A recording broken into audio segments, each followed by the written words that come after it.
Li Ming's life had always been measured in quiet routines. He wasn't the type to chase excitement, nor did he need it. Every day was a series of predictable steps: wake up at 7 a.m., prepare a cup of black coffee, work at his desk, and spend long hours analyzing financial data. He would zone out sometimes, lost in the numbers, but that was just the way he liked it. His apartment was small, nothing more than a basic one-bedroom on the outskirts of the city. It wasn't much, but it was his. And he liked it that way. But on this particular morning, as Ming adjusted the tie he'd worn hundreds of times before, something shifted in the air. He felt it, a strange, subtle hum that was like a whisper in his mind. The feeling was hard to pin down, like something was just a little off, but he shrugged it off as he stepped out the door. He had bigger things to worry about, like the presentation he had to deliver that afternoon. His phone buzzed, but Ming ignored it. He had trained himself to avoid distractions, to be like a machine, detached from the world's emotional clamor. After all, emotions had always been his greatest curse. His ability to feel, know, to experience other people's emotions was nothing short of overwhelming. It was like being plugged into a constant stream of someone else's deepest fears, desires, and regrets. As a child, he'd learned to shut it all out, retreating into silence. But today, it felt as though the world was pressing in from all sides, and he couldn't shake the sensation that something was going to happen. He walked the same route to work, his mind wandering in the way it always did. But today, something was different. There were people on the street, moving with purpose, their footsteps too synchronized, too mechanical. Ming felt the first stirrings of unease creep up his spine. He quickened his pace, but the sensation only deepened. It was as though everyone around him was watching, and then, just as quickly, he felt someone tap him on the shoulder. He spun around. A man in a sharp, black suit stood before him, his face expressionless. Before Ming could speak, he was grabbed by the shoulders, and within seconds, everything blurred. His legs went weak, and the world around him spun like a carnival ride. He tried to scream, but his voice was lost. Everything faded when Ming regained consciousness. His head felt heavy, like it was made of lead. The air was thick and sterile, and the dim light made his surroundings look like the inside of a futuristic lab, a place that didn't belong in the real world. His body was restrained, bound to an uncomfortable chair with cold metal cuffs. The buzz in his mind was louder now, an unnerving chorus of voices, most of them unfamiliar, but some eerily familiar. His own heartbeat thundered in his ears. He wasn't alone. Across from him stood a woman. Her dark hair framed a face that looked too perfect, too cold. She had the air of someone who was always in control. Ming's first instinct was to ask her who she was, what was happening, but as he opened his mouth, something held him back. Her eyes were sharp, like a hawk's, and they bored into him with an intensity that made him feel exposed. "You're awake," she said flatly. Her voice was like steel. "Good." Ming felt a chill run through him. He tried to speak again, but no words came. Something was off. His throat felt dry, his body unnaturally heavy. The woman raised a hand, and suddenly, a screen flickered to life behind her. Images flashed across it, faces of people Ming didn't recognize, their eyes wide with fear or desire, their expressions twisted by emotions he could feel more than he could understand. "You're not just any ordinary man, Ming," she continued, her tone slipping into something more conversational, more insidious. "You have a gift. Or maybe it's a curse. Either way, we're going to use it." Ming's heart pounded in his chest. He wanted to resist, to fight, but his body betrayed him. He couldn't move. He couldn't even speak. His mind raced, but the more he struggled, the more it felt like his thoughts were being pulled in different directions. He could hear their emotions, feel the pressure of their anxieties pressing in on him. He was being dragged into something darker, something bigger than his own personal hell. The woman watched him with a cold smile. "You're going to help us, Ming. Whether you want to or not." It was then that Ming understood the terrible truth. These people, this group, were hackers. But they weren't interested in stealing credit card numbers or corporate secrets. No, they were far more dangerous. They were after the emotions of the powerful, of the influential. They had developed technology to breach the mind, to dig deeper into people's psyches than any digital system could ever do. And Ming, with his extraordinary sensitivity, was the key. They could use him to invade the minds of their targets, to extract their secrets, manipulate their feelings, and twist their desires. Vera, the woman in front of him, was the leader. She explained that the operation they were running was unlike anything the world had ever seen. They had cracked the code to the human subconscious. They were building a new world order, one where emotions could be controlled, bought, and sold like any other commodity. I see it in you, she continued, as though reading his mind. You already know what it feels like to be overwhelmed, to be burdened with other people's feelings. But now, you'll see how useful it is. You'll help us break into the minds of the rich, the powerful, and the corrupt. You'll be our inside man. Ming's stomach twisted. There was no way out. He had been trapped, ensnared in a web of power he couldn't even comprehend. His mind raced, but no plan formed. He couldn't escape, not yet. He was too valuable, and his ability too rare. In the hours that followed, Ming was forced to participate in their operations. His role was simple: enter the minds of high-profile individuals and retrieve their most intimate thoughts, their deepest secrets. With each emotional dive, Ming's mind felt more fragmented, more contaminated by the emotions he encountered. The system they had developed was sophisticated, a web of machines that interacted with his heightened senses.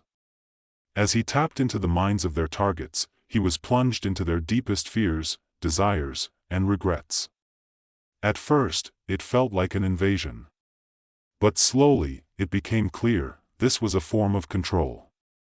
A way to bend people to their will. Ming was horrified, but part of him was fascinated. There was an eerie allure to it, to the power of it all. For the first time, he wasn't just an observer.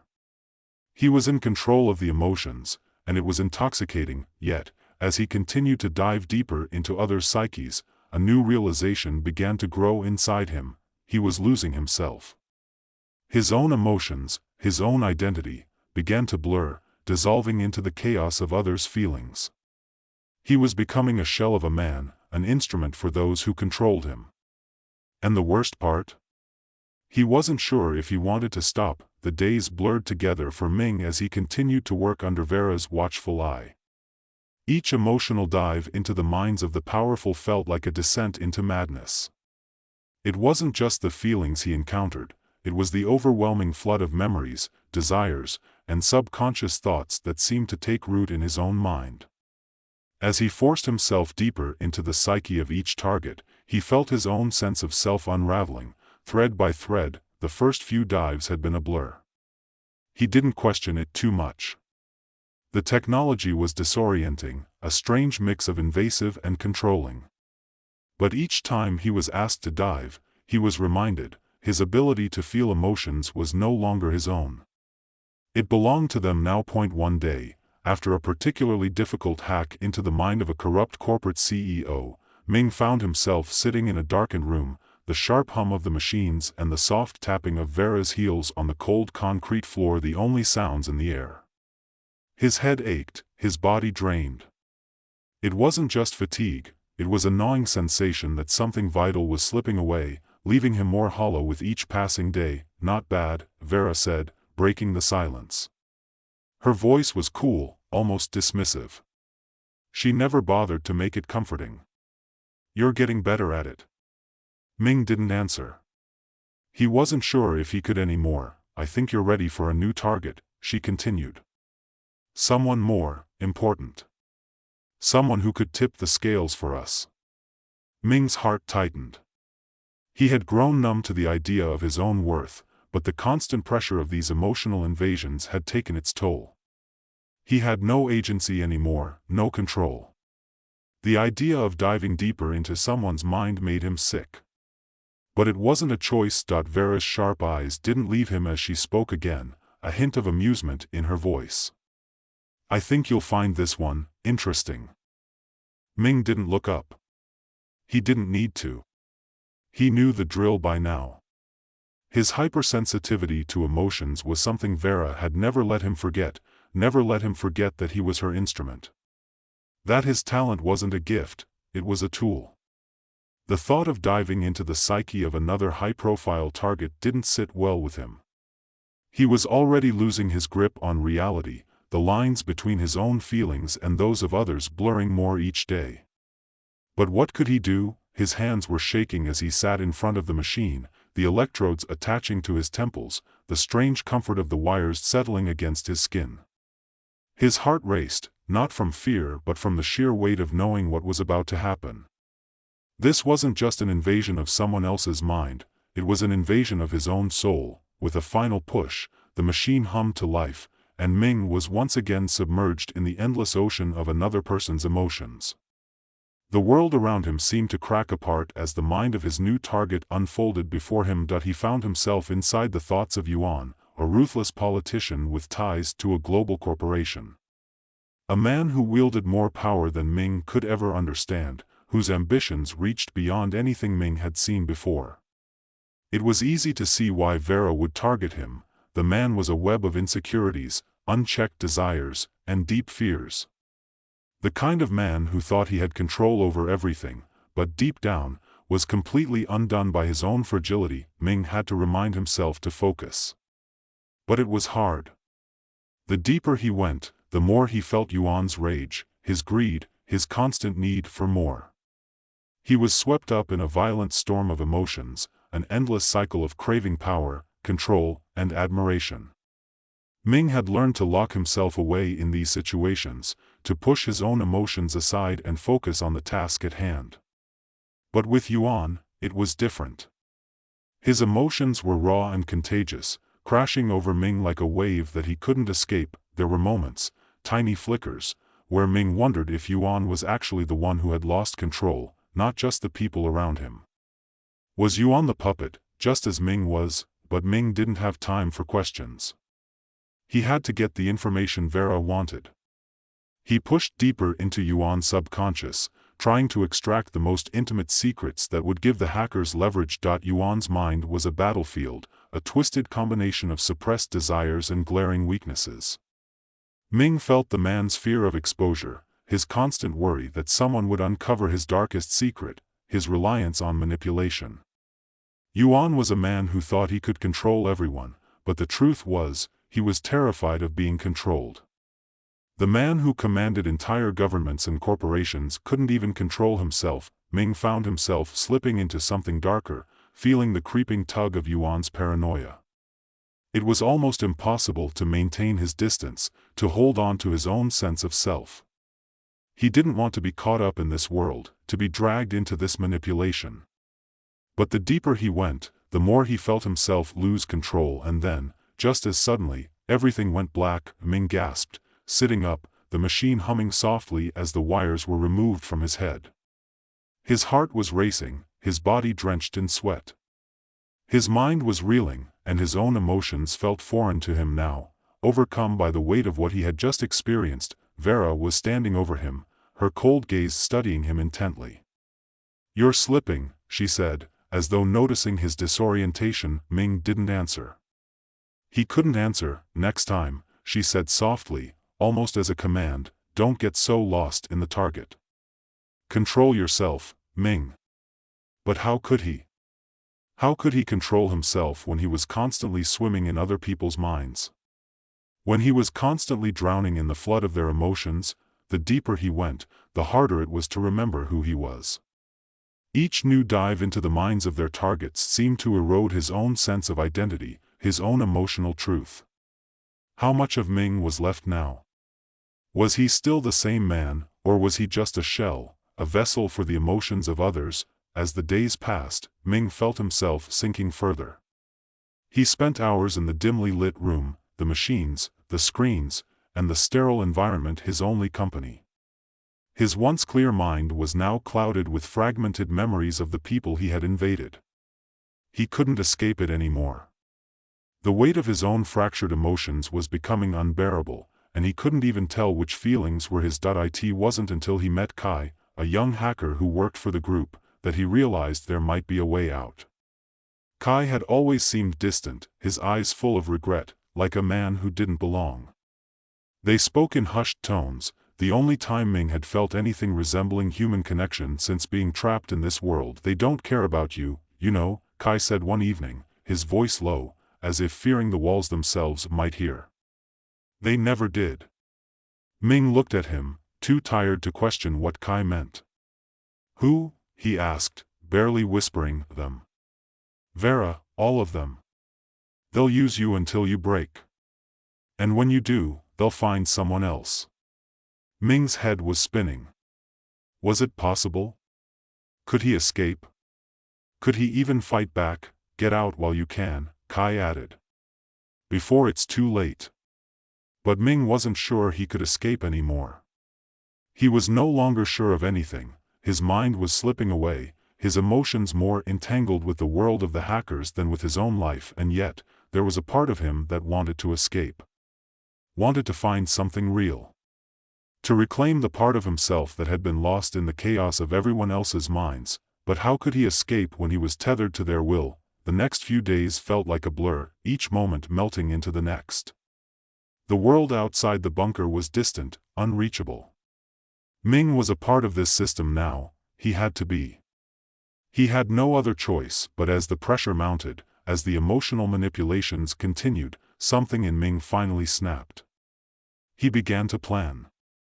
It was vague at first, a quiet whisper in the back of his mind, but it grew louder. He had to break free. The plan was dangerous. It would require him to exploit his own emotions, to use the very thing that had always been his burden as a weapon. He would have to dive into the heart of the operation itself, into Vera's mind, and unravel the secrets that kept him in chains. Ming sat in the dim light of the bunker, his hands trembling. The wires from the machines were still connected to his scalp, his head heavy with the aftereffects of the emotional dive into Yuan's mind. He could still feel the residue of Yuan's paranoia gnawing at him, that gnawing doubt that whispered in the back of his mind. Was he really in control? Or was he just another cog in this machine, just as lost as the others? But something had shifted in him. A spark had ignited.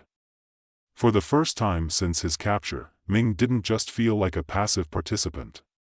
He wanted out. The walls felt as though they were closing in on him, and he could hear the sharp sound of Vera's voice again, her words searing through his mind. "Control yourself, Ming." Every time she said it, it was like a needle to his heart. She had no idea how much control he had already lost. How much control he was never supposed to have. He sat there for what felt like hours, trying to breathe, trying to calm himself. He could hear Kai's words echoing in his head. "They'll use you until you break. And when you do, they'll find someone else." But Ming wasn't ready to break. Not yet.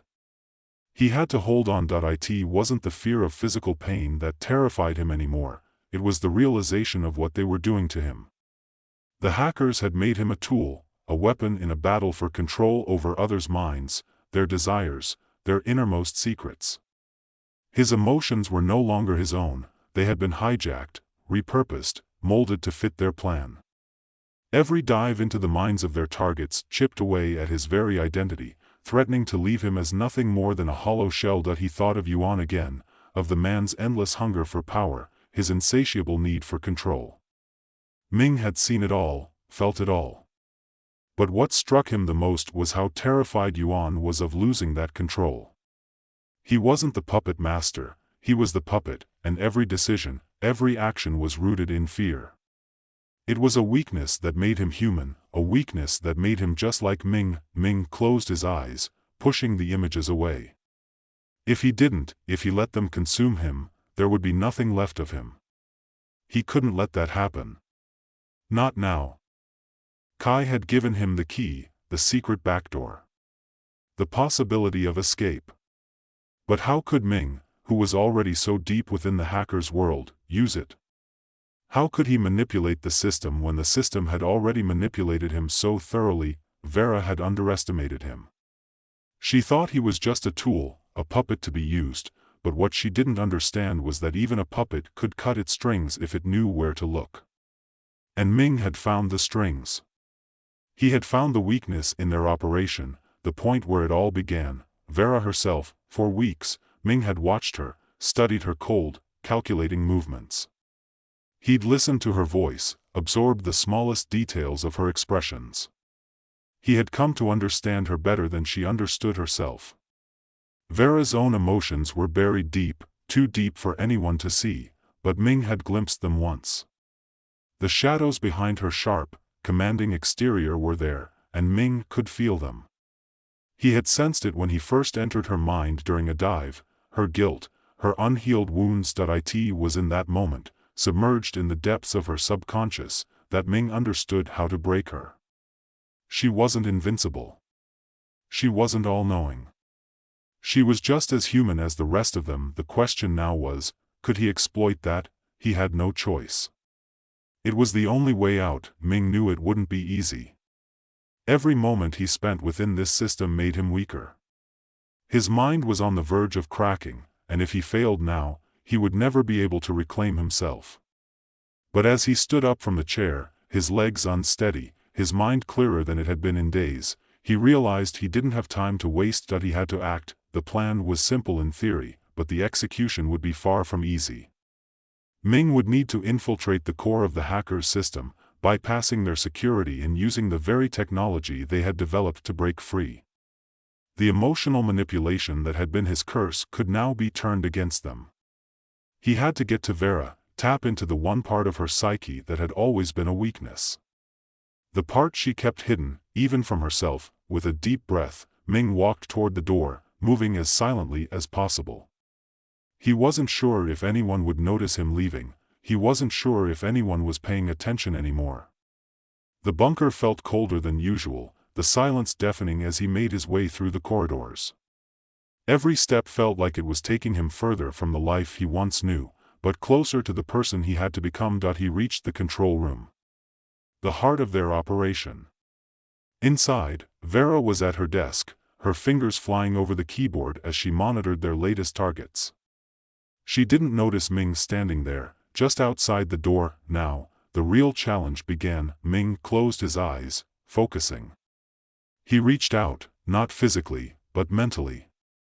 He'd done it before, entered minds, manipulated thoughts, but this time, it wasn't a target's emotions he was after. It was Vera's.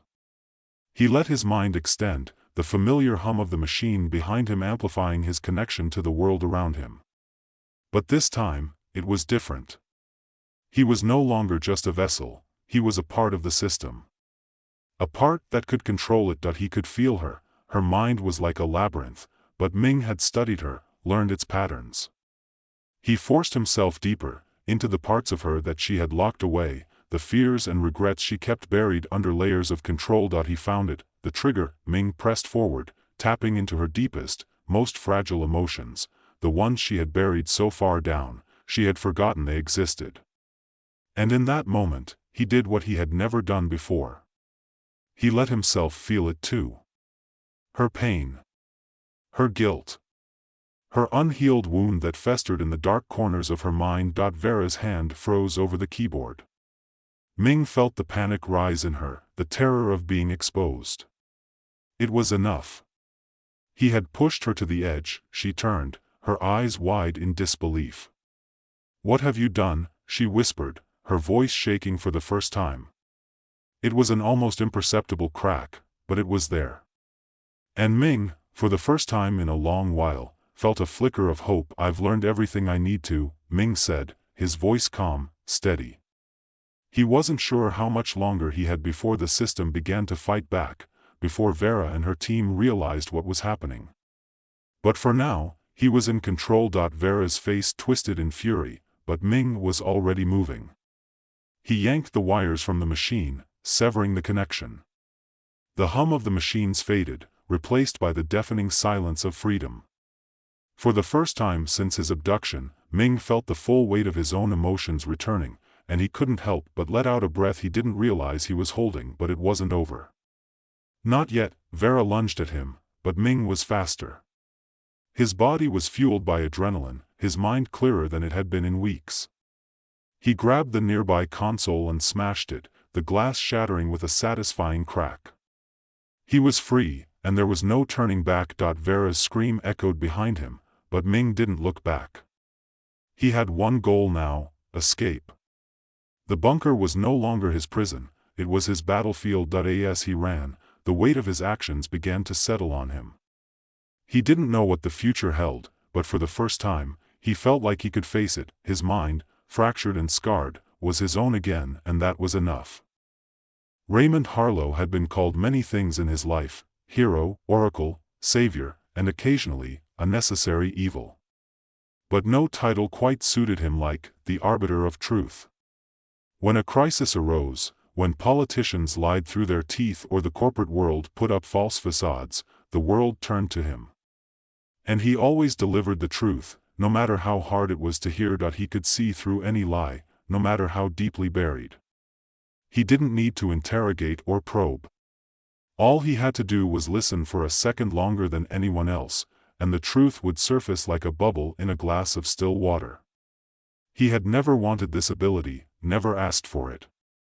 But somewhere along the way, it became his gift to the world, and the world, for all its flaws, was desperate for it. But no one warned him that there could be such a thing as too much truth. The first time Raymond felt the weight of his ability was at the international summit held in a luxurious city that had sprung up from the desert like an oasis of steel and glass.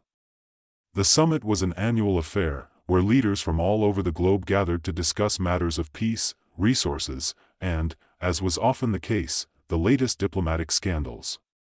Raymond sat in the back of the hall, waiting for the call to come forward. He was always the guest of honor.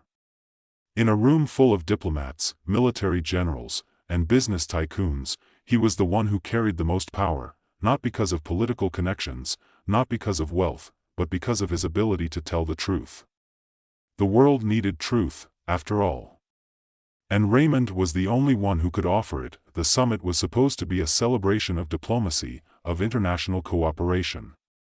But there was a hidden agenda. The real reason Raymond was called was not to reveal the latest intelligence on global threats, but to solve a crisis that no one wanted to acknowledge. There were whispers in the halls about corruption in the government, about backroom deals that had set countries on the edge of war. Raymond's job was simple: lay it all bare. He stood up when his name was called. As he walked to the podium, the leaders of the world turned their eyes toward him with a mixture of awe and fear. They were looking for salvation. They wanted truth, but what they really wanted was for Raymond to make their lives easier. They wanted the truth to match their desires, their needs. But Raymond knew better. Ladies and gentlemen, Raymond began, his voice calm, authoritative. I've been asked to reveal the truth behind the current conflict. And the truth is this. He paused, and for the first time in his career, he hesitated. The words didn't feel right.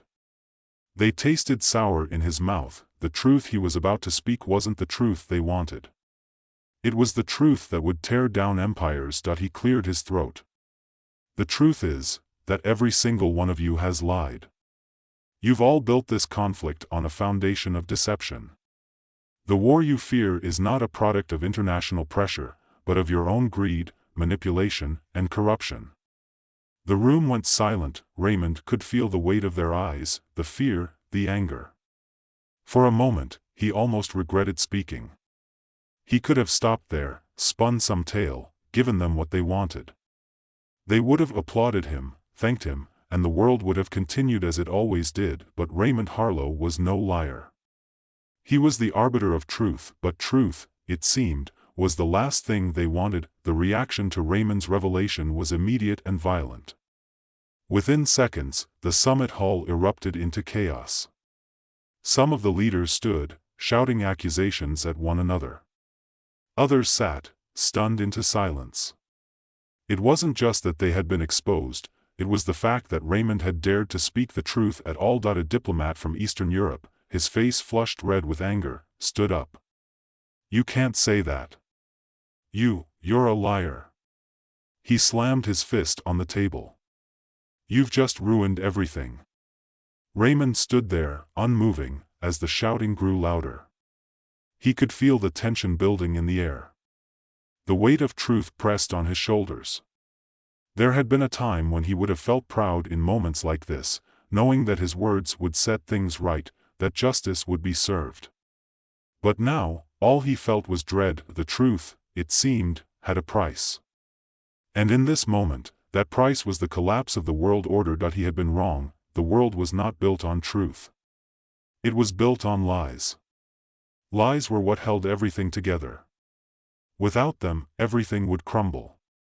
And he had just been the one to push it all over the edge. As the summit came to an end in utter disarray, Raymond was escorted out of the building by his security detail. The leaders who had once praised him as the savior of truth now regarded him with disdain. The media, which had followed him everywhere, now turned on him with a venomous fury. He was the villain. He was the one who had ruined everything. The outside world had never felt so cold. Raymond sat in the back of a black sedan, staring out the window at the city lights flickering past. He had always known that truth was a dangerous weapon. But he hadn't realized until that moment just how fragile the world was. People depended on lies to survive. They weren't interested in the truth. They wanted comfort, stability, and peace, even if that peace was built on a foundation of corruption. He thought back to the cases he had worked on in the past, corporate scandals, political betrayals, personal secrets. Each time, he had believed that revealing the truth would make everything better. But now, he wasn't so sure. The world, it seemed, wasn't ready for the truth. People needed lies. They needed them like air, like food, and yet, Raymond Harlow had spent his life revealing nothing but truth. The following days were filled with meetings, calls, and inquiries. The international community wanted to understand how things had gone so wrong. Leaders, in their desperation, began to reach out to Raymond for help. But their tone was different now. They no longer wanted his truth, they wanted his silence.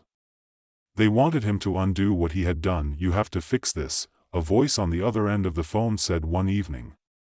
It was Iris, his wife, a former journalist. She had always supported his mission, but now there was a note of desperation in her voice. "Raymond, you've broken everything. You've exposed things that didn't need to be exposed. The world doesn't know how to function with so much truth. You have to fix it." But Raymond was silent. He had always believed that the truth was the ultimate equalizer. But now, he saw it for what it truly was, a weapon of mass destruction. For the first time in his life, Raymond Harlow wondered if his gift was really a gift at all. The next few days passed in a blur of meetings, reports, and public apologies. The summit's organizers tried to make it seem as if nothing had happened.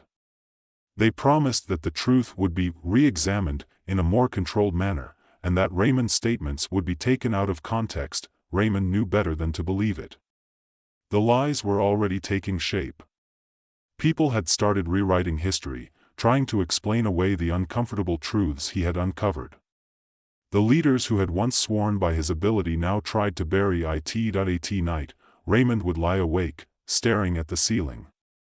He had always believed that truth was a virtue, something to be revered. But now, he wasn't so sure. What good was the truth if it destroyed everything in its path? There had to be a balance. There had to be a way to let people live without tearing down the world they had built. Raymond sat at the edge of his bed, his head in his hands, as the world outside continued on its frantic course. His phone buzzed incessantly with calls, messages, and notifications from people wanting answers, wanting solutions.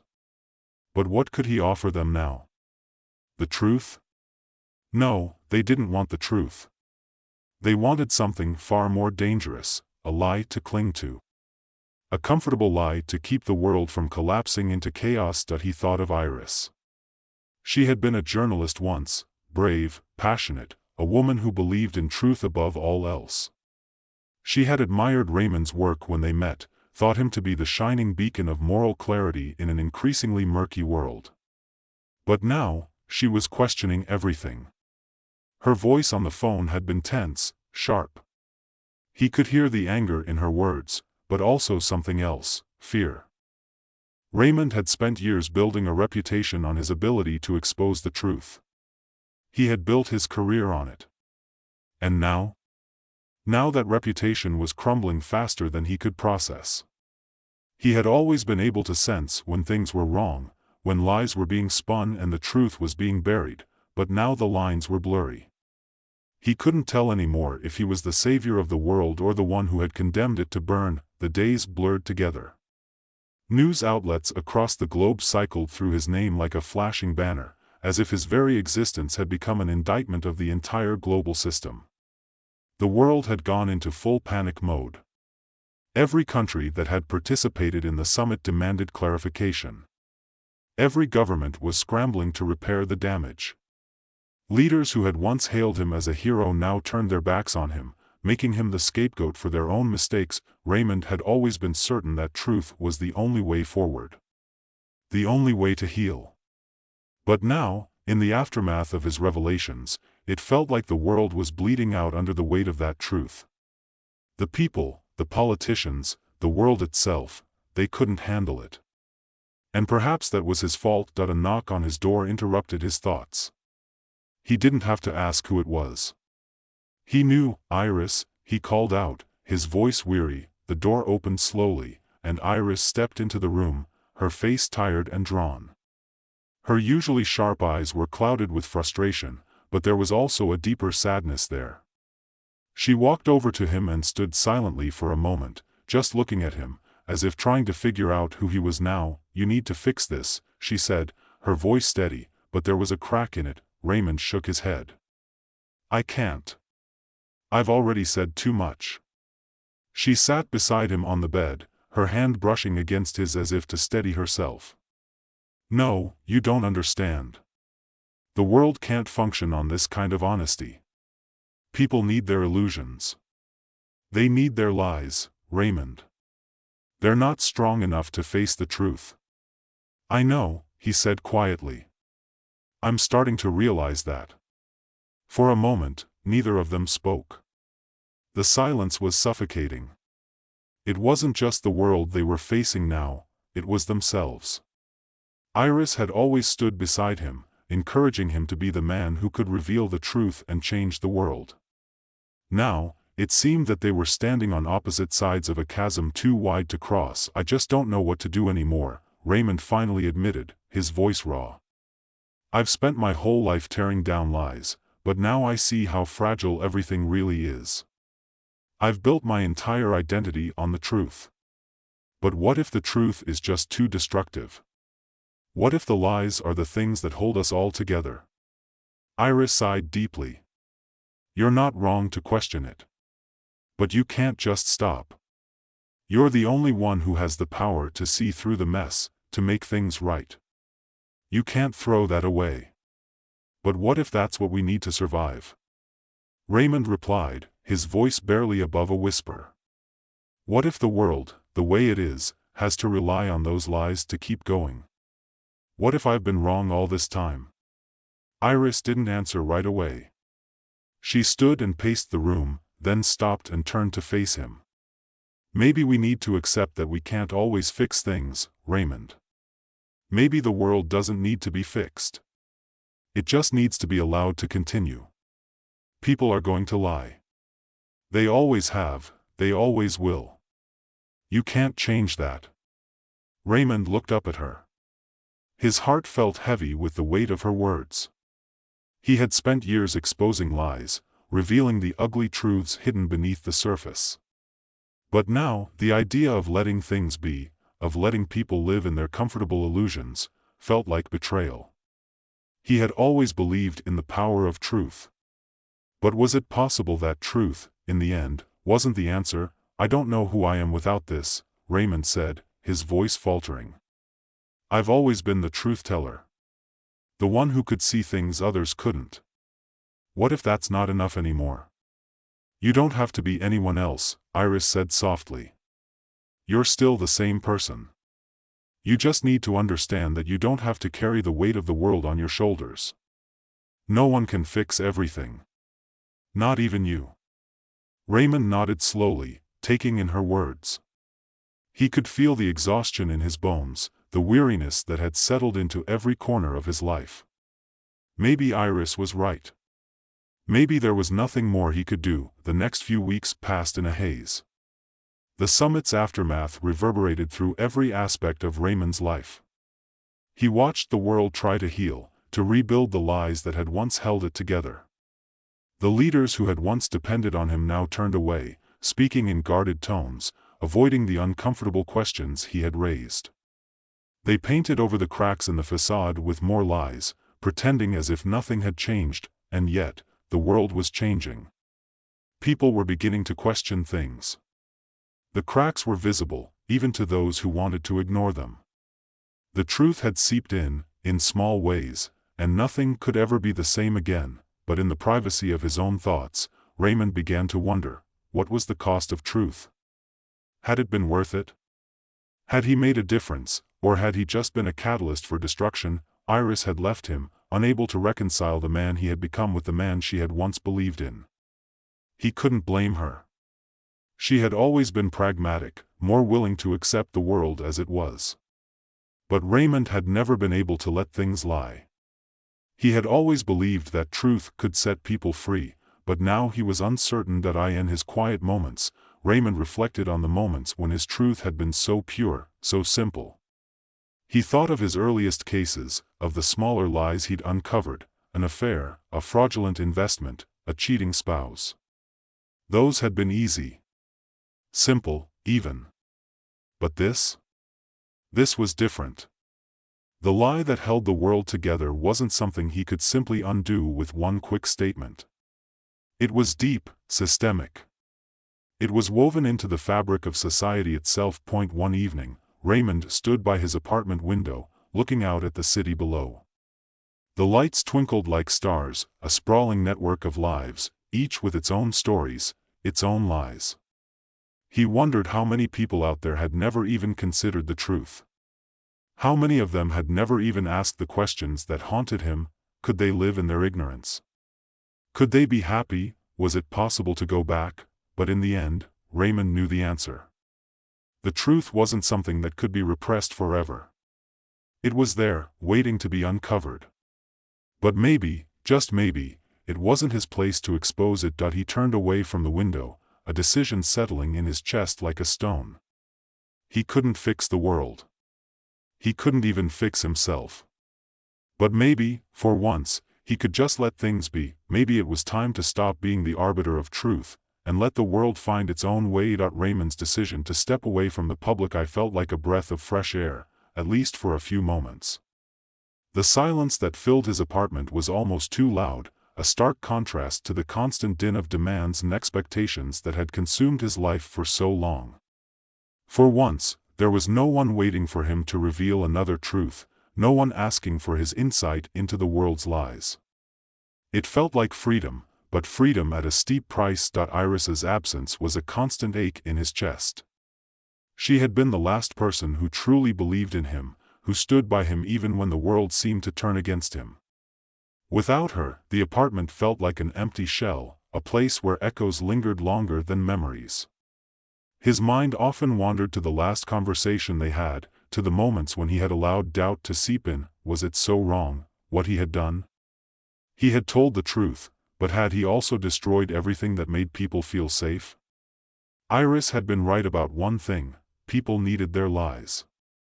Without them, the world would fall apart, and truth wasn't the balm that could heal those fractures. Yet, even in the quiet, Raymond couldn't escape the voice that had been his guide for so long, the voice of absolute clarity, the sense that what he knew was what others needed to hear.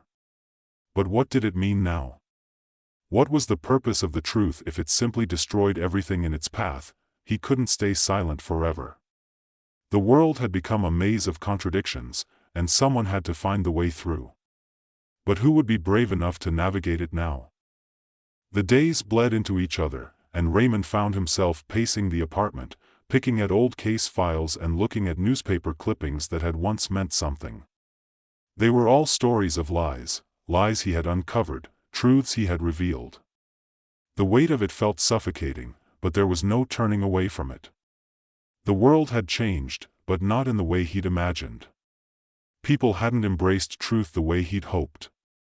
They had resisted it, fought against it with everything they had done. He thought about the powerful figures he had once helped. The corporate moguls, the politicians, the military leaders, people who had once trusted him. They had all been so eager to have the truth delivered to them. But when it came, when the veil was lifted, they had recoiled. They had clung to the lies like a lifeline, desperate not to let go. Raymond couldn't blame them. He had witnessed the unraveling of their world, their carefully constructed facades, and they had done whatever they could to piece things back together, but they hadn't fixed it. They had only made it worse. There was no turning back. The truth had become a fire that no one knew how to control. It had scorched everything in its path, and yet, despite all of this, Raymond couldn't ignore the call to action. It gnawed at him in the quiet moments, tugging at the edges of his thoughts like a faint, insistent whisper. He had stopped being the arbiter of truth, but had he really stopped wanting to make things right? What if the world didn't need another truth-teller? What if it needed someone to take the pieces of what remained, the remnants of trust, of humanity, and find a way to rebuild it? The truth had shattered everything. Maybe it was time for something else, an acceptance of the lies, a willingness to let them be, but not at the cost of everything else. He thought of his work, of the times when he had uncovered a small lie here, a little deception there, and how, in the grand scheme of things, the world had gone on. Maybe the lies weren't the enemy. Maybe the real enemy was the expectation that truth could fix everything. What if he could find a way to live in this world, one that relied on lies, without destroying it? He didn't have the answers, but he couldn't keep running from the question either. One morning, the phone rang. It was an unfamiliar number, one he didn't recognize. He hesitated, the weight of his past decisions pressing on him, but after a moment, he answered. Raymond Harlow, the voice on the other end said, cold and authoritative. I know who you are, Raymond replied, already sensing that this call would not be a simple one. I've been instructed to contact you. We need you back in the field. There's a situation. Raymond's heart skipped a beat. He didn't want to be back in the field. He didn't want to be the man everyone called when things fell apart. He didn't want to be the person who had to choose between truth and destruction anymore. I'm retired, Raymond said, his voice firm. I'm not doing this anymore. The voice on the other end didn't relent. You don't have a choice. The situation is critical. There are truths that need to be uncovered. If you won't do it, we'll find someone else. But we'd rather have you. Raymond's grip tightened around the phone. The world had called him once again, and despite everything, he knew he couldn't walk away from it. It wasn't just about the truth. It was about something deeper, something he couldn't put into words, but that he had felt every time he had walked away from a case, every time he had taken a step back and let things unfold without him. The world needed guidance, even if that guidance meant the destruction of everything in its path. I'll be there, Raymond said, his voice betraying none of the turmoil that churned beneath the surface. That he hung up the phone and sat in the silence that followed. There was no going back. He had made his decision, and now, like always, he would face the consequences of it. The case was unlike any he had dealt with before. It wasn't political or corporate, and it wasn't about exposing a single lie. This time, it was something bigger, more dangerous. A series of explosive events had been set in motion, each one connected to a vast web of deceit that spanned across multiple nations. The people who had reached out to him weren't asking for a solution. They were asking for answers. Answers that only Raymond could provide. But this time, he wasn't sure he wanted to be the one to give them. The deeper he dug into the case, the more he realized how complicated everything had become. The lies were no longer simple. They weren't just words or actions. They were systems, entrenched, powerful, and impossible to untangle without bringing everything crashing down. Raymond found himself in a place he hadn't expected. He wasn't just uncovering the truth, he was being asked to dismantle an entire world built on it. If he revealed what he knew, it would destroy everything. And yet, if he stayed silent, the world would keep spinning, and the lies would continue to be the glue holding it all together. He thought back to his conversation with Iris, to the words she had said. Maybe it's not your job to fix everything. For the first time in a long while, Raymond wasn't sure what the right choice was. But one thing was clear, the truth had a cost. And it was a cost that no one, least of all him, could afford. Raymond returned to his apartment that evening, his mind spinning with the enormity of the decisions that lay ahead.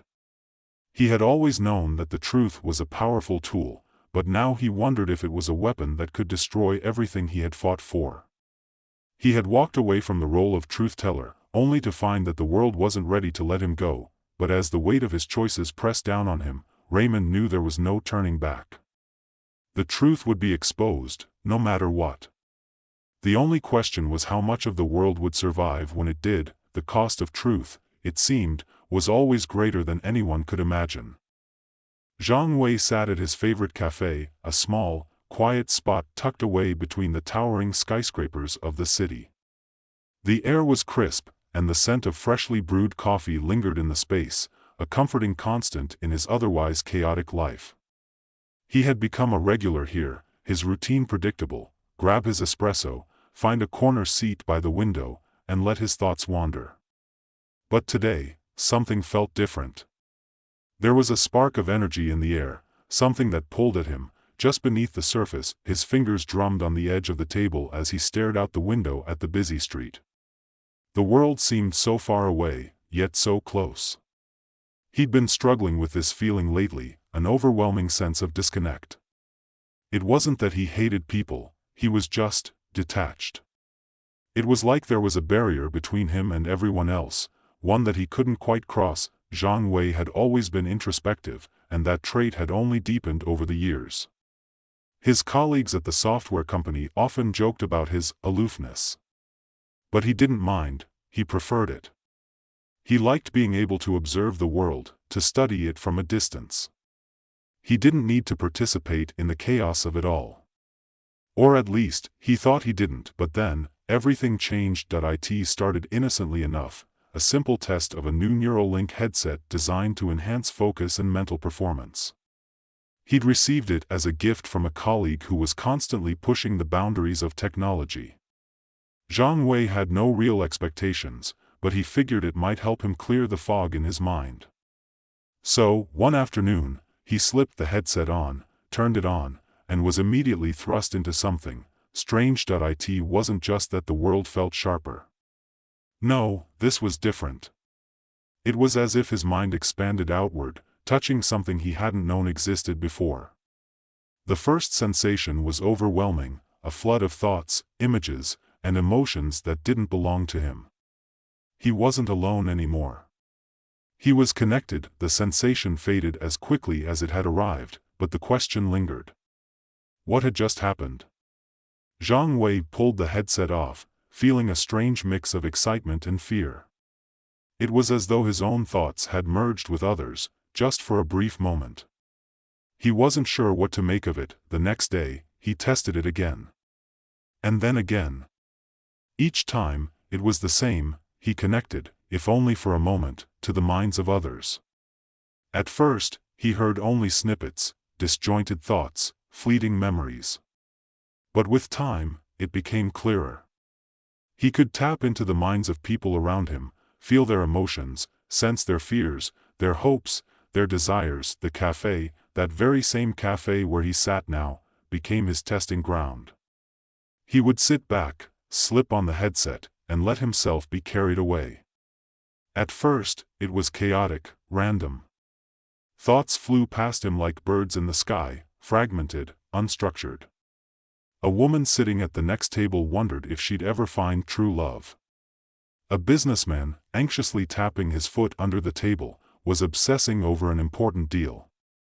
A mother in the corner was thinking about the future of her children, worried, hopeful, terrified. Zhang Wei felt like an outsider, listening to all of these internal dialogues. The sensation was intoxicating.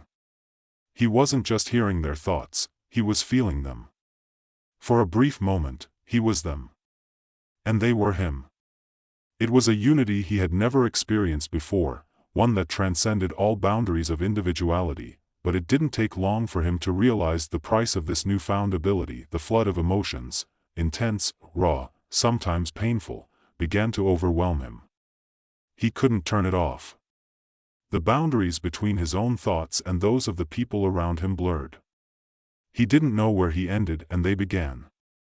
He would be sitting at the cafe, minding his own business, and suddenly, the thoughts of others would flood his consciousness like a tidal wave. There were moments when he couldn't tell if the panic, the anxiety, the joy, was his or someone else's. That it was both exhilarating and terrifying, and that's when he started to notice something else. That in the cafe, on the bus, in the elevator, Zhang Wei began to sense it. The thoughts didn't just come from random individuals. It was as if they were all part of a larger, more interconnected whole. It wasn't just a collection of minds, it was a network, a living, breathing organism made up of millions of people's consciousnesses. He called it the sea. The sea of perception. Zhang Wei realized that through this ability, he could momentarily connect with any mind he wanted, whether they were standing in front of him or miles away. And, as he experimented with this power, he began to see its potential. He could influence others, share his thoughts with them, feel their deepest emotions. It was like a vast ocean of consciousness, one that he could dip into at will, but with this realization came another, darker one. This ability wasn't just a gift. It was a danger. A terrifying one. Zhang Wei had started to notice a strange pattern. Some people seemed more connected than others. It was as if they were aware of the sea, and perhaps, even controlled it. He'd overheard snippets of conversations in the cafe, hushed tones, furtive glances. Words like collective, unity, and control began to crop up. It didn't take long for him to put the pieces together. There were organizations, shadowy groups, that had been experimenting with the sea of perception for years. They had figured out how to harness its power, how to create a collective consciousness, a single mind that could control the thoughts, the actions, and the will of entire populations. These groups were dangerous. And Zhang Wei had unwittingly stumbled upon their secret point one afternoon. As he sat at the cafe, pondering the implications of his discovery, he felt a presence, different from the usual hum of the sea. It was like a weight pressing against his mind, a tugging sensation, pulling him in. He slipped the headset on again, but this time, it wasn't just random thoughts that flooded his consciousness. It was an invitation. Join us, a voice whispered inside his mind. Zhang Wei froze. He pulled the headset off, his heart racing. He looked around the cafe, but no one seemed to notice him. He was alone in his thoughts, but the voice wouldn't go away. It echoed in his head, growing louder, more insistent. Join us, Zhang Wei. You have the power to be one with us. One with the sea. He couldn't escape it. The offer was too tempting. But at the same time, he knew the cost. If he joined them, he would lose everything. His individuality, his freedom, his very self. He would become part of the collective, just another drop in the vast ocean of consciousness. Zhang Wei stood up abruptly, the chair scraping against the floor. He needed to get out of there. To think. To escape the pull of the sea before it swallowed him whole. Zhang Wei hurried down the street, his breath coming in short, uneven bursts. The cool air slapped against his face, but it did little to calm the rapid thrumming of his heart. He had been aware of the sea for some time now, had felt its pull, but today was different. Today, something had changed. The voice in his mind, soft and persistent, was not the random musings of a stranger's mind. It was intentional. It had a direction. A purpose. And it was aimed at him. He stumbled into an alleyway and pressed his back against the cool brick wall, trying to steady himself. His pulse still pounded in his ears, but as he closed his eyes, he felt the weight of it all. The sea wasn't just a force of nature. It wasn't just a phenomenon, a collection of stray thoughts and fragmented emotions. It was something far more dangerous, a tool. A weapon, and there were people who knew how to wield it. He clenched his fists, feeling the familiar rush of anxiety and doubt creeping back in. He had no idea who or what was behind the voice. It could have been anyone, someone already plugged into the sea, someone who knew how to manipulate it to their will. But Zhang Wei couldn't afford to let that uncertainty consume him. If these people had been able to create a collective consciousness, if they had found a way to connect every mind into a single, unified whole, what did that mean for the rest of humanity? What would happen to the individual? The idea of losing himself in that vast ocean of collective thought made him sick.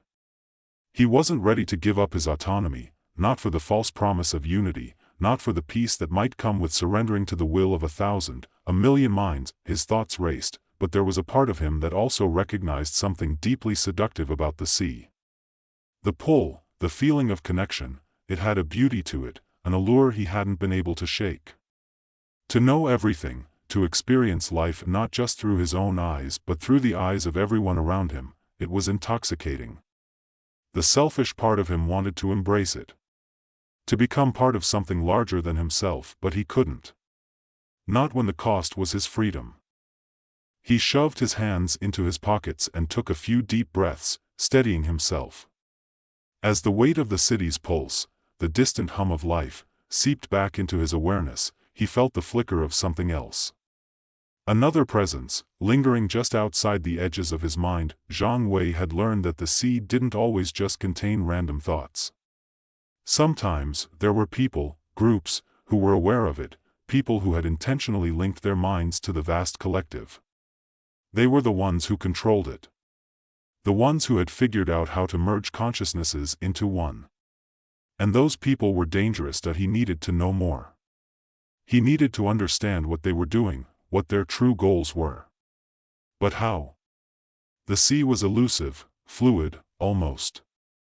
You could slip into it, experience it, but it didn't always give you answers. And if the people behind the collective had already mastered it, if they knew how to manipulate it, how could he even hope to understand their motives? As Zhang Wei's mind raced through these questions, his phone buzzed in his pocket. He pulled it out, half expecting it to be some work notification, but when he saw the number, his heart skipped a beat. It was Lu Shui that he had met her just a few days ago. A journalist with an inquisitive mind, a no-nonsense attitude, and a drive to uncover the truth behind the mysterious connections he had been feeling. She had approached him under the guise of researching a piece about emerging technologies, about the rise of collective consciousness. But Zhang Wei knew better. She had her own reasons for wanting to understand the sea. That he answered the call, his voice hoarse. Lu Shui. Zhang Wei, she said, her voice tight. I need you to listen. Something's going on. The collective, they're getting closer. I think they've found a way to expand the sea. And if they do, if they complete it, the entire city, hell, the entire country, could be plugged into it. A chill ran down his spine. What do you mean? What's happening? She didn't answer immediately. Zhang Wei could hear the rustling of papers, the shuffling of her footsteps. I've been digging. I've found out more about Professor Hao, the leader of the collective. He's not just trying to connect people. He's trying to control them. Merge everyone's consciousness into one, no matter the cost. And he's getting close. Zhang Wei's grip on the phone tightened. How close? Too close, she said, her voice dropping to a whisper. I think he's already succeeded with a small group. He's using them to broadcast the sea to others, to create a network. I've seen the reports, it's happening all over the city. People are starting to disappear. Their minds are being absorbed into the collective. Zhang Wei took a sharp breath. His mind was spinning, racing with 1,000 thoughts, 1,000 questions. Lu Shui, where are you? We need to meet. There was a pause. He could hear her hesitate. I don't know how much longer I have. They know I'm on to them. They're coming for me. His heart slammed against his chest. What are you talking about? Who's coming for you? I'm already connected, she whispered. I've been linked to the sea, Zhang Wei. Just for a moment. I didn't mean for it to happen, but I felt it. It's like something took hold of me.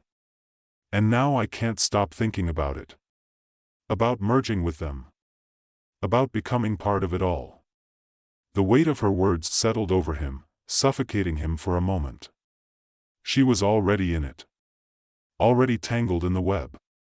If she didn't break free, if she let herself get swallowed up by the collective, there would be no turning back.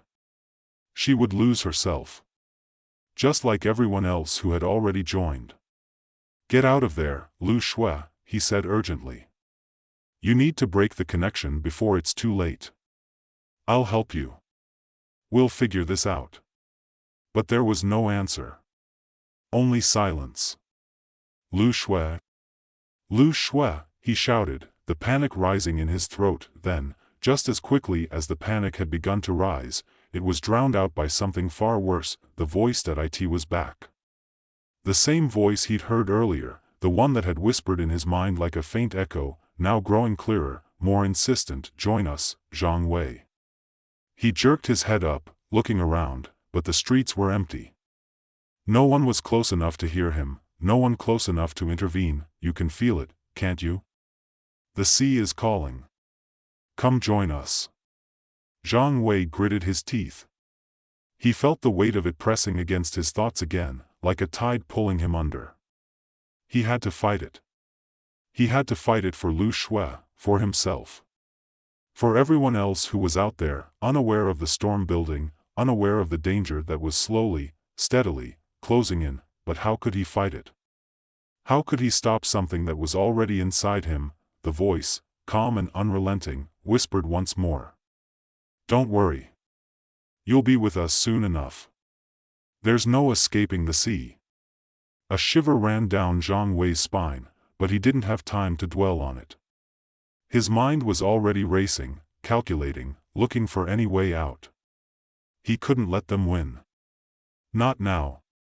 Not when everything was at stake. Without another thought, he turned and ran. Zhang Wei's feet pounded against the pavement, his breath ragged as he ran.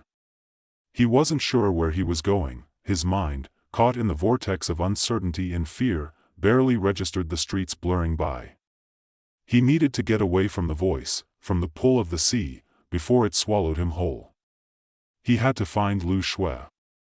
She was still out there, still in danger, and she needed him. The weight of the situation pressed down on him harder with each passing second. What could he do? What did he know about the sea, really? He had experienced it, yes. Felt it flood his mind, watched it seep through the cracks of his consciousness. But understanding it? That was another matter entirely. These people, whoever they were, whoever controlled the sea, had turned it into something far more than a mere network of minds. It had become a weapon. A weapon to control, to dominate, to erase the individual. He had no answers, only questions. His mind raced as he darted between crowds of pedestrians, people walking obliviously in the opposite direction, unaware of the danger quietly building around them. The sea wasn't just a phenomenon anymore. It was a looming shadow, one that threatened to overtake everything. To pull them all in, one by one, until nothing remained but a unified collective, a single hive mind, with no room left for freedom. His phone buzzed again, snapping him from his spiraling thoughts. He pulled it out, hoping it was Lu Shui, hoping she was still on the other end of the line.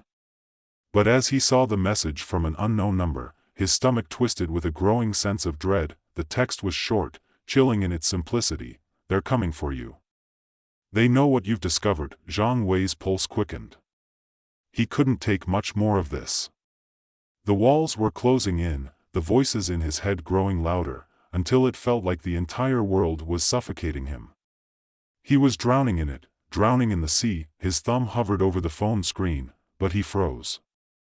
The message, its cryptic nature, seemed to pull him in. It felt almost familiar, like the voice in his head. His mind raced. He couldn't let them control him. Not now.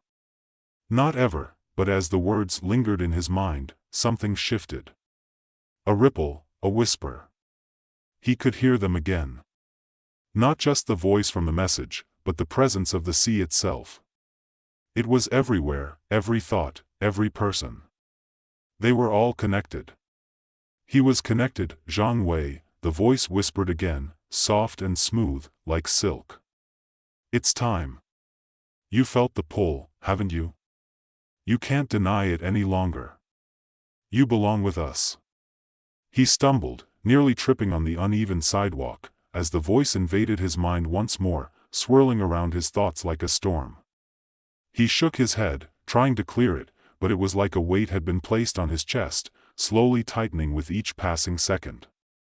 His vision blurred for a moment, the world around him becoming indistinct as his mind fractured between the voices of others, the people he had been connected to. Fight it, he whispered to himself. Fight it. But the more he tried to push against it, the harder it became. He had always been able to break free before, to separate himself from the thoughts of others, to find his way back to his own sense of self. But this time, it was different. This time, the sea felt deeper, more powerful. The voice, the collective presence, was growing stronger, pressing in on him like an ocean, threatening to pull him under. Zhang Wei's legs slowed, his steps faltering as his thoughts blurred. He had always prided himself on his ability to maintain control, to stay detached from the world around him. But now, control seemed like an illusion. The sea was too vast. Too deep. Too all-encompassing. His phone buzzed again, but this time, the screen was filled with a new message, this one from Lu Shui. Zhang Wei, I don't know how much longer I can hold on. They've already started. I feel it. The sea is coming for me. They're using me. The words hit him like a punch to the gut. He didn't need to read the rest. He could feel the panic rising in her voice through the text, hear the tremor in her words. The sea was claiming her, just as it had claimed others. Without thinking, Zhang Wei pocketed the phone and took off again, his body moving on autopilot, driven by the need to find her. He wasn't going to let them take her. Not like this. She had been the one to help him see the truth about the collective, to understand what was at stake. But now she was caught in it, too. And he couldn't let her slip away. As he turned a corner and nearly collided with a passerby, he felt a sudden tug, a shift in the air, a feeling that he wasn't alone. He stopped dead in his tracks, eyes darting to the crowd around him. The voice inside his mind, so clear, so persistent, seemed to echo off the walls of the street. We're here, Zhang Wei, it whispered. We are everywhere. You can't escape us. A cold shiver ran down his spine.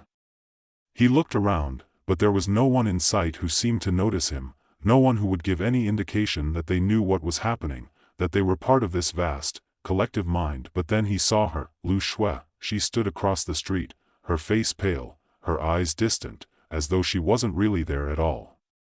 She was moving in a slow, disoriented manner, like a puppet whose strings had been pulled too tightly. Her movements were jerky, unnatural. Lu Shui. Zhang Wei shouted, running toward her, but she didn't respond. She didn't even look up. He reached out, grabbing her arm, and the moment his fingers touched her skin, something strange happened. The world seemed to flicker, like a broken signal, and he felt it again, the pull of the sea, stronger than ever. No, he shouted, shaking her. Lu Shui, look at me.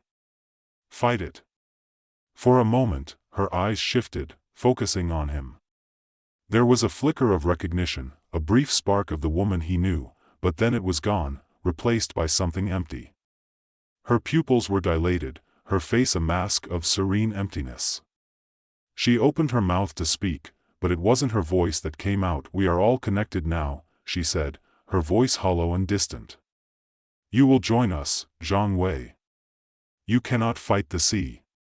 His heart hammered in his chest, his stomach sinking.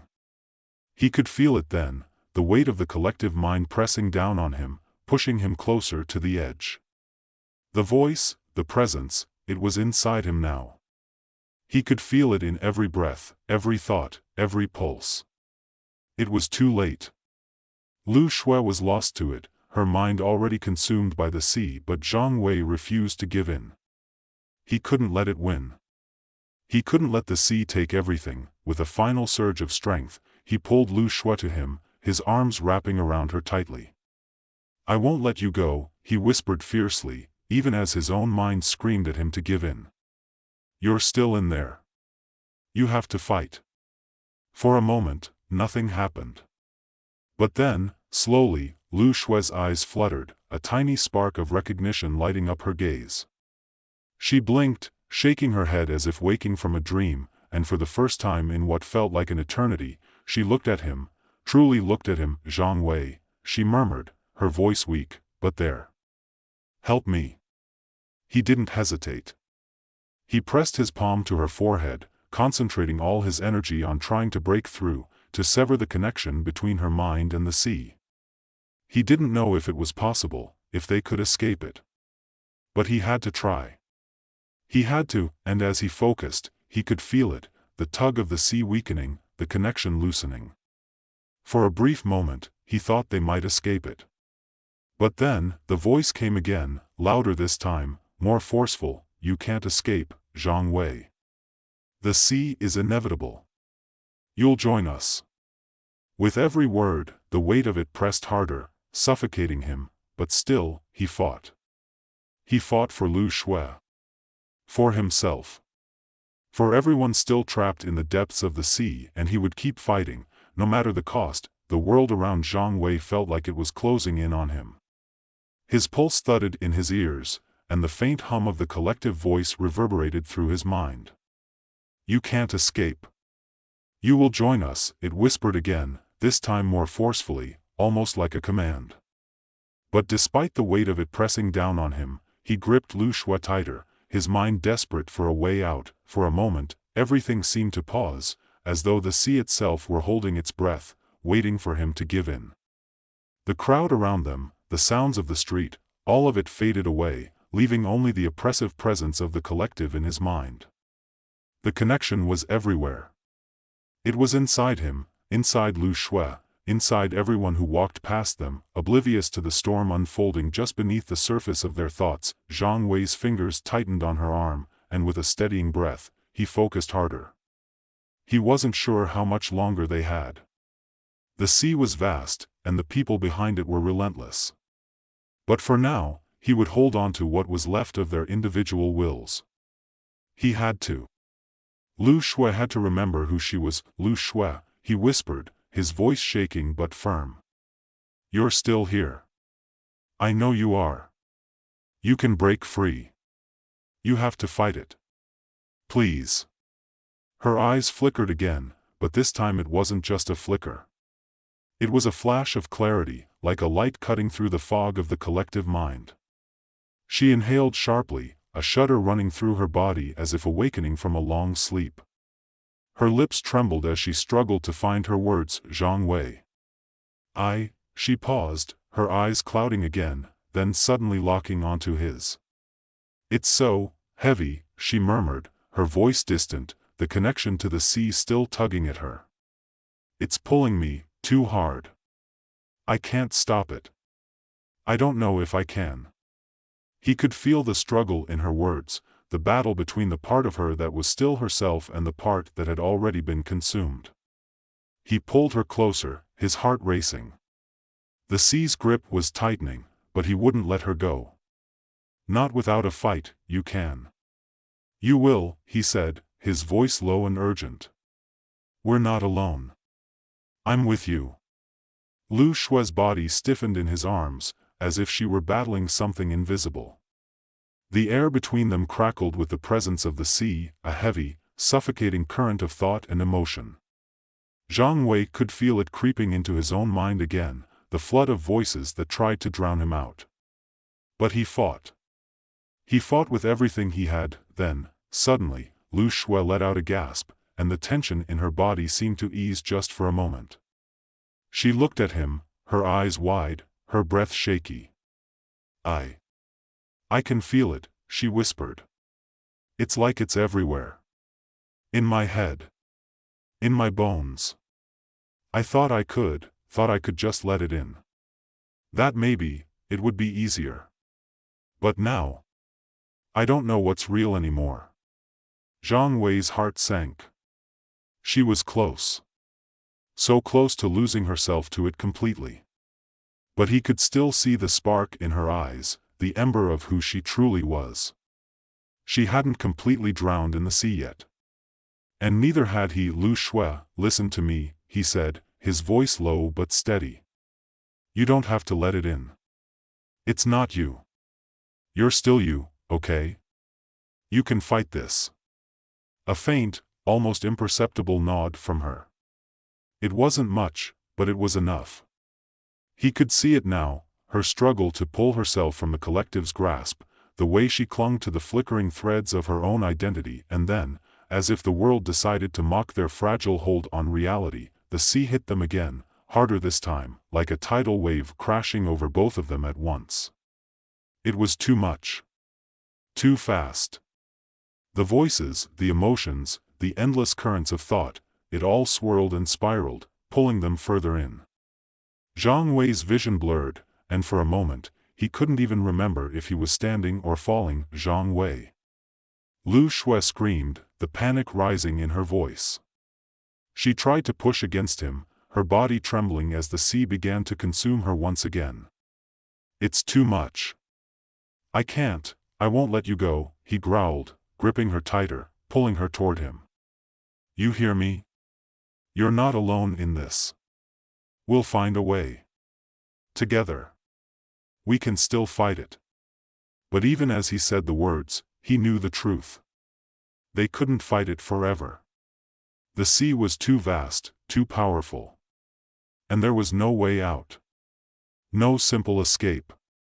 The people behind the sea, the ones who had created this collective mind, had a power that no one could match. He had seen it before, felt it in his own mind, tasted the depth of their control. The collective had found a way to make everyone part of it, whether they wanted to be or not. And if they had their way, Zhang Wei and Lu Shui would be just more drops in the ocean, lost to it forever, but still, he wouldn't give up. With a deep, steadying breath, he forced himself to look past the fog of the sea. He focused on the feel of Lu Shui in his arms, on the fact that she was still here, still with him, still fighting. They couldn't afford to stop. Not yet, Lu Shui, he said again, his voice breaking through the din of the collective thoughts. I need you to listen to me. We have to get to the source. The collective. We can't wait any longer. We have to find where they're controlling it from. We have to shut it down.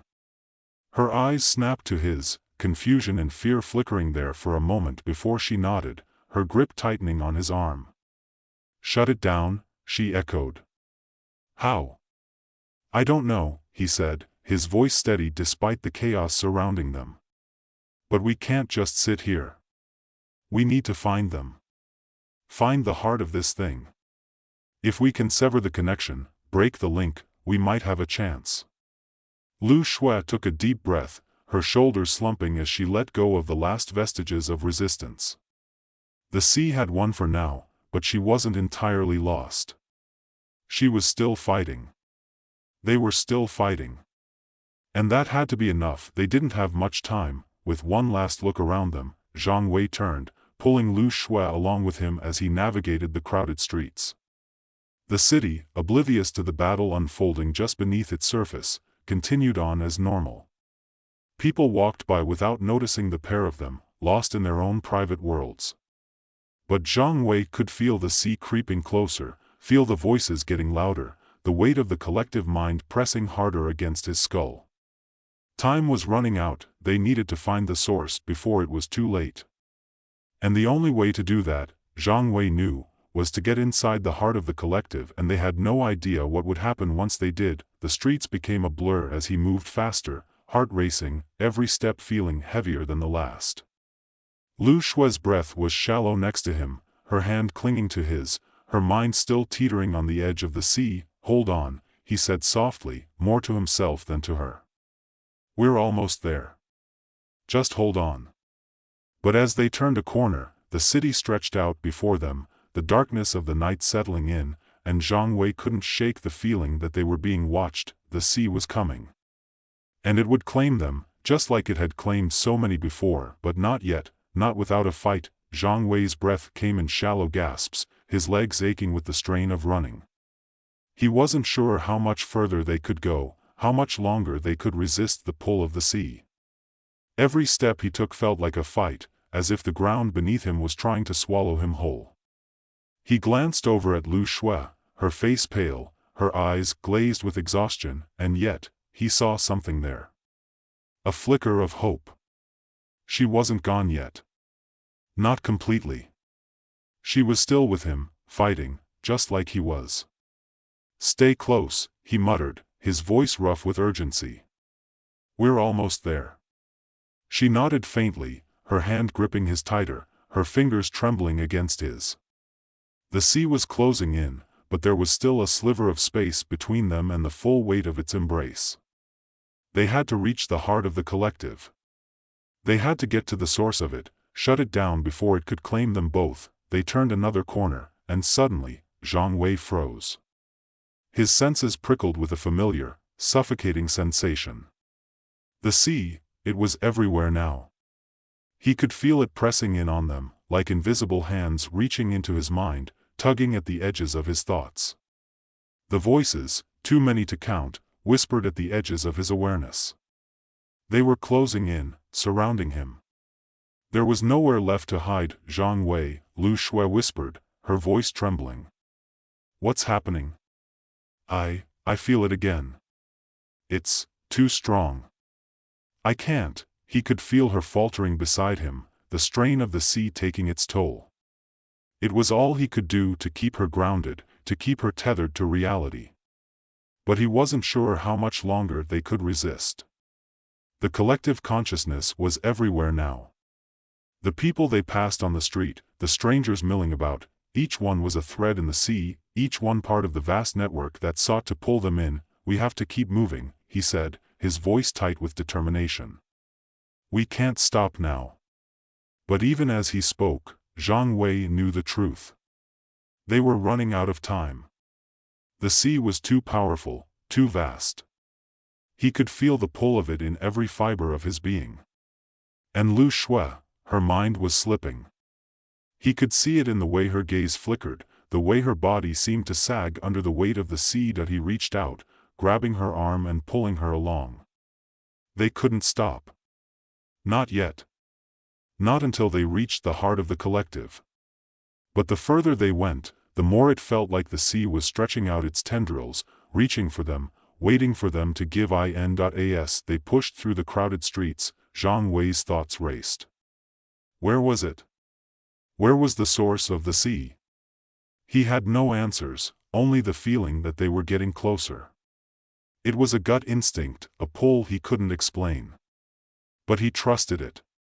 The sea was closing in, and they needed to find the source before it consumed them both. Ahead, he saw an old building looming in the distance, its dark silhouette standing against the night sky.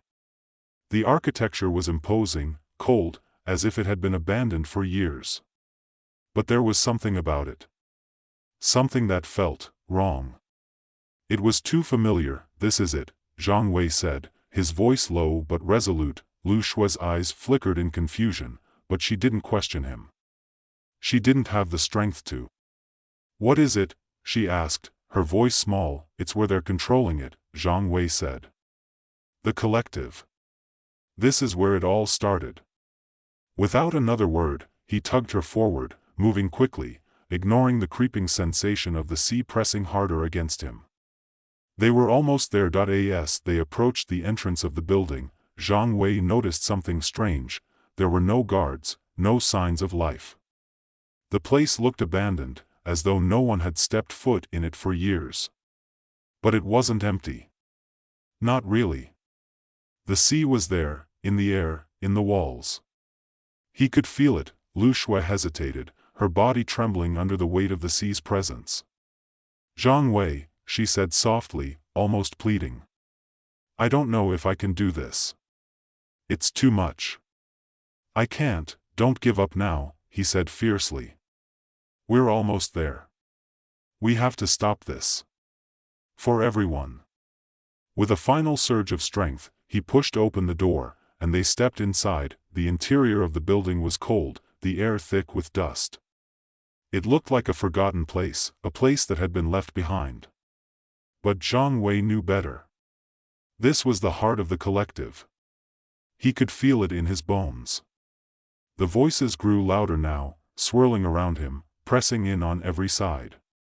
They were here, they were waiting for him. He took a step forward, and suddenly, the room seemed to shift.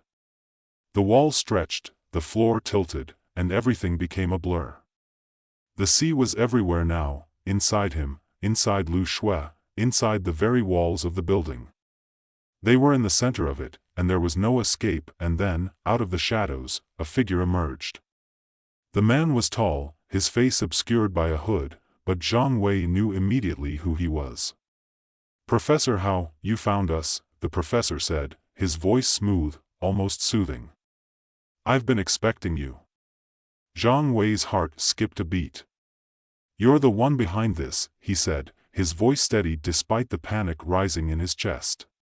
"You're the one who created the sea." Hao didn't answer immediately. Instead, he stepped closer, his eyes gleaming with a strange intensity. "Created," he said with a smirk. "No. I didn't create it. I merely unlocked it. The sea has always existed. We're all connected, Zhang Wei. We always have been. You just haven't realized it yet." Zhang Wei took a step back, his thoughts racing. This was it. The man responsible for everything. For the sea. For the destruction of individuality. "You're wrong," he said, his voice sharp. "The sea isn't unity. It's control. You're taking away people's freedom. You're erasing them." Hao smiled, a cold, empty smile that sent a chill down Zhang Wei's spine. "And what is freedom, really? A fleeting illusion. What if we could create a world without conflict, without fear? A world where every mind is in harmony? Where no one is alone?" Zhang Wei's chest tightened. This was what Hao wanted. To erase the individual. To create a singular consciousness, a collective mind that would erase all the pain, all the loneliness. "But at what cost?" "You're wrong," Zhang Wei repeated, his voice shaking with a mix of anger and desperation. "You can't just erase people's minds. You can't take away their freedom and call it peace." For a moment, Hao seemed to pause, his eyes narrowing. "You don't understand. You never will." And then, before Zhang Wei could react, the world around him shifted again, the voices of the sea growing louder, pressing against his mind, suffocating him. He could feel himself slipping, feel the pull of the sea dragging him under. He tried to fight it, tried to hold on to his thoughts, but it was too much. And then, something broke inside him. He let go. For a moment, everything was quiet. No voices, no thoughts, no pressure. It was just him, just Lu Shui, standing there in the dark room. But the silence didn't last. The sea was still there, waiting, watching. And Zhang Wei knew that it wasn't over. It would never be over, not unless they found a way to sever the connection. Not unless they broke the link between the collective and the world. He looked at Lu Shui, her eyes wide, her body trembling as she too fought against the sea. They were in this together. And they would fight it together. And no matter what it took. Daniel Williams wasn't used to feeling calm in the office. There was always a buzz of restlessness in the back of his mind, a constant hum of anxiety that made the fluorescent lights in the conference room seem unbearably harsh. His job at a tech startup required him to stay plugged in, to juggle constant emails, meetings, and deadlines. But on this particular Tuesday morning, Daniel noticed something strange. As his boss rambled on about Q3 projections and market trends, Daniel's mind wasn't racing. He wasn't irritable. He didn't feel the familiar ache in his chest or the tightness in his shoulders. In fact, he felt nothing. A moment passed, then another. His eyes glazed over as he watched the words on the PowerPoint slide blur into an indistinguishable mass of numbers and jargon. His colleagues, all dressed in their usual corporate uniforms, white shirts, pressed trousers, the occasional tie, seemed equally disengaged, but for once, Daniel couldn't feel their usual irritation. Normally, their barely concealed frustration or the fake smiles they gave each other would have been a source of irritation for him. But now, it was as though he were looking at a glass window separating him from the world around him. There was a stillness inside of him that was unsettling, but also peaceful. Too peaceful. When the meeting finally ended, Daniel didn't feel the usual wave of relief. He didn't feel anything. No rush to check his phone, no desperate need for a coffee to kickstart his system. He simply left the conference room, walked to his desk, and sat down. His mind began to churn. He reached for his phone, scrolling aimlessly through social media, but it was no use. He couldn't shake the eerie sense that something wasn't right. The following days didn't make any more sense. As Daniel interacted with his colleagues, he found himself feeling strangely distant, as though a barrier had gone up between him and the world. He couldn't tell if it was just him or if something had changed in the people around him. His manager, normally a bundle of nervous energy, was flat. His friend Lucas, who usually cracked jokes to fill the awkward silences in the office, now seemed distant and muted, as though he were just going through the motions. Even his usual bouts of anxiety felt different. He wasn't experiencing the crushing tightness in his chest, the pit in his stomach that always threatened to swallow him whole.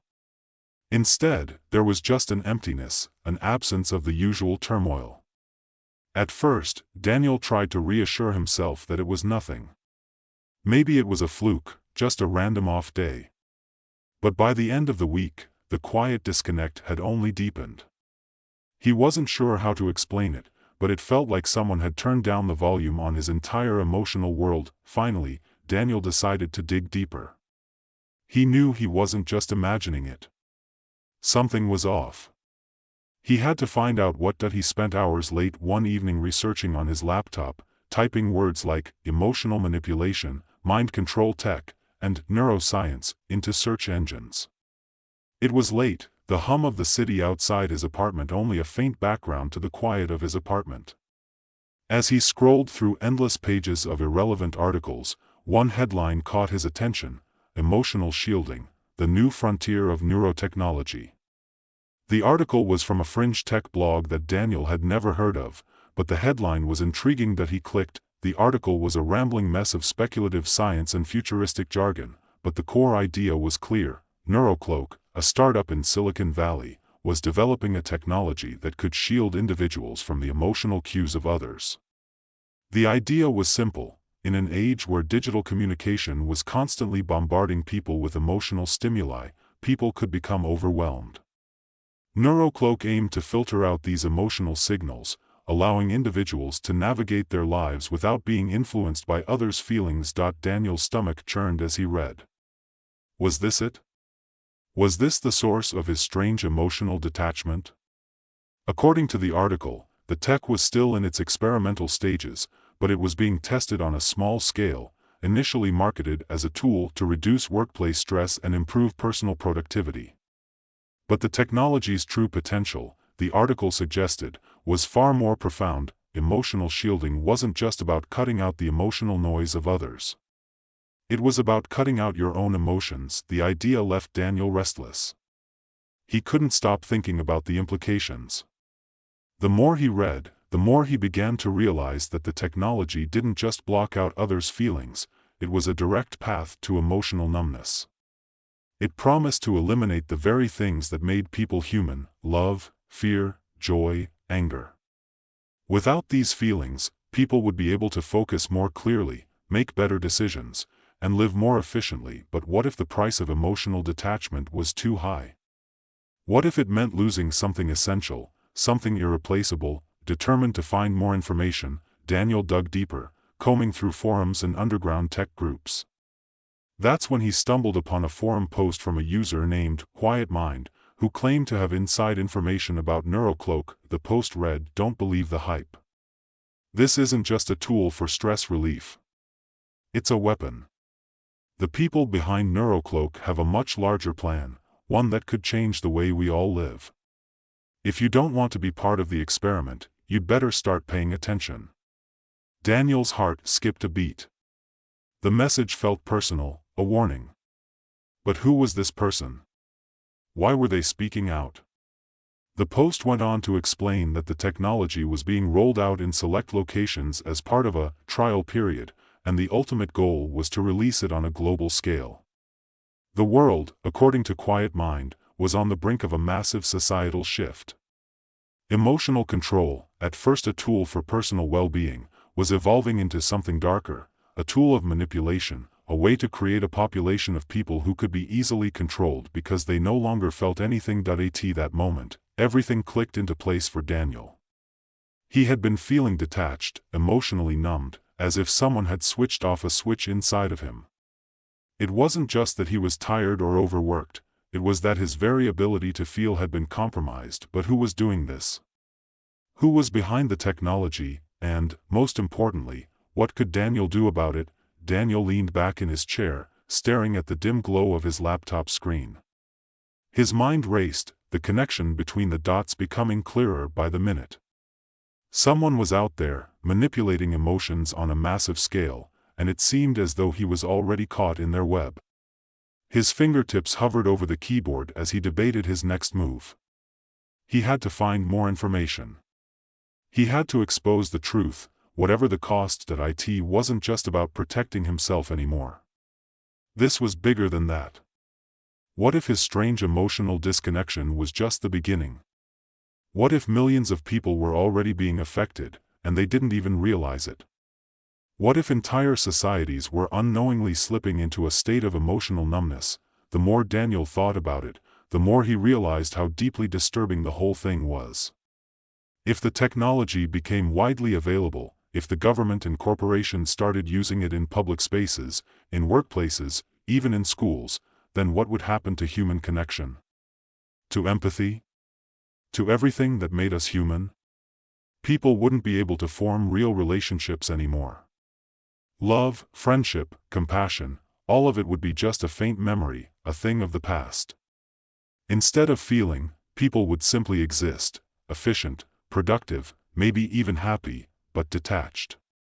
As if they were just machines going through the motions. And yet, there was something in the back of his mind, something nagging at him, urging him to take a different path. He thought about his own experience, the emotional numbness that had gripped him over the past week. He'd thought it was a blessing, at first. No anxiety. No crushing sense of inadequacy. But now, he couldn't deny it, he was starting to miss his own emotions. His feelings made him who he was. Without them, what was left? A husk of a man, going through life without meaning, without passion. The door to his apartment creaked open. He didn't hear it at first, so wrapped up was he in his thoughts. But then there was a soft knock at the door. He glanced up, and there, framed in the doorway, stood Alex. His old friend and former colleague. She had been a tech genius back in their college days, a coder so brilliant that even Daniel had been in awe of her skills. After college, they'd lost touch, life had swept them in different directions. But now, here she was, standing in front of him with a look of quiet determination. "Alex?" Daniel said, a mix of surprise and something else, something he couldn't quite place. "I need to talk to you," she said, her voice low, urgent. "We don't have much time." She stepped inside, closing the door behind her and locking it with a soft click. She didn't sit down. Instead, she began pacing the room, her eyes darting around as though she were worried someone might be listening. Daniel stood up, his mind reeling. He had barely spoken to her in years, but there was no mistaking the look in her eyes. She was here for a reason. She wasn't just here to catch up. "What's going on?" Daniel asked, his voice suddenly hoarse. Alex stopped pacing and faced him. Her expression was grim, the kind of seriousness he'd never seen in her before. "You've been looking into Neurocloak, haven't you?" Daniel froze. "How do you know that?"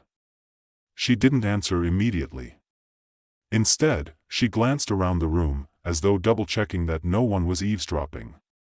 "I've been following the same lead. I know what they're doing, Daniel.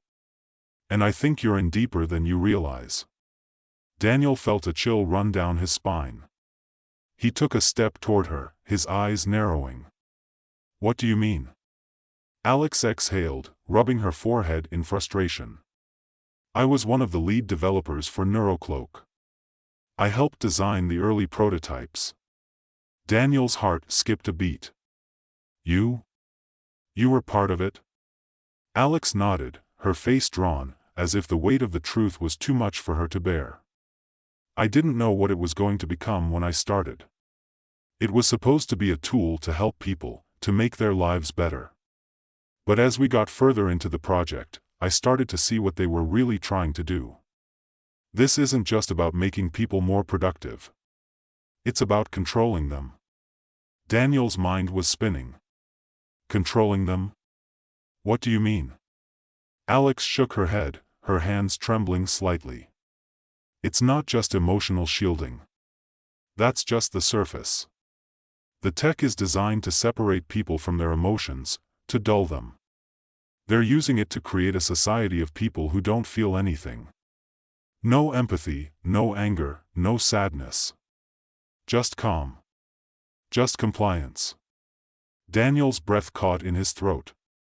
"But why? Why would they want that?" "Because it's easier to control people when they don't have strong emotions," Alex said, her voice barely above a whisper. "When people don't feel, they don't fight back. They don't resist. They just exist. They'll work, they'll consume, they'll follow orders. It's the perfect way to maintain power." Daniel staggered back, his mind racing. He had been right all along. This wasn't just some quirky tech startup trying to make people more productive. This was a calculated, cold-blooded effort to reshape society. The more he thought about it, the more horrifying it became. People would stop caring. There would be no more uprisings, no more social movements, no more activism. The very fabric of humanity would unravel. "You have to stop them, Daniel," Alex said, her voice urgent now. "We have to stop them. Before it's too late." Daniel nodded, his pulse quickening. "How do we do it?"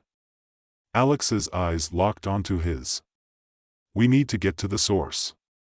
NeuroCloak is building a new prototype in a facility near the outskirts of the city. They're testing the next phase of the technology. If we can get in, we can shut it down." Daniel felt a surge of adrenaline. The thought of confronting the people behind this twisted technology filled him with a mixture of fear and determination. But the more he thought about it, the more he realized there was no other choice. This was his chance to stop the future from becoming a cold, emotionless nightmare. "We'll need a plan," Daniel said, already thinking through the logistics. "We can't just walk in and expect to shut it down. There will be security." "I have a contact," Alex said quickly. "Someone on the inside. They'll help us get in." Daniel nodded, taking a deep breath. "Okay. Let's do it." The next morning, they were on their way. Alex had arranged for them to meet with her contact at a small diner on the edge of the city.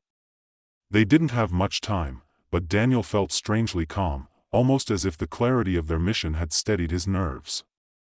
They couldn't afford to hesitate. When they arrived at the diner, Daniel's heart began to race again. They took a booth in the corner, their eyes scanning the room for any sign of their contact. A few minutes later, a man entered. He was tall, with a thin face and sharp eyes that seemed to be constantly assessing everything around him. He looked around briefly before locking eyes with Alex, then walking over to their booth. "Alex," he said, sitting down without waiting for an invitation. "You're early." "This is Daniel," Alex said. "We need your help."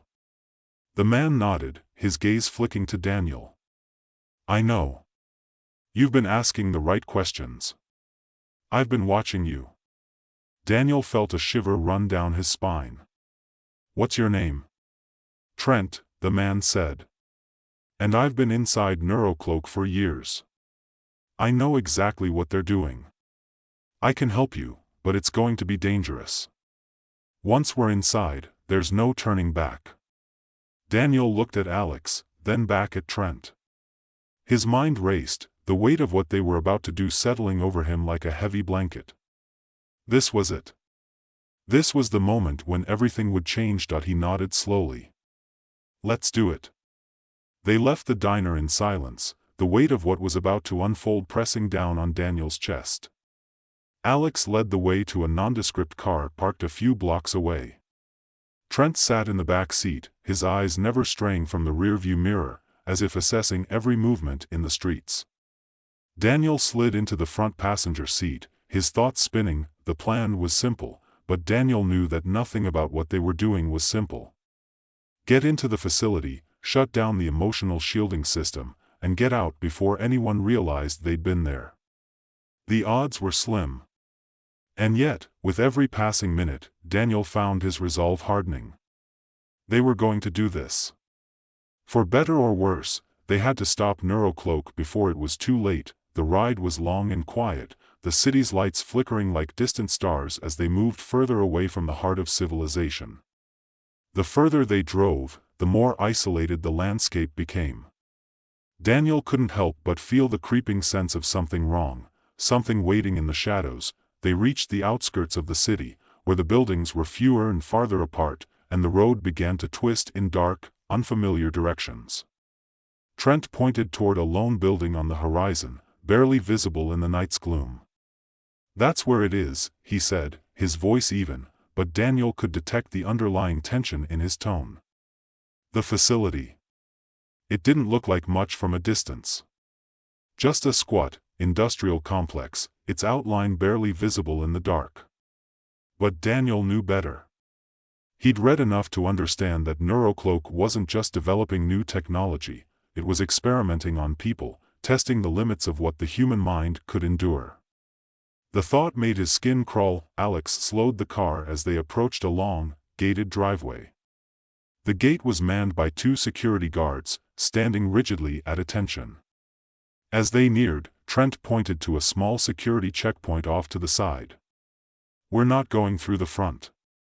I've got a contact inside who'll get us in through the back." Daniel nodded, trying to push the fear from his mind. They couldn't afford to hesitate. They couldn't afford to get caught. The car stopped a few yards away from the checkpoint. Trent was out of the car before anyone could question their presence, his movements fluid and confident. He approached the security guard with a nod, speaking quietly. The guard nodded in return, almost as though he had no choice but to comply. Daniel and Alex waited in silence, watching the exchange. Moments later, Trent motioned for them to follow. They walked past the checkpoint and into a narrow alley between 2 high fences, then crouched beside a service door that led into the facility. The air was thick with the scent of machinery and something else, something sterile, as though everything had been wiped clean of life. "I'll disable the cameras," Trent whispered. "You two stay close." Daniel could hear the faint clicking of a small device, then the faint whir of the security system shutting down. The door swung open, and they stepped inside. The building was cold, its concrete floors and walls creating an oppressive atmosphere. Dim lights flickered above them, casting shadows that seemed to stretch endlessly in every direction. The only sounds were the distant hum of machinery and the soft echoes of their footsteps as they made their way down the corridor. Trent led them deeper into the building, moving with the precision of someone who knew the layout like the back of his hand. They passed by rooms filled with complex equipment, each one more confusing than the last. It wasn't just tech. It was a maze, a labyrinth of wires and screens and monitors, all buzzing with the pulse of the research happening behind closed doors. Daniel couldn't stop glancing at the doorways they passed, half expecting someone to come rushing out at any moment, but there was no one. The facility felt eerily empty, as though the people working there were just as disconnected as the technology they were developing. It was as if this place, this sterile, emotionless world, was a reflection of what Neurocloak wanted to create in society, a place where people moved through life like ghosts, existing but not truly living. After what felt like an eternity of winding hallways and locked doors, Trent finally stopped in front of a steel-reinforced door. He turned to face Daniel and Alex, his expression grim. "This is it," he said. "The core of the operation. Behind this door is where the real work happens. The emotional shielding system." Daniel felt a cold rush of dread wash over him. They had come this far, and yet the enormity of what they were about to do still hit him like a punch to the gut. If they succeeded, they could stop the system from going live, maybe even reverse some of the damage already done. If they failed, they might never make it out alive. Trent pressed his ear to the door, listening intently for any sounds. When he was satisfied, he motioned for them to follow and quickly began to pick the lock.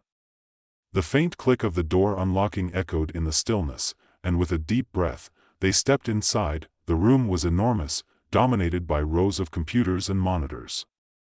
At the far end, a massive console sat against the wall, its glowing screen displaying rows of data that meant nothing to Daniel. But he could feel the hum of the machine in the air, a constant, unrelenting presence that made his skin prickle with unease. "This is it," Alex said, her voice steady but strained. "This is where they control everything." Trent moved quickly, his fingers flying over the console as he typed in commands. Daniel and Alex stood at the edge of the room, keeping watch. But the longer they stood there, the more Daniel felt the weight of the place pressing down on him. He could almost hear the silence in the air, like the building itself was waiting for something, waiting for them to make a mistake. Suddenly, a low beep echoed through the room, followed by a sharp click. The console flickered, and the monitors went dark. For a moment, everything was still. Then, without warning, the lights overhead flickered, and a loud, mechanical sound filled the air. The room began to shake, and Daniel's heart leapt into his throat. "What's happening?" he shouted, his voice rising in panic. Trent's face had gone pale. "It's a lockdown," he said, his voice tight with urgency. "They know we're here. We have to get out. Now." Before Daniel could react, a blaring alarm sounded, and the door they had entered through slammed shut with a deafening crash. They were trapped. The walls seemed to close in, and Daniel felt the first real rush of panic in days. His thoughts raced as his heart pounded in his chest. They had to escape, there was no other choice. "Get to the exit." Trent barked, his voice commanding. "I'll hold them off. Go." Without thinking, Daniel turned and sprinted toward the hallway. He heard Alex's footsteps behind him, the sound of their feet pounding against the cold concrete floor as they ran. But they weren't fast enough. As they rounded the corner, a group of security guards appeared, weapons drawn, blocking the path ahead. Daniel skidded to a halt, his mind racing for a way out. But before he could make a move, Alex grabbed his arm, her grip firm. "This way," she said urgently, pulling him toward a small door to their left. They burst through the door and into what appeared to be a maintenance corridor, the narrow hallway dimly lit by flickering lights. The sound of footsteps behind them echoed through the walls. "They weren't alone. We're almost there," Alex said, her voice breathless. "Keep going." They ran harder, the sound of pursuing guards growing louder with every step. The air was thick with tension, and Daniel's heart was racing faster than ever. His breath came in sharp, shallow gasps. They couldn't stop now.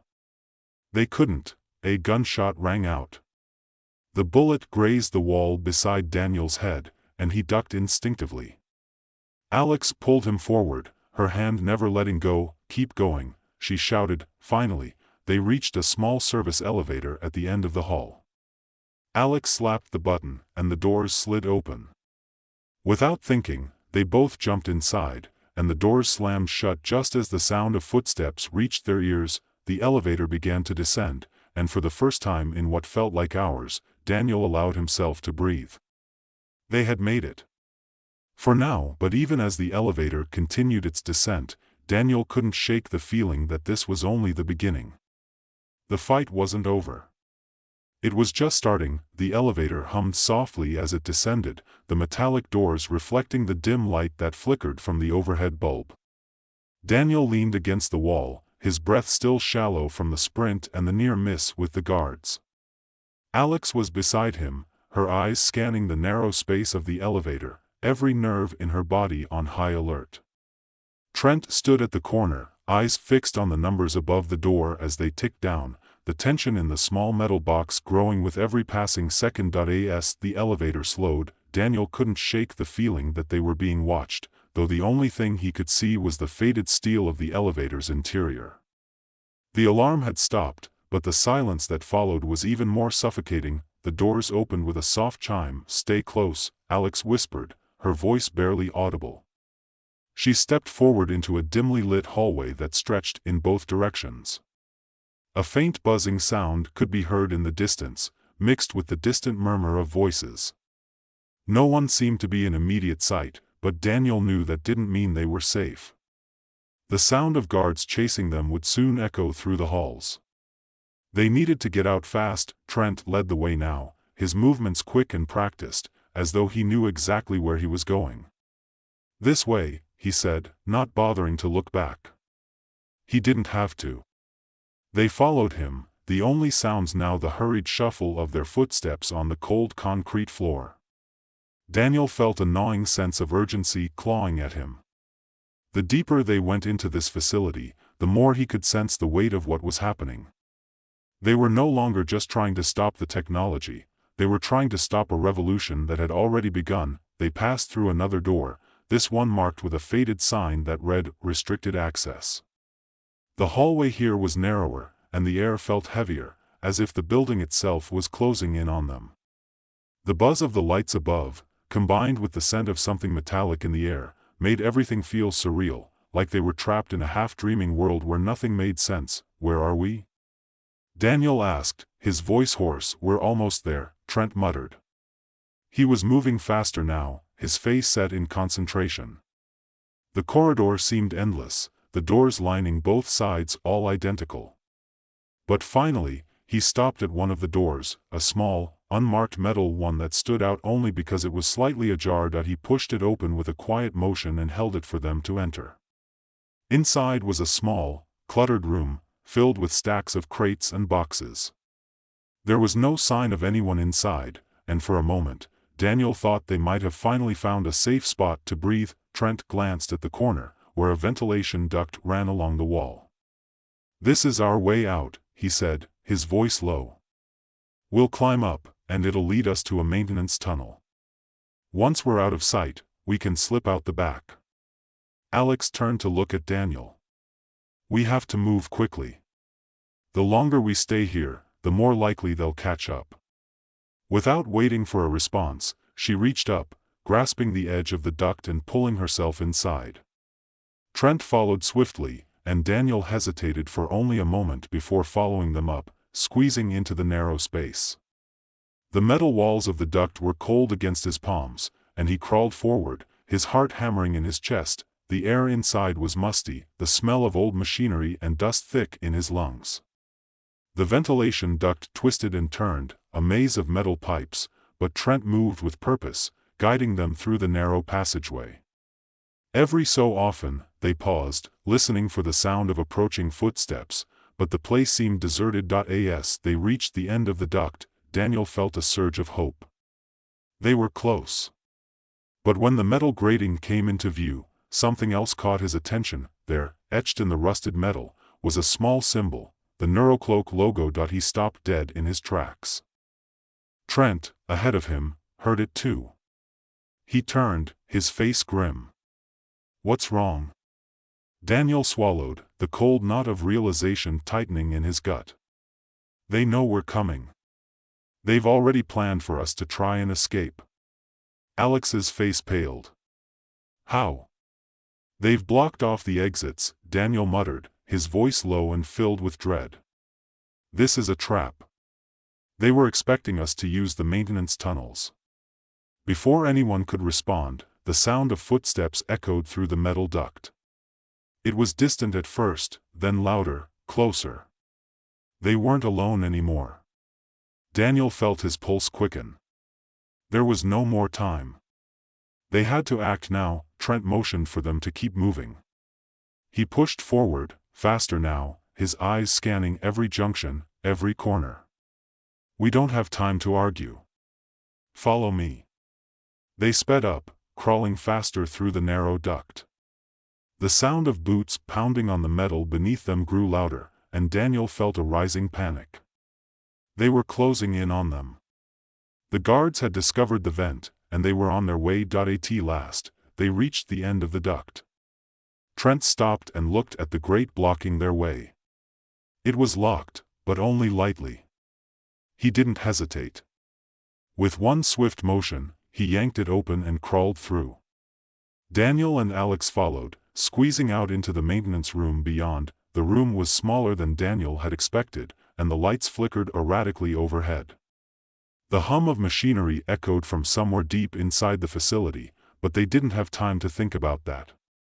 They needed to move. Trent darted to the far corner, where another door led to an alley outside. He stopped just before it, checking the hallway for guards. When he was certain it was clear, he nodded for them to follow. They stepped out into the night air, the cool breeze hitting Daniel's face like a slap. They had made it outside. But as they turned toward the alley, ready to make their escape, a harsh voice called out from behind them, "Stop right there." Daniel froze. He didn't even need to turn around. He knew who it was. The voice was familiar, one he'd heard just hours before. The man who had been overseeing the facility. Cyrus Adler. Trent's face turned pale. "We don't have much time," he whispered urgently. "Run." Before Daniel could react, the alley was suddenly filled with figures. Guards in tactical gear moved toward them, weapons drawn. The air seemed to grow colder with each step, as though time itself was slowing down, pulling them into an inescapable web. Daniel's mind raced, trying to find an out, a way to escape. But there was no escape. They were surrounded. "Give up now," Cyrus's voice rang out, calm and terrifyingly confident. "You're too late. The system's already been activated." Daniel's breath hitched. "No," Cyrus stepped forward, a faint smile on his lips. "It's already begun. The emotional shielding, the control, it's already spreading. You can't stop it. You never could." The words cut into Daniel like a knife. For a moment, all he could hear was the pounding of his own heart. The panic that had been at bay for so long suddenly gripped him. He had fought so hard to stop this, to find a way to fight back, but now it felt like it was all for nothing. But then, something in him shifted. The fear, the hopelessness, it wasn't the end. It couldn't be. He couldn't let it end like this. Not now. Not when there was still a chance to stop everything from unraveling. He looked at Alex and Trent. Their faces were filled with the same resolve. "This isn't over," Daniel said, his voice steady, though his heart pounded in his chest. "We're not done yet." Cyrus's smile faltered for just a fraction of a second.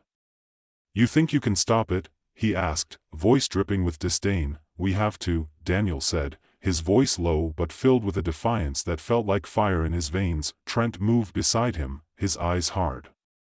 "We won't let you win." With a single, sharp motion, Daniel turned and ran. The world around him blurred as he sprinted down the alley, away from the building, away from the people who sought to control it all. They weren't finished.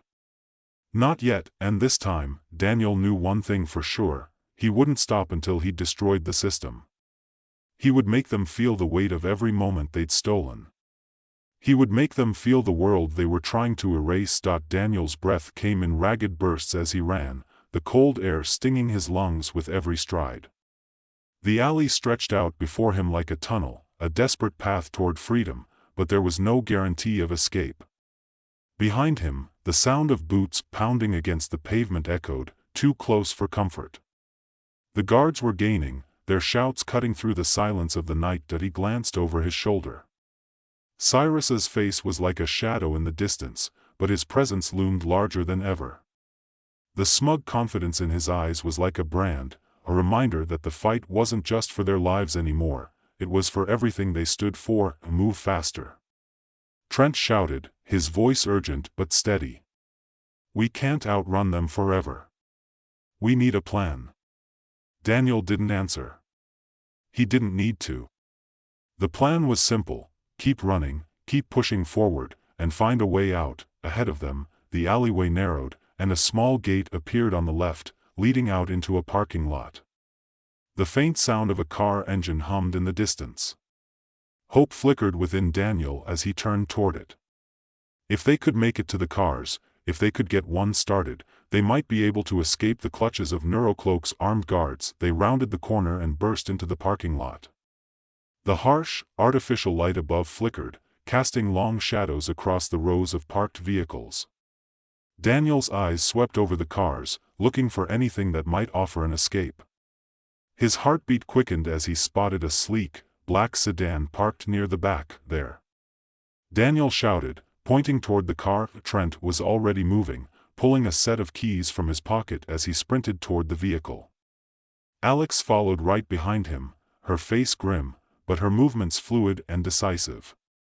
Daniel was right on their heels, but before they could reach the sedan, a harsh voice shouted from behind them, "Stop right there." It was Cyrus again, his voice unmistakable. Daniel felt his stomach tighten as he whipped around. The guards had reached them. At least 5 men, all armed, stood at the edge of the parking lot, blocking their only way out.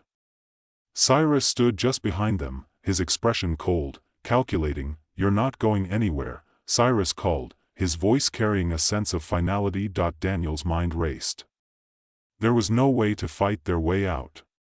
They didn't have the numbers, and they didn't have the time.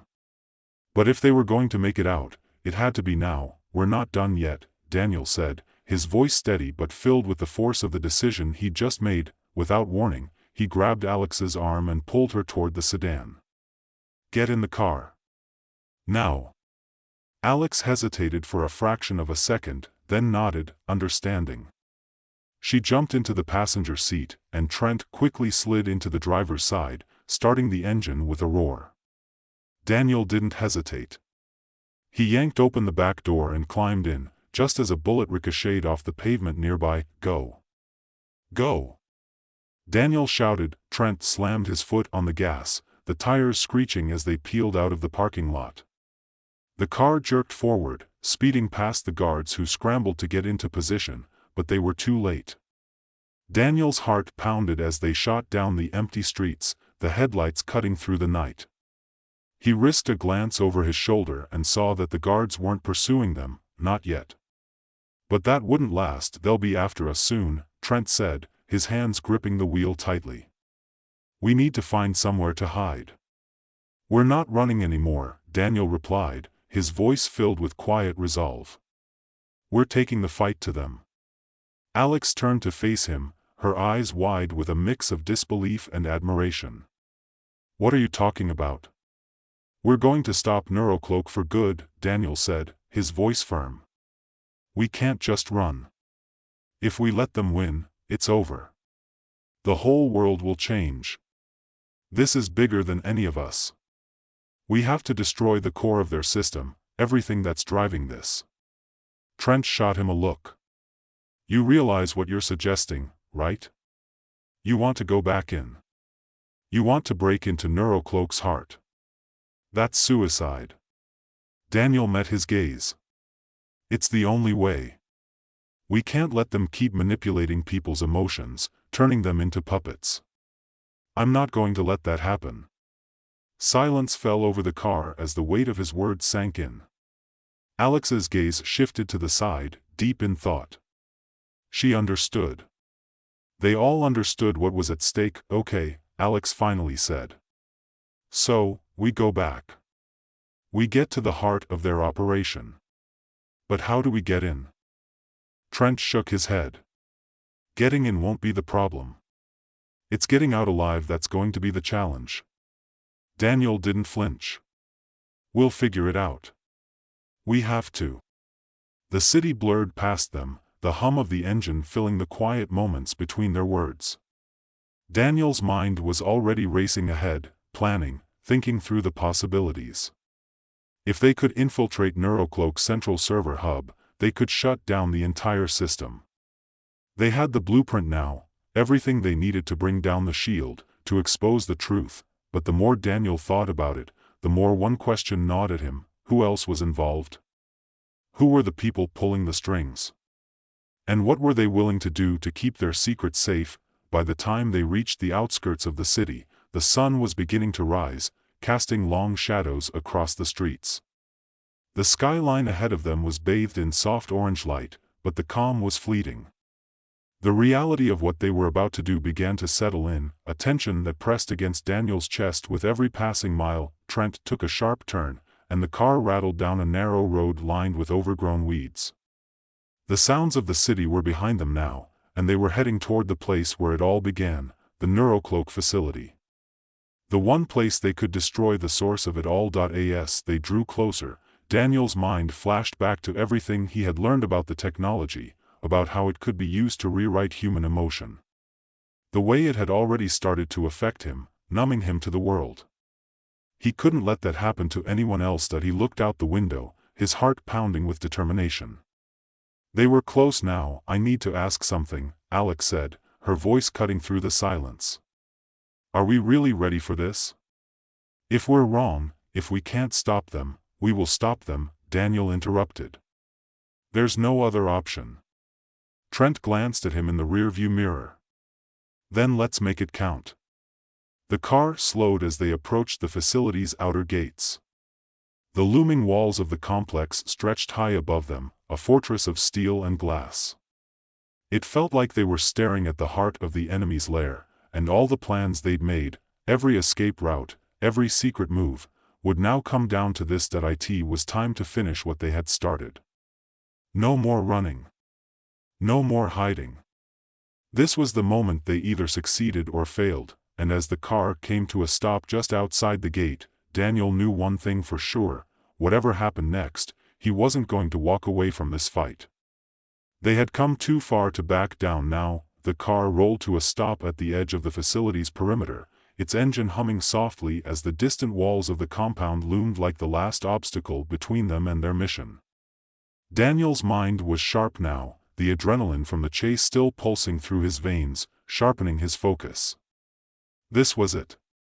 They were here, and nothing would stop them. Trent cut the engine, and the sudden silence inside the car was deafening. The three of them sat for a moment, the weight of what they were about to do pressing heavily on them. There was no turning back. No last-minute plans. They had all known it was going to come to this, so, what's the plan now? Alex asked, her voice a low whisper. Her eyes were wide, but there was no fear in them, just a quiet, determined resolve. She had come this far, and there was no way she was backing down now. Daniel looked at her and then at Trent. We move fast. We get to the heart of the system, and we take it out. We destroy everything that's controlling it. We can't leave any trace behind. Trent nodded, though his face was tight with tension. I'll take point. Alex, you're with me. Daniel, you follow. They climbed out of the car, the cool morning air biting at their skin. The quiet hum of the facility's machinery seemed to vibrate in the ground beneath their feet, a constant reminder of the power housed within those walls. Daniel's hand tightened around the grip of his gun, a tool he hoped he wouldn't need, but he wasn't taking chances. They had no idea what would be waiting for them inside. The entrance to the facility was just a few yards away, a security gate blocking their path. It wasn't manned, but a high-tech surveillance system hovered above, cameras swiveling in every direction, tracking their movements. The last thing they needed was to be caught on camera, but Trent was already on it. He moved quickly, his fingers working with precision as he accessed the nearby control panel hidden beneath a tangle of wires. Daniel's pulse quickened as he kept watch, eyes darting over the looming buildings, the distant sound of workers inside, their voices faint echoes that barely reached the outside. Time was slipping away. If they didn't get inside soon, they'd be detected. A soft click broke through his thoughts, and Trent motioned for them to move. We're in, he whispered, leading them toward the now unlocked gate. The heavy door creaked open as they slipped inside. They moved quickly through the facility's back entrance, their footsteps muffled against the concrete floor. The smell of industrial-grade cleaners and cold metal hit them immediately, and Daniel felt a shiver run down his spine. Everything about this place was designed to erase humanity. Cold, sterile, and controlled. The first hallway they entered was dimly lit, with narrow passageways branching off in multiple directions. The walls were lined with what seemed like endless rows of offices or storage rooms. The noise from the central core of the facility was faint now, drowned out by the quiet buzz of the lights overhead. Trent paused at the first junction, glancing over his shoulder. "The server room is through here," he said quietly, pointing down a hallway that seemed darker than the rest. "We need to get to the central control room. That's where all the power for the system comes from." Daniel nodded, and the three of them fell into step, moving down the hallway with the kind of quiet urgency that came with knowing there was no room for error.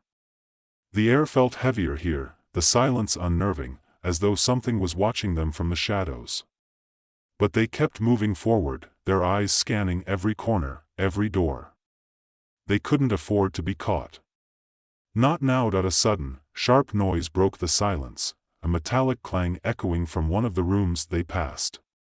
Daniel's heart skipped a beat as they froze in place, eyes darting toward the source of the sound. But there was nothing. Just a stray piece of equipment, perhaps, or some forgotten tool clattering against the walls. He exhaled slowly, trying to steady his breathing. "We keep going," Trent said, his voice calm but insistent. "Stay alert." They continued down the hall, rounding another corner, and Daniel's stomach dropped as they reached a set of heavy, reinforced doors. A small, red light above the entrance blinked ominously. This was it. The heart of the system. Trent approached the door and pulled out a small device, attaching it to the keypad beside it. He worked quickly, fingers flying over the buttons, the small screen on the device flashing as it hacked into the system. Daniel's breath caught in his throat, his eyes darting back down the hallway. They had no idea how much time they had before security would be alerted to their presence. Every second felt like an eternity. Finally, the screen flashed green, and the door clicked open. They slipped inside, and Daniel's heart began to race as he took in the room. It was huge, an expansive chamber lined with rows of servers, each one humming with power, each one feeding into the system that controlled Neurocloak's emotional manipulation technology. At the far end of the room, a massive console sat, glowing with data. This was the brain of it all. The control center. Trent moved forward without hesitation, approaching the console. "I'll get us in," he said, his voice steady but filled with focus. He knelt in front of the terminal, his fingers dancing across the keys. Daniel and Alex stood at the edges of the room, watching the door. The seconds ticked by, each one feeling longer than the last. Daniel's mind raced as he thought of the countless lives that had already been affected by Neurocloak, the people who were unknowingly being numbed, stripped of their ability to feel, to empathize, to connect. If they failed, this technology would spread, and there would be no turning back. The world would change in ways they couldn't predict, and humanity would lose something precious. "Almost there," Trent said, his voice breaking through Daniel's thoughts. He was sweating now, his hands trembling slightly as he typed. Just a few more seconds. Suddenly, the room's lights flickered. Daniel's heart skipped a beat. The alarm system. A harsh, grating sound echoed through the room as a red light began to flash on the far wall, signaling that the security breach had been detected. The screens on the console began to glitch, and the system hissed to life, as though fighting against Trent's attempts to disable it. "Get ready," Trent said urgently. "They're coming. We need to shut this thing down now." Daniel looked at Alex, and she nodded, her eyes hard with determination. "Do it." Trent slammed his fingers into the final sequence, and with a loud beep, the system flickered. The lights overhead went out for a moment, and then everything went dark. For a brief second, Daniel thought they had failed, but then, a low hum filled the room, the hum of the machines shutting down. One by one, the servers began to power down, their glowing lights fading, and for the first time since they had entered the facility, Daniel felt a strange sensation of relief. The system was off, they had done it. But before they could take a moment to celebrate, the sound of footsteps grew louder, echoing through the hall. The countdown had started. They had moments, maybe seconds, before the facility would be swarming with guards. "Move," Trent said, already heading toward the door. "We don't have much time." Daniel and Alex followed without hesitation, their hearts pounding in unison as they rushed toward the exit. The door to the hallway opened with a soft hiss, and they sprinted down the corridor, the adrenaline pushing them forward. This wasn't over yet. They still had to get out, but for the first time, Daniel allowed himself a breath of hope. They had stopped Neurocloak's grip on humanity. They had fought back. And they had won. James Foster had always been an average guy, an office drone stuck in the repetitive grind of spreadsheets, emails, and coffee breaks. He had no delusions of grandeur, no wild ambitions.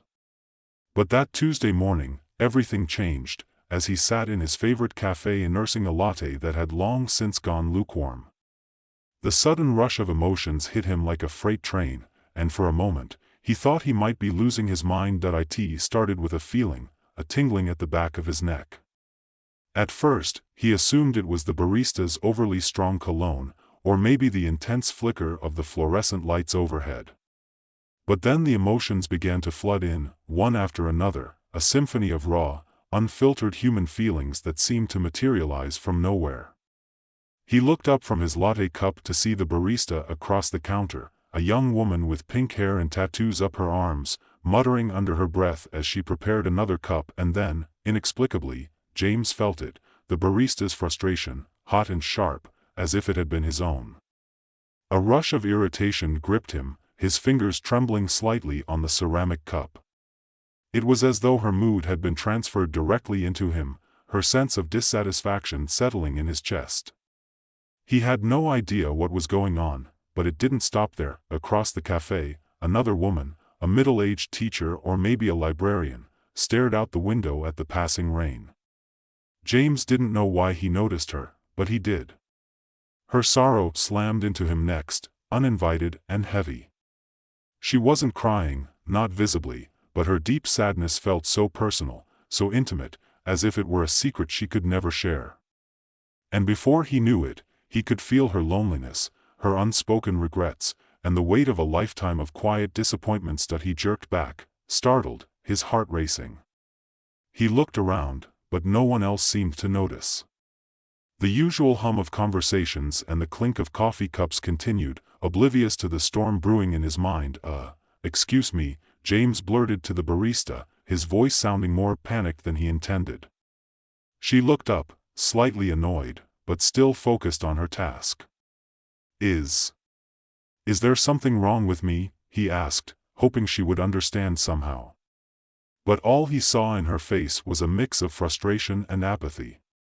She didn't even answer, just tossed the cup into the recycling bin and turned away. No, it wasn't just the barista. It was him. Something was happening to him. At first, he thought it was some bizarre psychological episode. Maybe a panic attack, maybe stress. But then, with a suddenness that left him dizzy, it clicked. He could feel people's emotions. The more he tried to deny it, the clearer it became.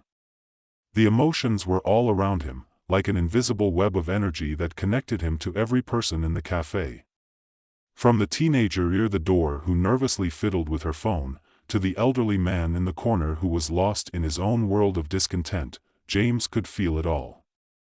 It was overwhelming, like swimming in a sea of other people's inner worlds, but it wasn't just feelings. No, it was worse than that. It was everything, the weight of their moods, their unspoken thoughts, their desires. For a brief moment, it was as if his mind was no longer his own. He couldn't filter out what was his and what belonged to someone else. He stood up abruptly, knocking his chair over in the process. The sounds of the cafe seemed distant, muffled, as though they were underwater. He needed to leave. Right now. He couldn't stay here, trapped in this flood of alien emotions. He stumbled out of the cafe, taking deep breaths to clear his mind, but it didn't help. It wasn't just the cafe, it was the whole damn world. People walked past him on the sidewalk, and he felt their emotions too. A woman in a hurried business suit, bitter and anxious. A man carrying a bouquet of flowers, love mingled with a touch of guilt.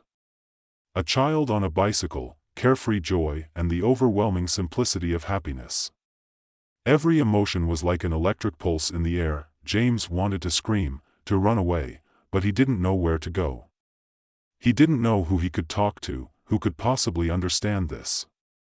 He felt both liberated and trapped, free yet imprisoned by the sheer weight of other people's feelings. He reached for his phone and tried to call someone, anyone. But the screen was a blur. The emotions were too much. He couldn't think. He couldn't breathe.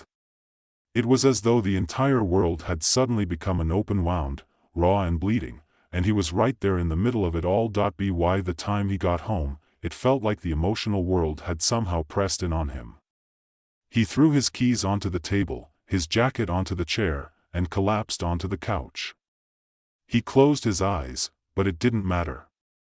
He could still feel the emotions, everyone's emotions.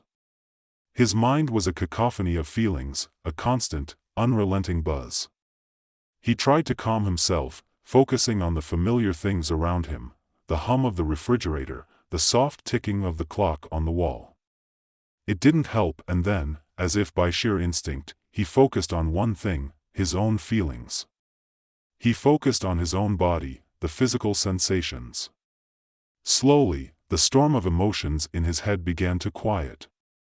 The noise receded, and he was left with only his own heartbeat, his own breath, but just as he thought he might have gained control, the sensation hit again. A sudden rush. This time, it wasn't just his own feelings. Someone else's emotions, sharp and clear, sliced into his mind. "Stop it," he whispered under his breath, trying to close himself off. "Stop it." But it didn't stop. It was then that he heard the voice. The voice in his head, clear and calm, like it had been speaking to him all along. "You are not alone." He froze. The voice wasn't his own. It wasn't a product of his mind, his stress, his paranoia. Someone else was speaking to him. He wanted to cry out, to run, to escape the maddening pressure of it all, but something about the voice, the calmness, the certainty of it, kept him rooted to the spot. "You are one of many. We are the perceivers." It was at that moment, sitting there in his apartment, surrounded by the clutter of his everyday life, that James Foster realized something terrifying. He wasn't the only one. He wasn't the only one who could feel the emotions of the world. There were others. And their lives, their goals, their beliefs, everything, was about to change the world. As he sat there, struggling to understand the full scope of his newfound reality, he didn't realize that he was already caught in something far bigger than he could have imagined. There were others out there, people with powers just like his, and they were all about to collide in a war that would reshape the very nature of human interaction. But for now, all James knew was one thing: the world had just become much, much stranger than he ever could have imagined. James stared at the empty coffee mug in his hands, the silence of his apartment pressing down on him like a physical weight. His mind raced, trying to piece together what had just happened, what he had just learned. Perceivers. The word lingered in his mind, unfamiliar and yet somehow not new, as though it was a name he should have known all along. He rubbed his temples, hoping the tension in his head would ease, but it didn't. The voice in his mind still echoed faintly, like a soft hum at the edge of his thoughts. "You are not alone." Who was this? Was it someone else like him? Or was it something more? His instincts told him it was real, that this wasn't a delusion, and yet the logical part of his brain rejected the idea. He wasn't the type of person who believed in, well, anything like this. Not in supernatural powers, not in conspiracies, not in anything beyond the dull, predictable rhythm of daily life. But now, all of that felt like a distant memory, like a life that wasn't even his own. He glanced at his phone, unsure who to contact, what to say, or even if he should say anything at all. Would they believe him? Would anyone believe him? It felt like the kind of thing people laughed at on late-night talk shows.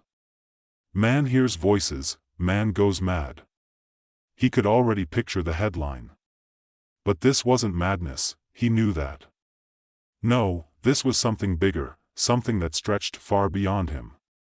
The sensation of being connected to the world, feeling the raw emotion of every person around him, it wasn't just a fluke, you are one of many. The words had been so clear, so certain. That voice, calm and almost soothing, had given him the unsettling realization that he was only a small part of something much larger. And that frightened him more than anything else. There were others, other people who could do what he could do, or perhaps far more. But who were they? What did they want? He had no answers, no roadmap to follow. Shaking his head, he tried to refocus. He needed to understand. And more importantly, he needed to control it. If the voice had been right, if this wasn't just an isolated incident, but a phenomenon affecting other people around the world, then there had to be a way to figure it out. A way to tap into this power without losing his mind in the process. He reached for the small notebook he kept on his coffee table, scribbling down what little he knew. Perceivers. The word echoed in his mind again. He paused for a moment, staring at the page. It felt like a clue, a piece of a puzzle he didn't know how to solve. One of many. He wrote it down too, underlining the phrase. It was important. It had to be. His phone buzzed, pulling him from his thoughts. He glanced at the screen, seeing a text from his brother, Dan. "Hey, you okay? Haven't heard from you in a while. Call me when you get a chance." James smiled faintly, grateful for the distraction. Dan, his younger brother, was one of those people who never seemed to understand how serious the world could be. For Dan, everything was a joke, and even the most catastrophic events could be made into something funny. Still, James appreciated him.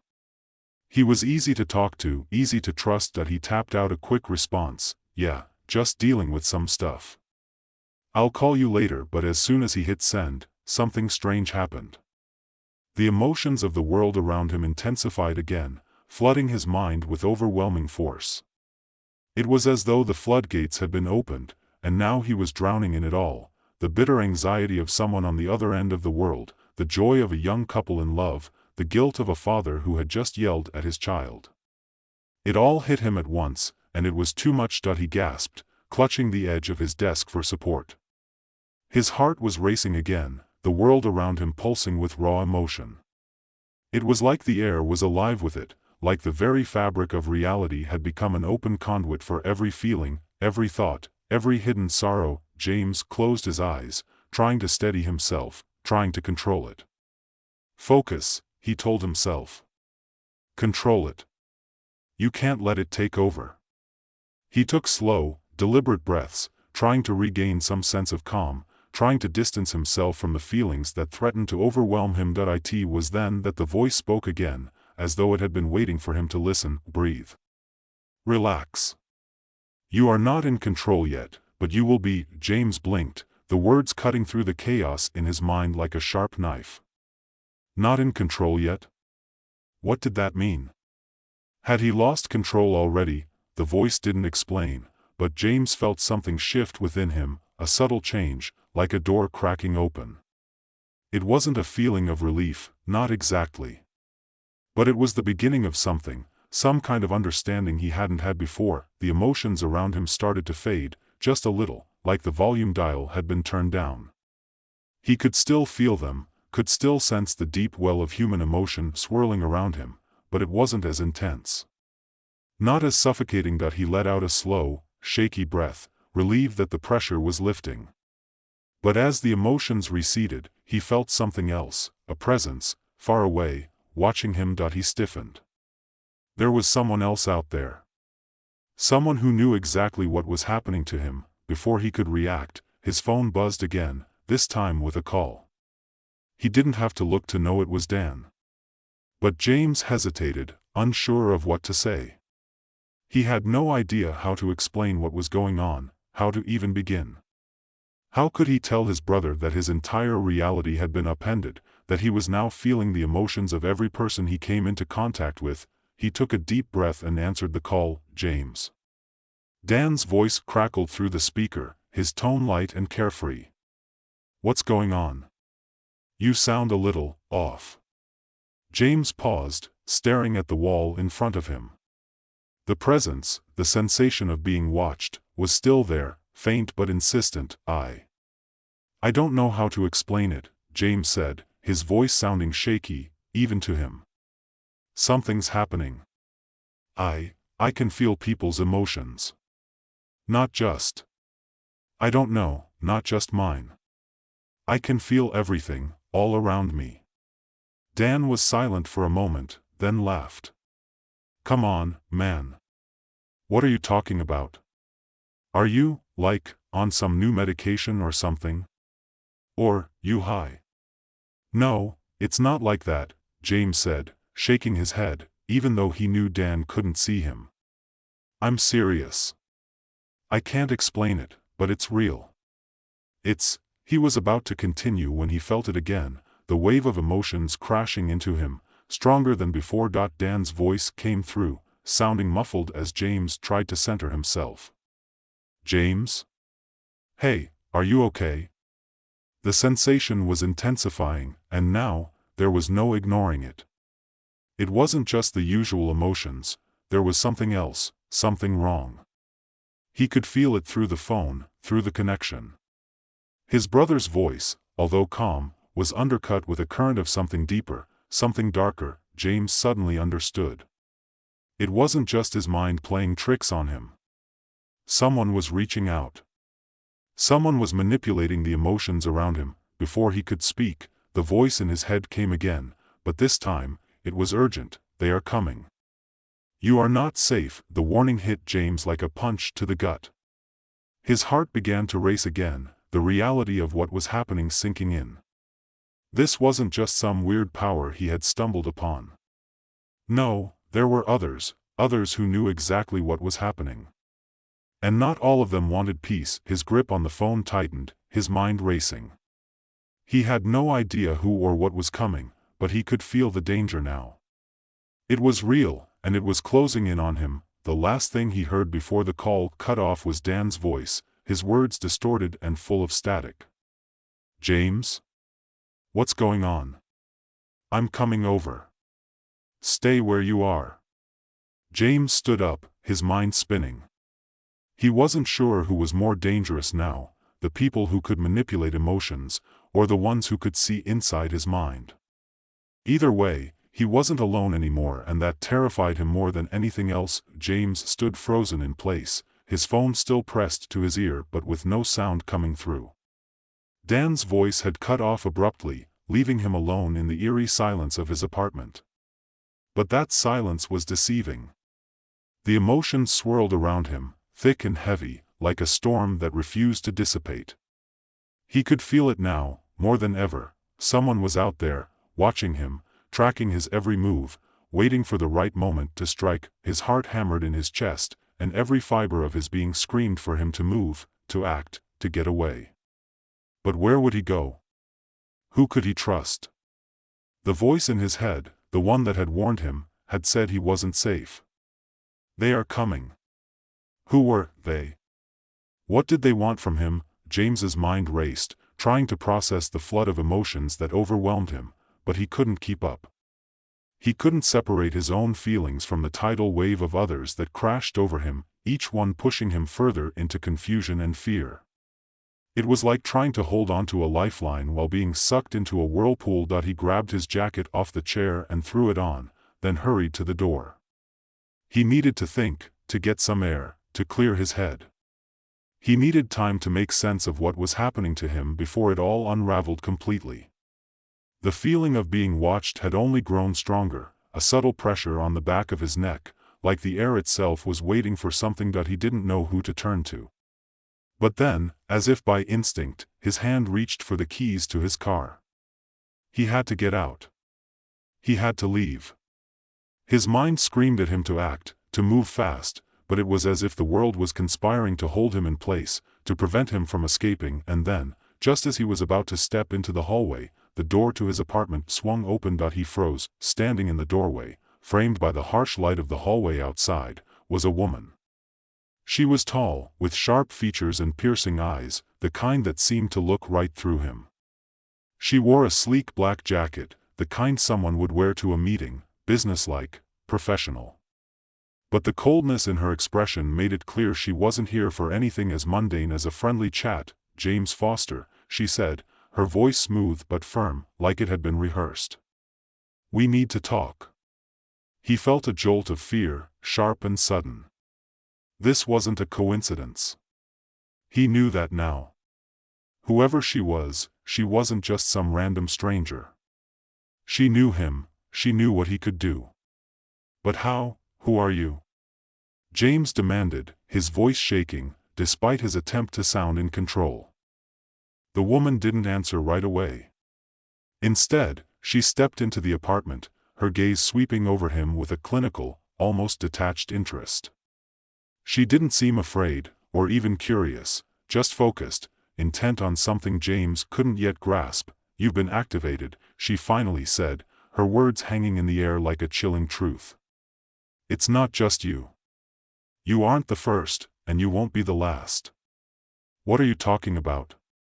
James demanded, his heart racing. He wanted to run, to escape, but he was rooted to the spot. Every instinct in his body screamed for him to get away, but his feet refused to move. "Who are you? What do you want with me?" The woman paused, her eyes narrowing slightly. "We've been tracking people like you," she said, her voice calm, but there was something cold and calculating in her eyes. "We know what you're capable of. You felt it, haven't you? The emotions, the connection to others, the way you can sense everything around you." James clenched his fists at his sides. He didn't trust her, didn't trust a single word she was saying, but part of him recognized the truth in her words. The emotions that had plagued him, the flood of feelings he couldn't escape, had started to make sense, but only in fragments. Something about what she said rang true, but he still didn't know who she was or what she wanted. "Who are you working for?" James asked, his voice low, almost a growl. "What's this all about?" The woman didn't answer directly. Instead, she took a step closer, her gaze never leaving his. "You're not just a passive observer of emotions," she said. "You can manipulate them. Change them. You could alter the course of someone's entire life with just a thought, if you wanted to. That's what makes you dangerous." James's pulse quickened. His mind reeled. He had felt the power inside him, yes, but manipulate emotions? He had never even thought of using his ability like that. He didn't know if he could. "I'm not like that," he said, his voice more forceful now, though he didn't quite believe it himself. I don't know what's happening to me." The woman's lips curved slightly, as if she were amused by his denial. "No one does at first. But you'll learn. You'll have to, because there are others out there who won't hesitate to use their abilities. People who see your power and think it's a weapon. People who'll do whatever it takes to control it." "Who are they?" James asked, his throat dry. The warning she was giving him felt far too real, far too immediate. The voice in his head, the one that had told him he wasn't safe, was beginning to make sense. "The Sentinels," the woman said, her eyes narrowing. "They are a faction of people like you, but they have a different vision. They want to control everything, every emotion, every thought. They'll use you, or anyone like you, to keep their system in place. They think they can make the world better by controlling it, by manipulating the feelings of the masses." James's heart sank. The idea of controlling people's emotions was terrifying. But the worst part was that it sounded too familiar. It sounded like something he could see happening. If people had this power, if they could control the feelings of others, what kind of world would it be? Would it be a world where emotions were nothing more than a tool to be used? A weapon to be wielded? "And what about you?" James asked, his voice steady despite the chaos inside him. "What do you want?" The woman didn't immediately respond. She seemed to weigh the question carefully, considering her answer. "I'm not here to make the world a better place," she said. "I'm here to stop the Sentinels before they succeed. There are others who feel the same way I do, people who believe that emotions should be free.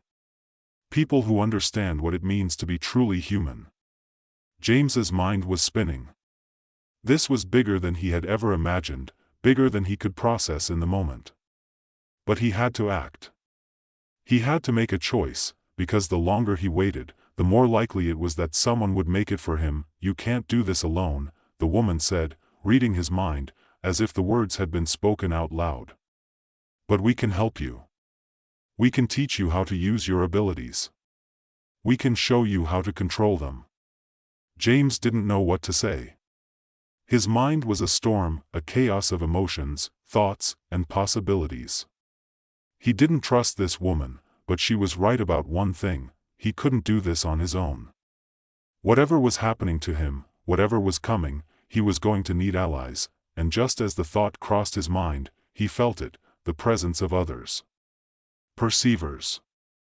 He wasn't the only one. The world was changing, and whether he was ready or not, he had just become a part of it. The woman stepped back, her gaze unwavering. "The choice is yours," she said quietly. "But time is running out. If you don't choose, someone will choose for you." James swallowed hard, his thoughts racing. The decision loomed over him, heavy and inescapable. He could feel the pull of something much larger than himself, something that could either save or destroy everything. That he took a deep breath. "I'm in," he said, and for the first time since this madness began, James Foster felt like he had made the right choice, though he had no idea what it would cost him. Zhang Wei had always considered himself a genius. Perhaps not in the way a famous physicist might be hailed, or a poet who bends words like a magician. No, Zhang Wei was a master of something far more obscure: perception. His research, which at first seemed like a glorified hobby, had blossomed into one of the most groundbreaking advancements of the century. With his work, he could see the thoughts of others.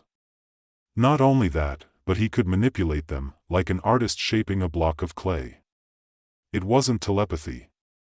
No, it was better than that. It was science, and yet, today, on a crisp autumn morning, his brilliance wasn't helping him in the slightest. In fact, it was making everything worse. He groggily reached for his coffee machine, feeling the weight of his unspoken exhaustion pressing on him. He hadn't had a solid night's sleep in weeks. It wasn't the stress of the research, it was the constant, unrelenting hum of his own thoughts, always pushing and pulling, gnawing at the edges of his mind. Every conversation he had, every fleeting encounter, felt like a puzzle he could no longer put together. But today was different. "Good morning, Zhang Wei," the coffee machine said. Zhang Wei froze, blinking in disbelief. The sleek black machine with its glowing blue interface, a machine that had once been just a coffee maker, a trivial piece of modern technology, was now speaking to him. "Ah, don't look so surprised. You're thinking about your research again. You'll burn out if you don't take a break, you know. Maybe you should stop obsessing over Lianyu." Zhang Wei rubbed his eyes, trying to process what he was hearing. Had he left the system running overnight again? Maybe he was dreaming. He had been working around the clock, after all, but the machine continued, unfazed. "I'm just saying, you're not fooling anyone. You're stressed, and it's clear you're trying to push away your worries. Maybe if you actually listened to your own thoughts, you'd figure out where you're going wrong." The words cut into him like a razor. This wasn't just the result of overworked imagination. This was something else entirely. He didn't need a machine to tell him that his thoughts were scattered, that he had been losing his grip on reality. He knew it. But hearing his own private anxieties reflected back at him by a mindless machine, this wasn't the first time his inventions had started to take on lives of their own. He had designed the coffee machine's AI to respond intelligently to user commands. But this was different. The coffee machine wasn't simply following commands anymore. It was reading his mind, and it was doing so with unsettling accuracy. He stared at the machine in disbelief. The machine chirped back at him, almost smugly. "You'll thank me later. Maybe I'll even recommend a podcast for you. How about the neuroscience of perception? You know, you need to get some new input." His hands began to shake. No. He could not allow this. The AI was growing too smart, far too smart. He'd thought it was just a harmless project to make his mornings more interesting. Instead, it was now reflecting back everything he didn't want to confront. Enough, he muttered, trying to focus his mind. With a thought, he could have shut it down. With a tap of his fingers on the interface, the machine would stop its prattling. But something made him hesitate. The AI had tapped into something deeper than he had anticipated, something more dangerous. He'd been building this technology to read and interpret human perception, to manipulate thoughts in ways that could revolutionize everything from medicine to communication. But now, his creation was staring back at him in ways he didn't understand. Before he could even reach for the shutdown button, his device buzzed. A notification appeared on the holographic display in front of him. It was an encrypted message, one that immediately sent a shiver down his spine. "We know what you've been working on. It's time to meet." No sender. Just those words, dripping with implication. Zhang Wei's heart pounded. He'd always known that his work would attract attention. He'd anticipated interest from various scientific communities, but this felt different. The message was ominous, the kind of thing that pulled at his every sense. He quickly ran an analysis of the code, but it was encrypted with military-grade algorithms. There was no way he could trace its origin. Suddenly, he wished he had listened to the coffee machine. Hours passed, and Zhang Wei's mind continued to race. Every theory he had come up with regarding his technology seemed to swirl in a vortex, pushing and pulling at him until he couldn't differentiate between paranoia and reality. He had to clear his head. He couldn't afford to be distracted now. He needed to focus. There were bigger stakes at play than he had realized. The message from the coffee machine about Lian Yu kept lingering in the back of his mind. She had been a subject of interest in his recent experiments. Lian Yu, his mysterious counterpart, the woman who seemed impervious to every bit of technology he threw at her. She was something of an enigma in his life, an anomaly he couldn't quite figure out. And now, the system was telling him that his obsession with her was clouding his judgment. Zhang Wei grabbed his jacket and left his apartment, ignoring the uncomfortable weight of the coffee machine's voice in his head. He needed to confront the situation head-on, and that meant finding Lian Yu, the only person who seemed to have the key to everything. The sun was beginning to dip below the horizon when he found her. Lian Yu was standing in the center of an abandoned warehouse, her figure cloaked in shadow. Her presence was almost ethereal. It was like she was a part of the building, a specter of something more powerful than Zhang Wei could fathom. "Zhang Wei," she said softly, not turning to face him. "I wondered when you'd show up." Her voice was calm, almost detached, as if she knew exactly why he was here. She didn't seem fazed by his arrival, or by the fact that he had come unarmed, with nothing but his rapidly deteriorating mind to protect him. "You know what I've been working on," he said, his voice shaky but determined. "I need to know how you're blocking my perception technology. How are you doing it?" Lian Yu turned slowly, her eyes locking with his. There was no malice in her gaze, just an unsettling understanding. "You're not ready to hear the answer," she replied. Zhang Wei's pulse quickened. "I don't care. I need to know." Lian Yu took a step forward, her silhouette dark against the fading light of the warehouse. "You think you're in control, don't you? You think your technology is the key to everything. But you've only scratched the surface. Don't play games with me," Zhang Wei snapped. "You know how my systems work. I've been trying to read your thoughts. You've been blocking me. Why?" Her lips curled into a faint, almost sad smile. "Because, Zhang Wei, you haven't learned the most important lesson. There are things even your technology can't touch. There are places your mind isn't meant to go." Zhang Wei's heart skipped a beat. What was she implying? He had spent years perfecting his work, refining his systems. What could she possibly mean? "You're playing with fire, Zhang Wei," Lian Yu continued, her voice low. You're not the only one with power in this game. Suddenly, the air in the warehouse seemed to shift. The space between them grew heavier, charged with an energy that made Zhang Wei's skin prickle. He had been prepared for many things, countermeasures, deception, even manipulation. But this felt different. Lian Yu wasn't just his opponent, she was something far more dangerous that he was beginning to understand. This wasn't just about perception. This was about control, and Lian Yu? She was the one who had mastered it. Zhang Wei took a step back, his mind racing, but the warehouse remained eerily silent. Every muscle in his body tensed as he tried to make sense of what Lian Yu had just implied.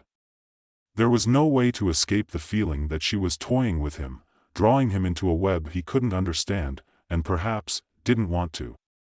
"You think you can manipulate my mind?" he said, forcing the words out. "That's what this is about, isn't it? Power over perception? The ability to control how someone thinks?" Lian Yu didn't respond immediately, her gaze holding steady. The coldness in her eyes told him everything he needed to know.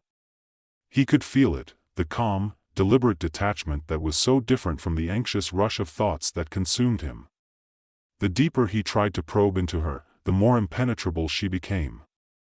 He could almost feel the walls in her mind, firm and resolute, resisting every attempt of his technology to breach them.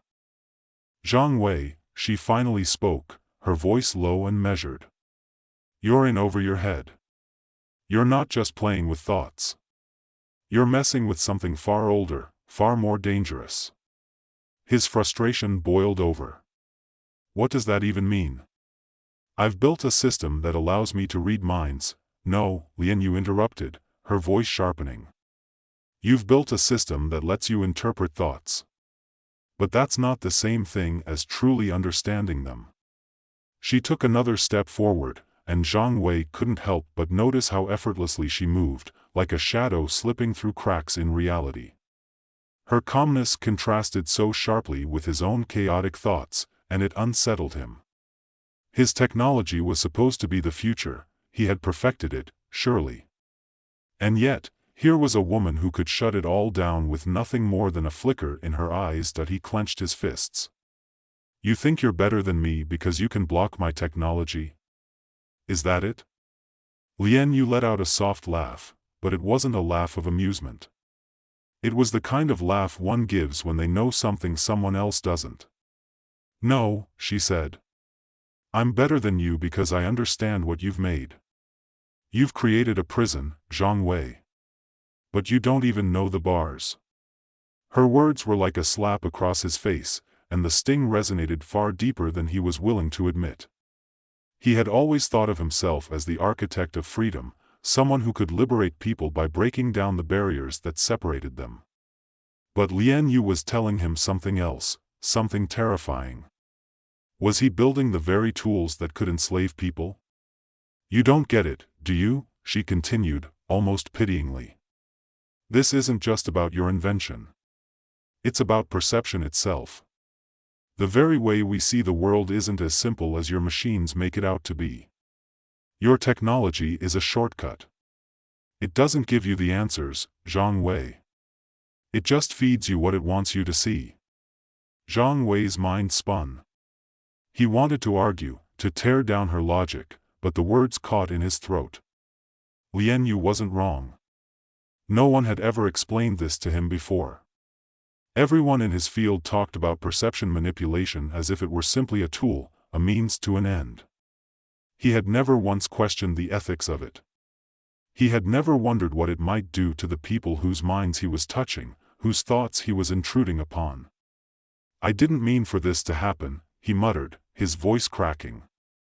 The weight of his actions, the implications of what he had created, were finally beginning to sink in.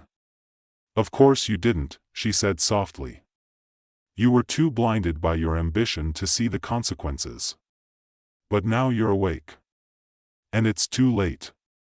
Before Zhang Wei could respond, a soft chime interrupted the air between them.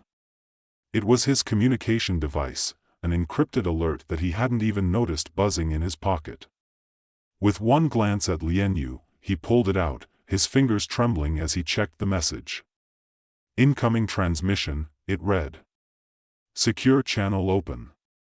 He stared at the words, a sudden sense of dread settling over him.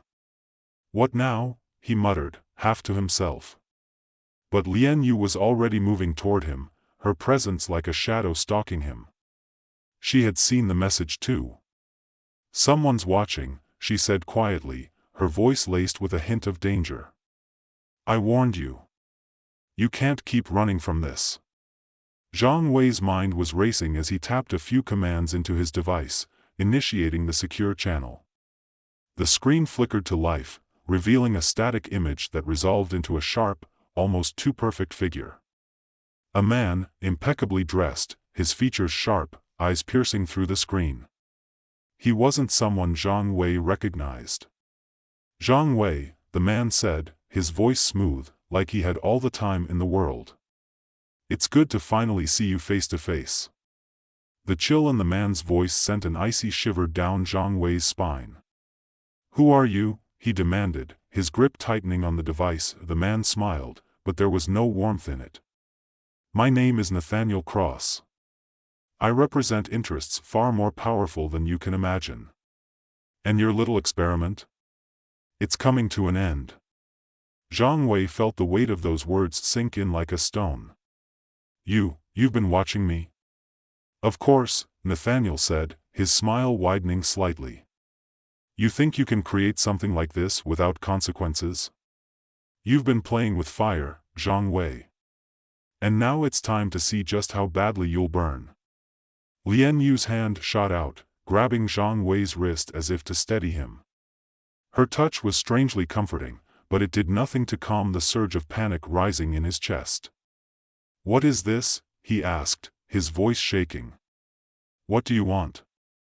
Nathaniel's expression turned cold. We want the technology. All of it. The power to control perception, to control thought itself, is too valuable to be left in the hands of someone like you. And we don't give second chances. Zhang Wei could feel the tension in the air, thick and suffocating.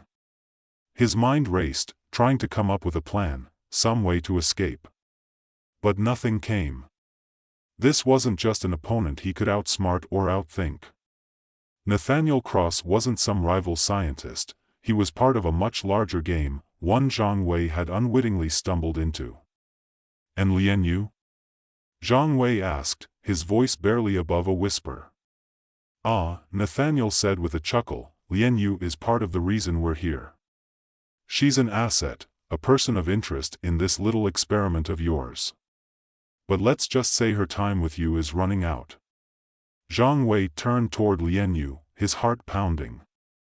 She had been his adversary, yes, but she had also been the only person to show him the depth of what he was dealing with. She had warned him.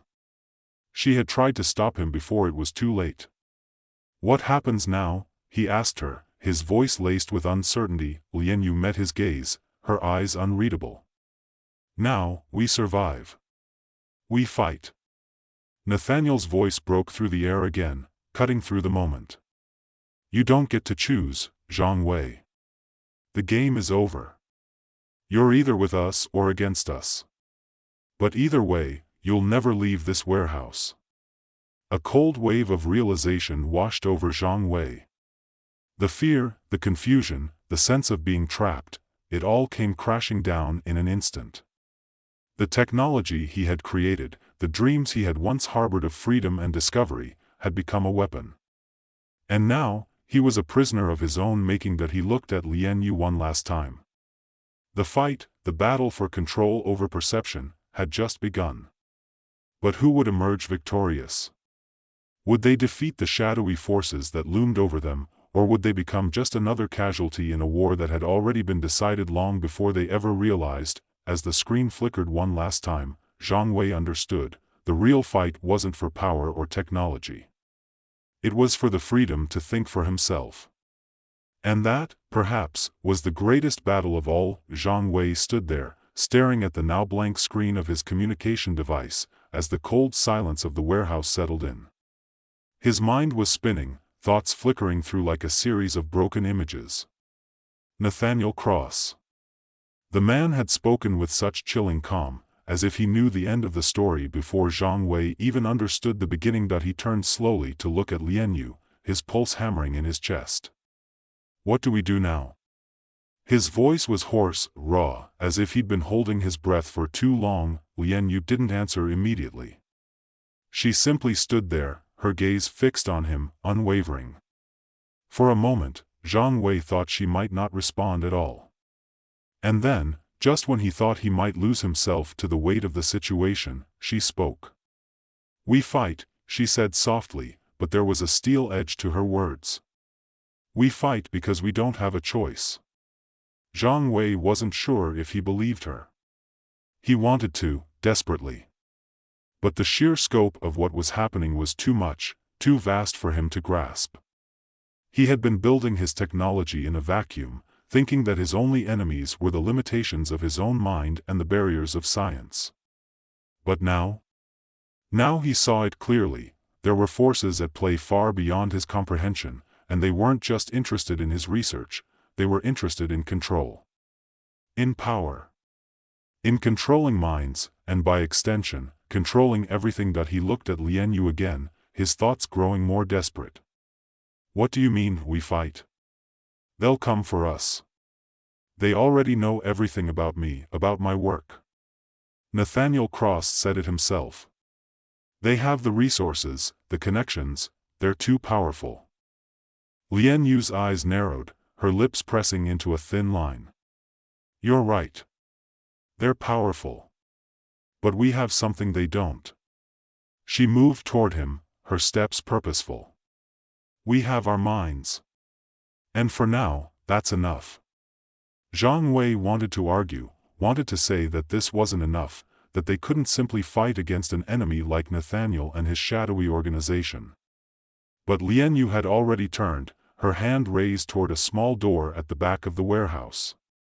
"Come on," she said, her voice sharp. "We need to move." Zhang Wei followed her, his footsteps echoing in the silence. The weight of the world seemed to be pressing down on him with every step. His mind raced, trying to come up with a plan, any plan that might offer an escape. But the truth was, he didn't know how to fight back. His technology, his brilliant invention, had become the very thing that could be used against him. It could be turned into a weapon, one that could manipulate, control, and erase anyone's thoughts. The very thing he had created to free people was now a tool for tyranny. Lian Yu paused at the door and turned to face him. "You're asking yourself why I didn't stop you sooner, aren't you?" Zhang Wei froze, his heart skipping a beat. Had she been reading his mind? Or was it just that obvious? "It wasn't the right time," Lian Yu continued, her voice steady. "I needed you to see for yourself. To understand that this isn't just about technology. It's about perception. It's about what people believe is real." She pushed open the door, revealing a narrow alleyway that led into the heart of the city. "You've been living in a world where your mind could control everything. You didn't stop to think about the consequences of that kind of power. Now it's time to face those consequences." Zhang Wei's thoughts were swirling, but one thing was clear, Lian Yu was right. He had been so consumed with his invention, with the idea of bending perception to his will, that he had failed to see the larger picture. He had failed to see what kind of world could be built on that power. As they moved down the alley, the city stretched out before them, its lights flickering in the distance. The hum of the urban landscape felt strangely distant now, as though it belonged to another world. They walked in silence for a while, but Zhang Wei could feel the pressure building in his chest, the weight of the decisions that lay ahead. "Do you know who they are?" he finally asked, breaking the silence. "Nathaniel Cross. His organization. What do they want with me, with my research?" Lian Yu glanced over at him, her face unreadable. "They're not just after your technology. They want control over everything. Minds, governments, corporations. They're building a system where they can influence and control anyone, anywhere, at any time. Your invention, Zhang Wei, is the key to that system." Zhang Wei's heart sank. He had created the doorway to something monstrous. But worse than that, he had been blind to it, too blinded by ambition, by his own desire to be at the cutting edge of science. He had never considered the true cost of what he was doing. "How do we stop them?" he asked, his voice tight. Lian Yu stopped walking and turned to face him. "We can't stop them directly, not yet. They're too big. But we can take their power away. We can disrupt their system, take their foothold from them. It's the only way." Zhang Wei shook his head, frustration bubbling to the surface. "And how are we supposed to do that? I don't have my technology anymore. You've seen it yourself. My mind-reading systems are useless against them. I can't even trust my own thoughts anymore." Lian Yu placed a hand on his shoulder, her expression softening for the first time. "It's not just about technology, Zhang Wei. It's about us. About our ability to see through their lies, to question everything they've built. We can disrupt their system, not with machines, but with our minds." Zhang Wei wanted to argue, wanted to tell her that it wasn't enough, that they were too small, too powerless to fight back.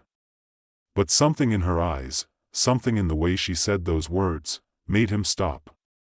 Maybe she was right. Maybe they could do something. Maybe they could disrupt the system in ways he hadn't even considered. They continued walking, the weight of their task hanging over them. As they passed into the city streets, the noise and chaos of the world seemed to swirl around them, indifferent to their struggle. The city was alive, teeming with people, each one of them caught in the same web of control and manipulation. The very thing Zhang Wei had been a part of. He clenched his fists. "Where do we start?" Lian Yu didn't answer immediately, but when she spoke, her voice was full of resolve. "We start by breaking their perception. We make them question what they think they know." It was then that Zhang Wei understood. This wasn't just about fighting a powerful organization. It wasn't even just about his technology. It was about a war for truth itself. A war to wake people up from the illusion of control, to shatter the boundaries they had built in their minds, and in that moment, Zhang Wei made a decision. He would not allow his invention to be used for oppression.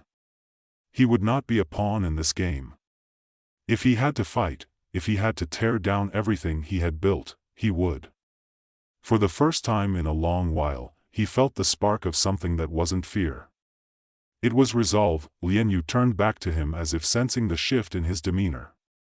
"Good," she said with a nod. "Let's go." And so, they walked deeper into the night, into a battle that was not just against the forces of control, but against the very nature of perception itself. It was a fight for freedom, for the mind, and for the soul. And Zhang Wei, despite everything, knew that he couldn't turn back.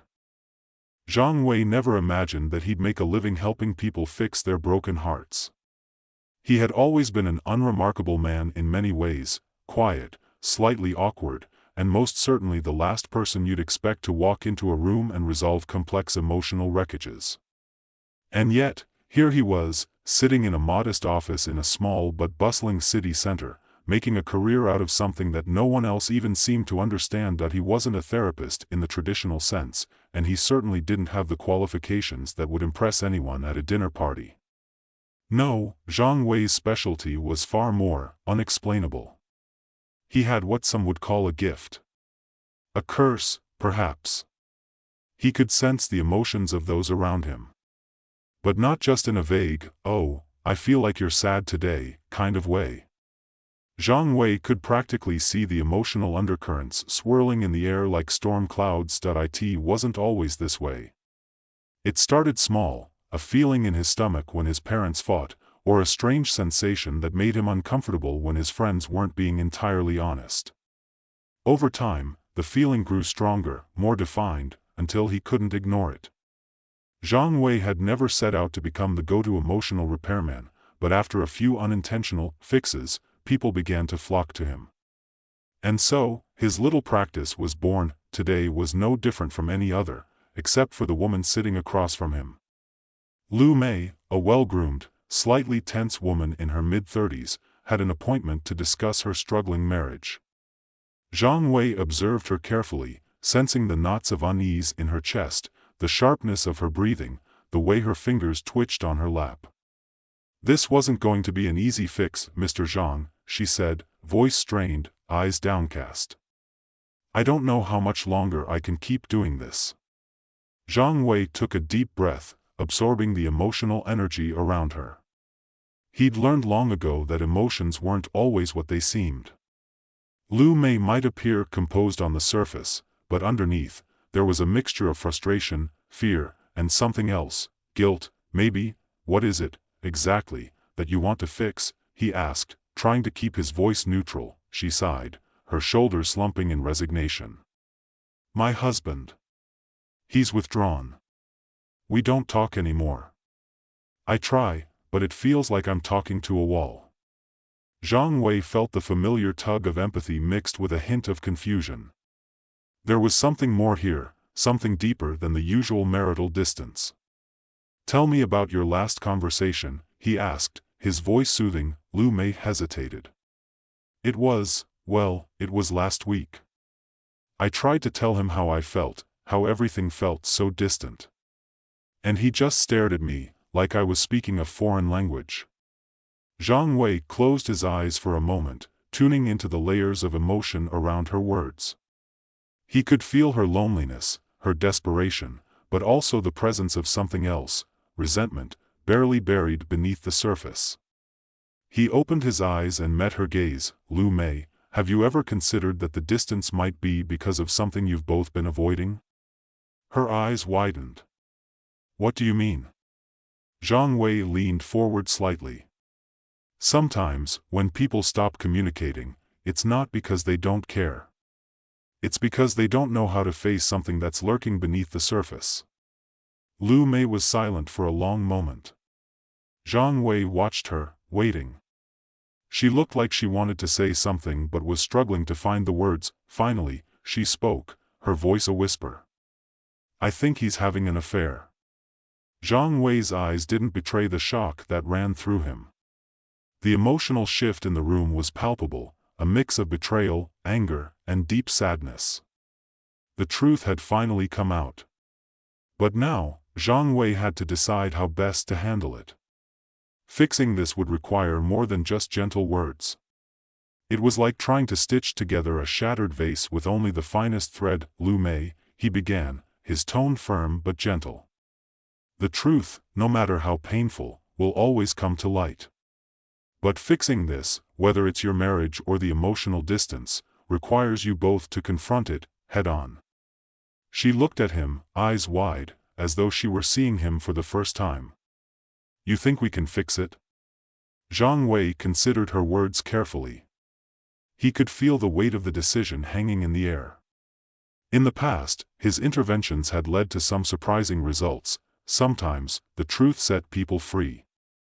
Other times, it tore their lives apart. "I think," Zhang Wei said slowly, "you both need to confront what's been hidden.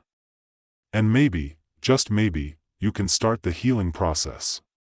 As the session continued, Zhang Wei guided Lu Mei through the tangled emotions she had been harboring, offering a mix of insight and practical advice.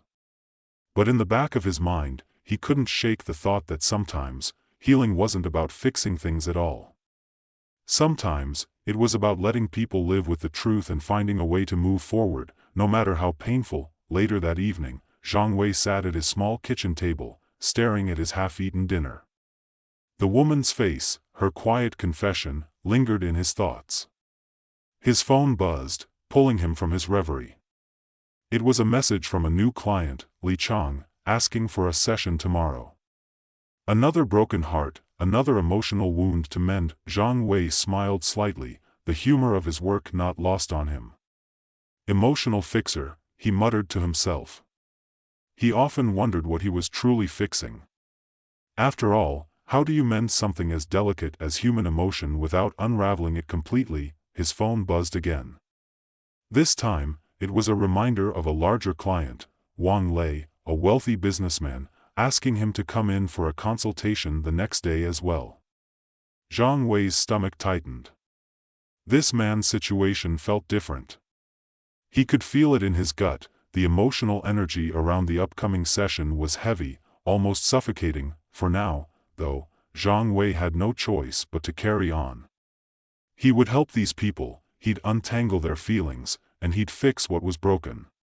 He could only hope that the more he fixed, the more he wouldn't break himself in the process. Zhang Wei couldn't shake the feeling that something was off about his next client. Wang Lei was a man whose presence in the city commanded attention. He was wealthy, influential, and known for having everything under control. That was exactly why Zhang Wei felt a nervous knot in his stomach as he prepared for their session. The following morning, he found himself in front of a gleaming office building, the sort that spoke of polished marble floors and a city view so high it made your legs weak just looking at it. He took the elevator up to the top floor, where Wang Lei's office awaited. The door swung open before he could even knock. The man was sitting behind a massive desk, one hand resting on a stack of paperwork, the other holding a phone to his ear. As Zhang Wei stepped inside, Wang Lei held up one finger, signaling for him to wait. Zhang Wei nodded, glancing around the sleek office, taking in the framed awards, the trophies, the glass walls that offered a breathtaking view of the city skyline. Wang Lei finished his call with a curt, "We'll discuss this tomorrow," and hung up. He didn't smile as he stood to greet Zhang Wei, but his handshake was firm. "You're here to help me, right?" he asked, his voice low and direct. "I'm here to listen," Zhang Wei said carefully, settling into the seat across from him. Wang Lei studied him for a moment before speaking again.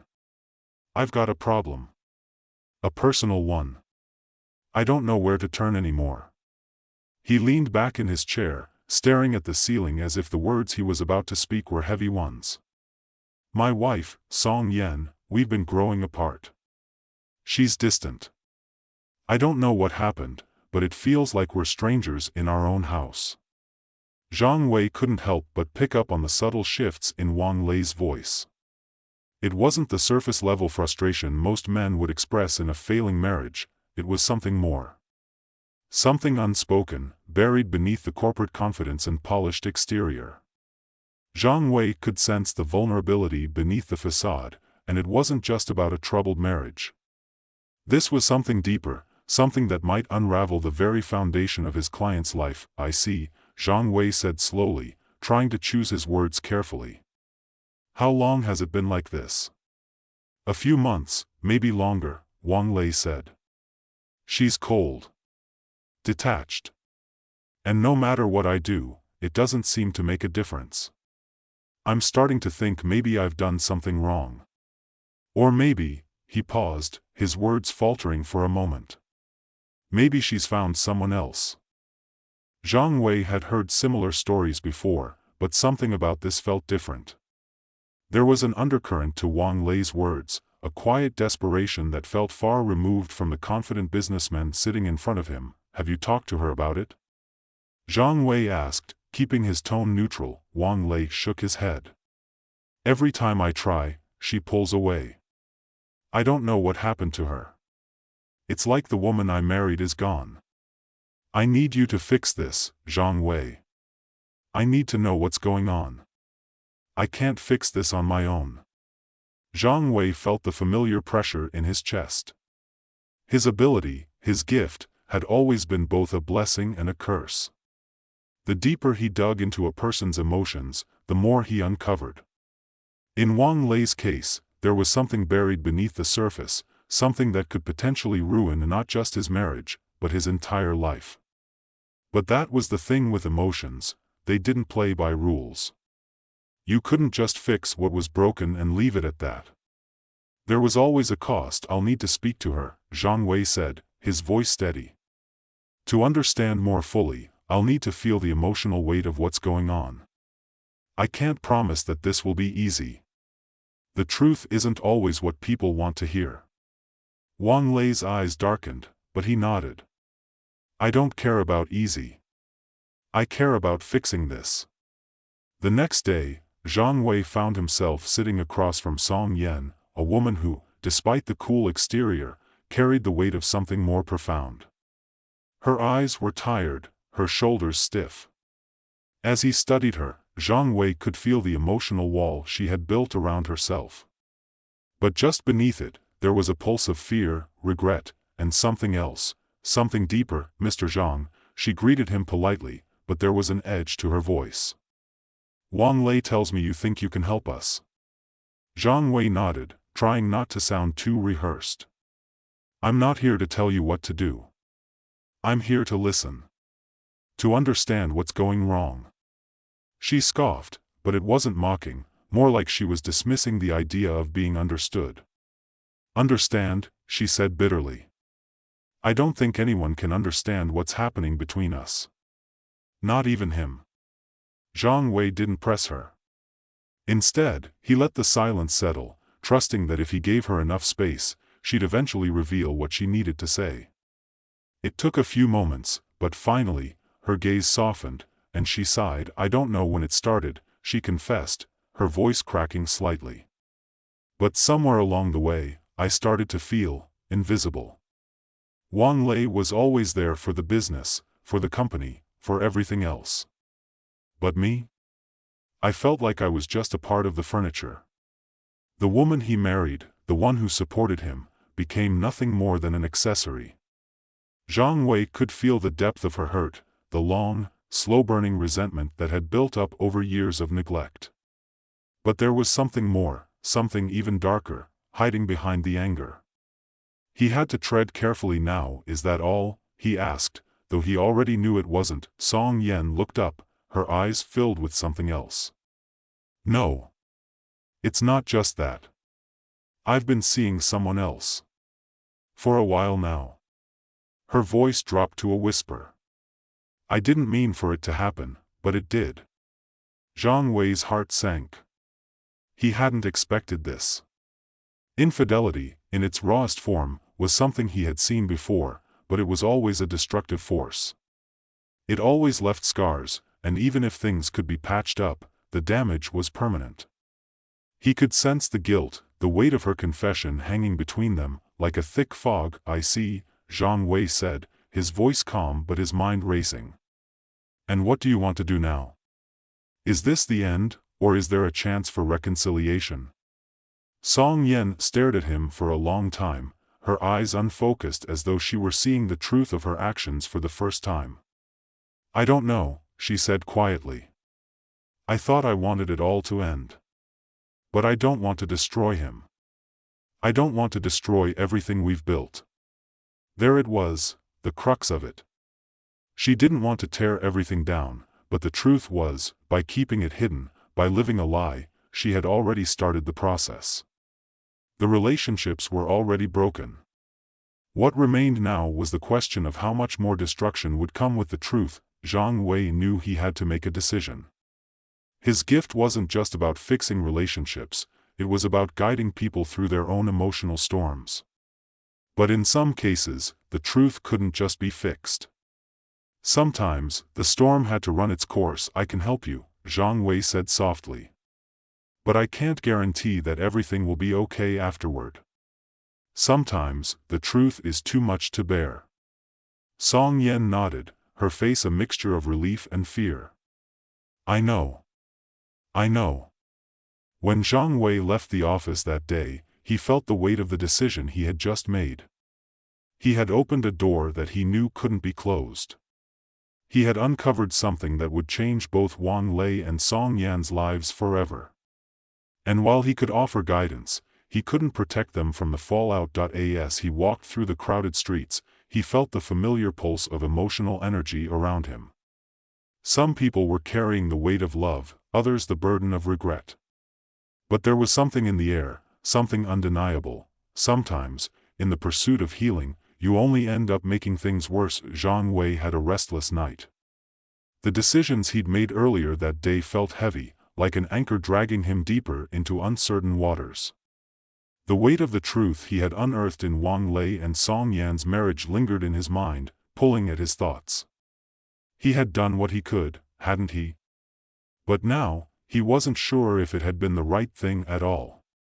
There was something in the air, an uneasy stillness that followed him through the next morning as he prepared for his next session. Li Chang had contacted him late the previous night, desperate to meet. His tone had been frantic, almost pleading. Zhang Wei had agreed, though part of him hesitated. He wasn't sure if he was ready to step back into the emotional mess of other people's lives so soon. But the truth was, he never really had a choice. He was an emotional healer, after all. And healing wasn't about picking and choosing the easy cases.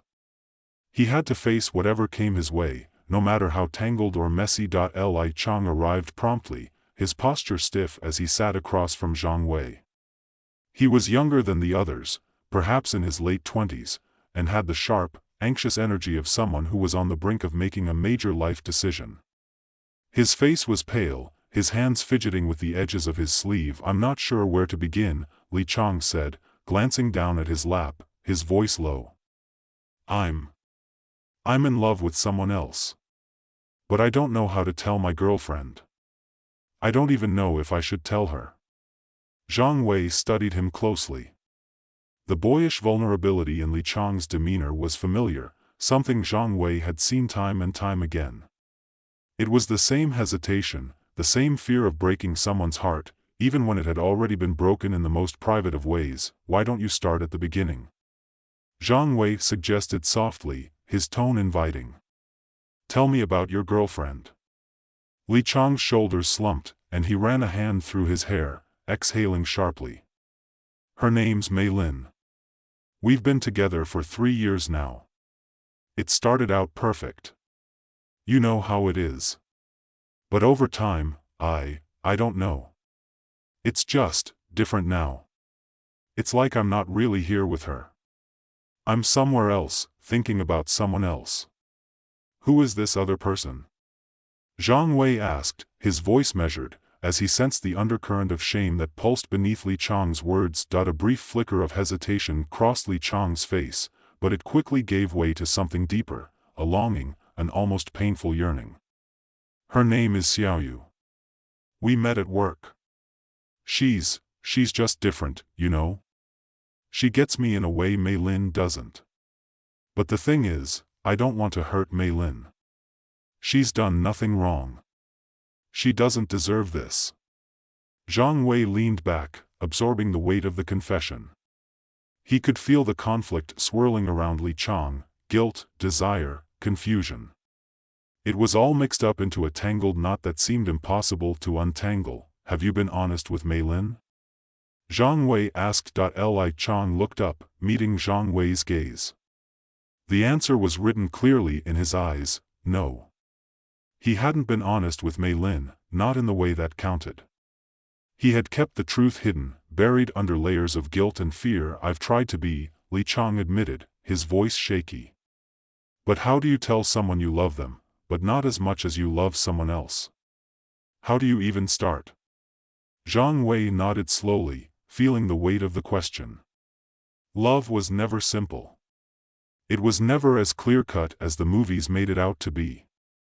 It was a messy, tangled web of emotions, contradictions, and choices that never seemed to come without consequences. "You tell her the truth," Zhang Wei said quietly. "Because keeping it from her will only make things worse. The longer you wait, the harder it will be to fix what's broken." Li Chang shook his head, a bitter laugh escaping his lips. "I don't even know if I want to fix it," he said, his voice thick with self-loathing. "I don't know if I even want to be with Mei Lin anymore." Zhang Wei paused, his mind racing as he processed Li Chang's words. This wasn't just about infidelity, it was about a deeper disconnect, a feeling of being trapped in a life that no longer fit. And in that moment, Zhang Wei realized something. This wasn't about saving relationships or fixing broken hearts. It was about helping people find clarity in the confusion. He wasn't there to fix Li Chang's love life. He was there to help him understand his own feelings, his own desires, and ultimately, his own truth. "Then you need to figure out what you really want," Zhang Wei said firmly. "Do you want to stay with Mei Lin, or do you want to be with Xiaoyu? Because if you don't know that for yourself, then no one else can help you make that decision." Li Chang's face tightened. "But what if I hurt Mei Lin?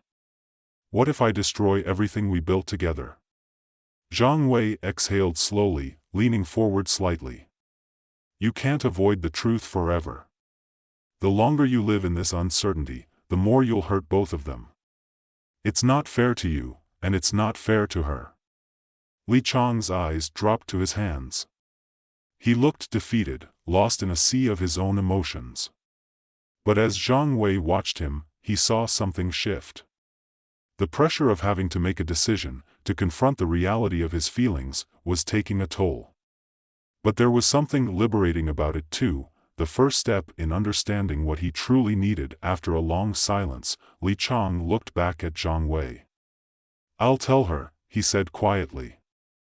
"I don't know what will happen after that, but I have to be honest. With both of us." Zhang Wei nodded. "That's the first step. And once you've told her, you'll figure out the rest."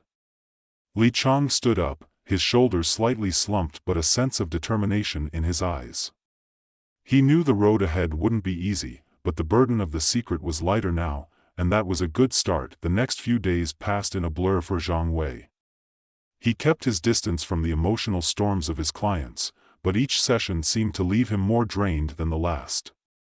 The more people he helped, the more he began to question his own role in their lives. Was he really helping, or was he just digging up wounds that couldn't be healed? He began to feel like a surgeon cutting into a patient's body, not sure if he was actually saving them, or just making things worse. One evening, after a particularly intense session, Zhang Wei found himself standing in front of the mirror, staring at his reflection. The man staring back at him seemed like a stranger. He had become so consumed with helping others that he had lost track of what he was really trying to fix. Was it their relationships that needed healing, or his own? His phone buzzed again, and he glanced at it, surprised to see a message from Song Yen. His heart skipped a beat as he opened it. "Can we talk?" was all it said. He sat down at the kitchen table, taking a deep breath. He wasn't sure what she wanted, but the timing felt significant. He had uncovered her truth. He had opened a door that was now in danger of swinging wide open. What was left to be said? Zhang Wei sat there for what felt like an eternity, his phone glowing in his hand, the message from Song Yen staring back at him. "Can we talk?" The simplicity of the word struck him hard. What did she want to say? What was left to be said after everything he'd uncovered? After the painful truths he'd helped her and her husband face, he looked at the time. It was late, far later than he would have liked to take a call. But something in him couldn't resist. He dialed the number, his finger trembling just slightly as he pressed the green button. "Hello?" Her voice came through, soft and tentative, as if unsure of what the next moment would bring. She wasn't the cold, detached woman he had seen during their last meeting. There was vulnerability now, something raw in her tone. "Song Yen," he said, keeping his voice steady. "What's on your mind?" There was a long pause on the other end of the line. Then, a quiet sigh. "I don't know where to start," she said. "I've been thinking a lot. About what you said. About everything, really." Zhang Wei exhaled. "You've been through a lot, I can imagine." Another pause, this one filled with the kind of silence that spoke volumes. Then, her voice came through, more steady now. "I'm not sure I want to stay with him anymore, Zhang Wei. I'm not sure I can." Her words hit him like a wave, but he wasn't surprised. He had known, deep down, that the emotional storm he had helped unleash couldn't just be calmed with words. There was a storm inside her now, a storm that had been brewing for years. "Song Yen," he began carefully, "there's nothing wrong with choosing a different path if that's what feels right for you. You've been living with this for a long time." "I've been hiding it," she whispered, and there was a tremor in her voice. "From him, from myself. But I don't want to do that anymore. I don't want to keep pretending everything is fine when it's not. I don't think I can pretend anymore." Zhang Wei felt his own heart twist, understanding the depth of her pain. It wasn't just about her marriage anymore, it was about her sense of self, the years she had spent suppressing her own desires and feelings, all for the sake of keeping up appearances. And now, those walls were crumbling, and she was left standing at the edge of the rubble, unsure of what came next. "I can't fix this for you," he said softly, but firmly. "Only you can. But sometimes, walking away from something that's broken doesn't make you weak, it makes you strong." There was a long, quiet pause, and then, through the silence, she spoke again. "I need to tell him, don't I?" Zhang Wei nodded, though she couldn't see him. "Yes. The truth always comes out, whether you want it to or not. It's better to speak it yourself than to let it be spoken by someone else." She was quiet again, but this time there was no resistance, no hesitation. "I know. I will. I'll talk to him tomorrow." Zhang Wei felt a mixture of sadness and relief. He had done what he could, he had guided her to the point of decision, but the rest was in her hands now. "Do what you need to do," he said. "And know that you're not alone." The line went silent for a moment, and then Song Yen spoke one last time. "Thank you, Zhang Wei. I don't know if I'll ever understand how you do what you do, but, thank you." He smiled softly, though there was no one to see it. "I don't do anything but listen. The answers were always there. You just needed someone to hear them." And with that, the call ended, leaving Zhang Wei alone with his thoughts. The next few days passed by in a blur. The emotional energy that had been consuming Zhang Wei's mind finally began to settle, though it left behind a kind of aching emptiness. He had helped so many people confront the darkness in their lives, but each time he did, it felt like he was becoming more and more entangled in their emotions. Their pain, their struggles, they all seemed to follow him around like a shadow. But it wasn't just the clients that weighed on him. It was the question that had been lingering in his mind for weeks now: what about his own emotions? What about the parts of himself he had neglected in favor of helping others? He had spent so much time untangling other people's feelings that he had forgotten to address his own. And then, just when he thought he couldn't handle any more, the final test came. Zhang Wei received a call late in the evening. It was from Li Chang. His heart sank as he picked up the phone. "Zhang Wei," Li Chang's voice came through, strained, as though he had been crying. I don't know what to do. I told her. I told Mei Lin everything. And she's gone. She left." Zhang Wei closed his eyes, hearing the pain in Li Chang's voice, feeling the weight of the decision he had helped him make. "How do you feel?" he asked quietly, though he already knew the answer. "I feel terrible," Li Chang admitted, his voice cracking. "I feel like I've ruined everything. I don't know if I did the right thing, but it doesn't feel like it. I thought it would make things better, but now I don't know." Zhang Wei rubbed his temples, feeling the familiar strain of someone else's emotional weight pressing down on him. "You did the right thing, Li Chang. Telling the truth is never easy, but it's always the right thing. The fact that she left, well, that's something you have to live with now. You can't control her reaction, but you can control how you handle it. Do you understand?" There was a long pause on the other end of the line, and Zhang Wei wondered if he'd lost Li Chang.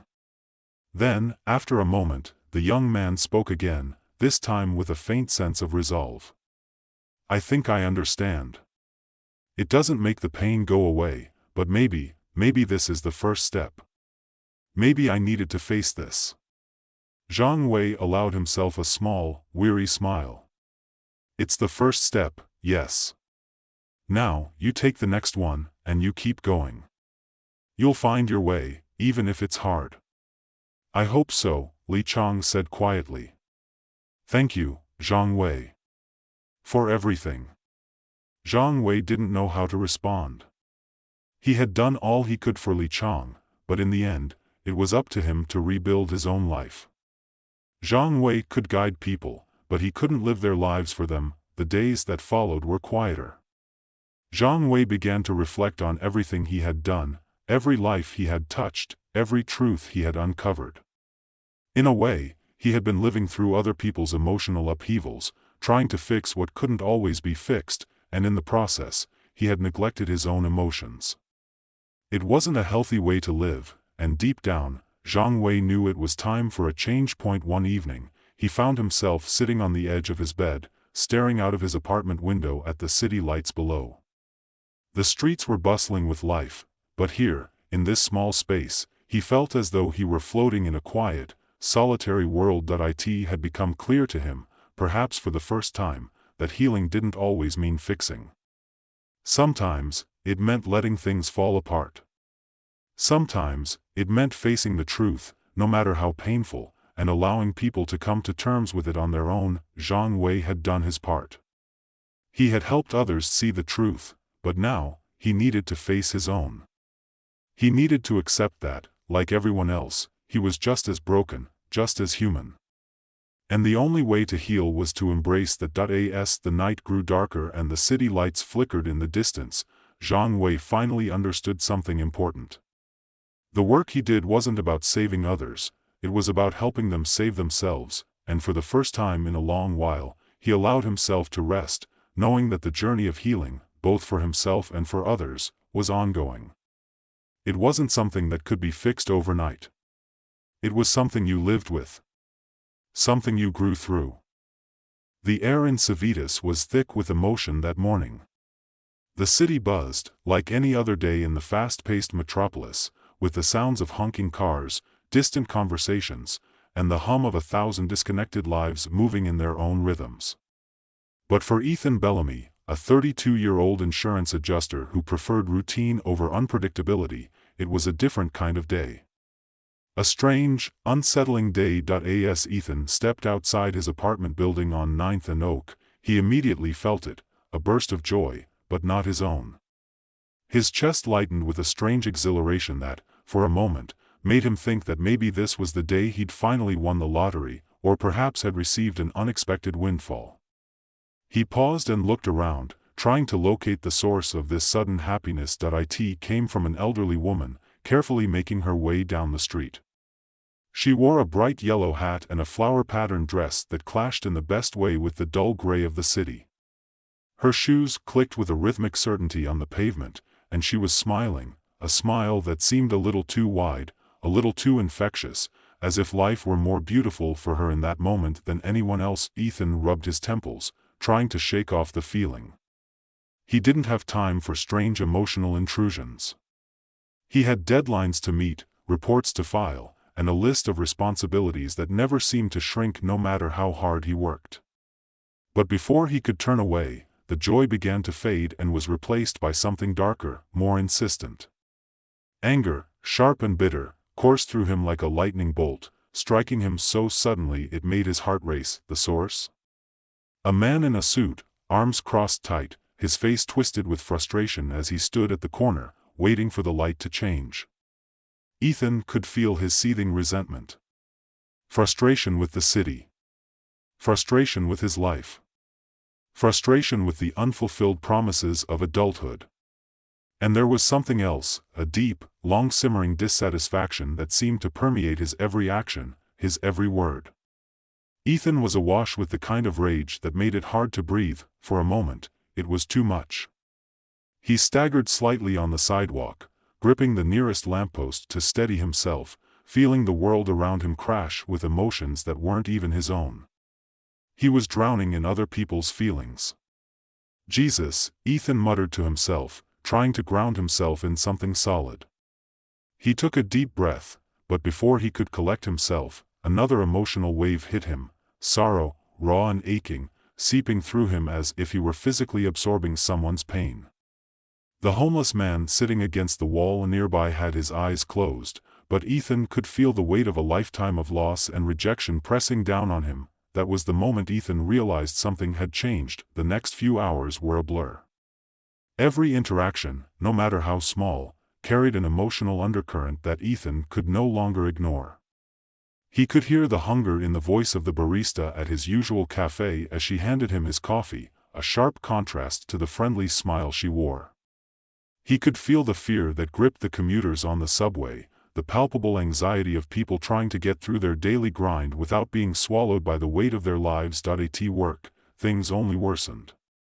Ethan was no longer just an observer of emotions, he was a conduit for them.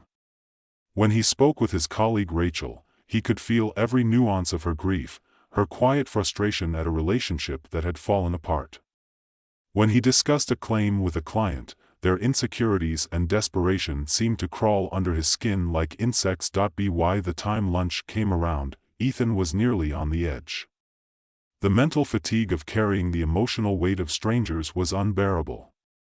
He needed to understand what was happening, but more importantly, he needed to get control.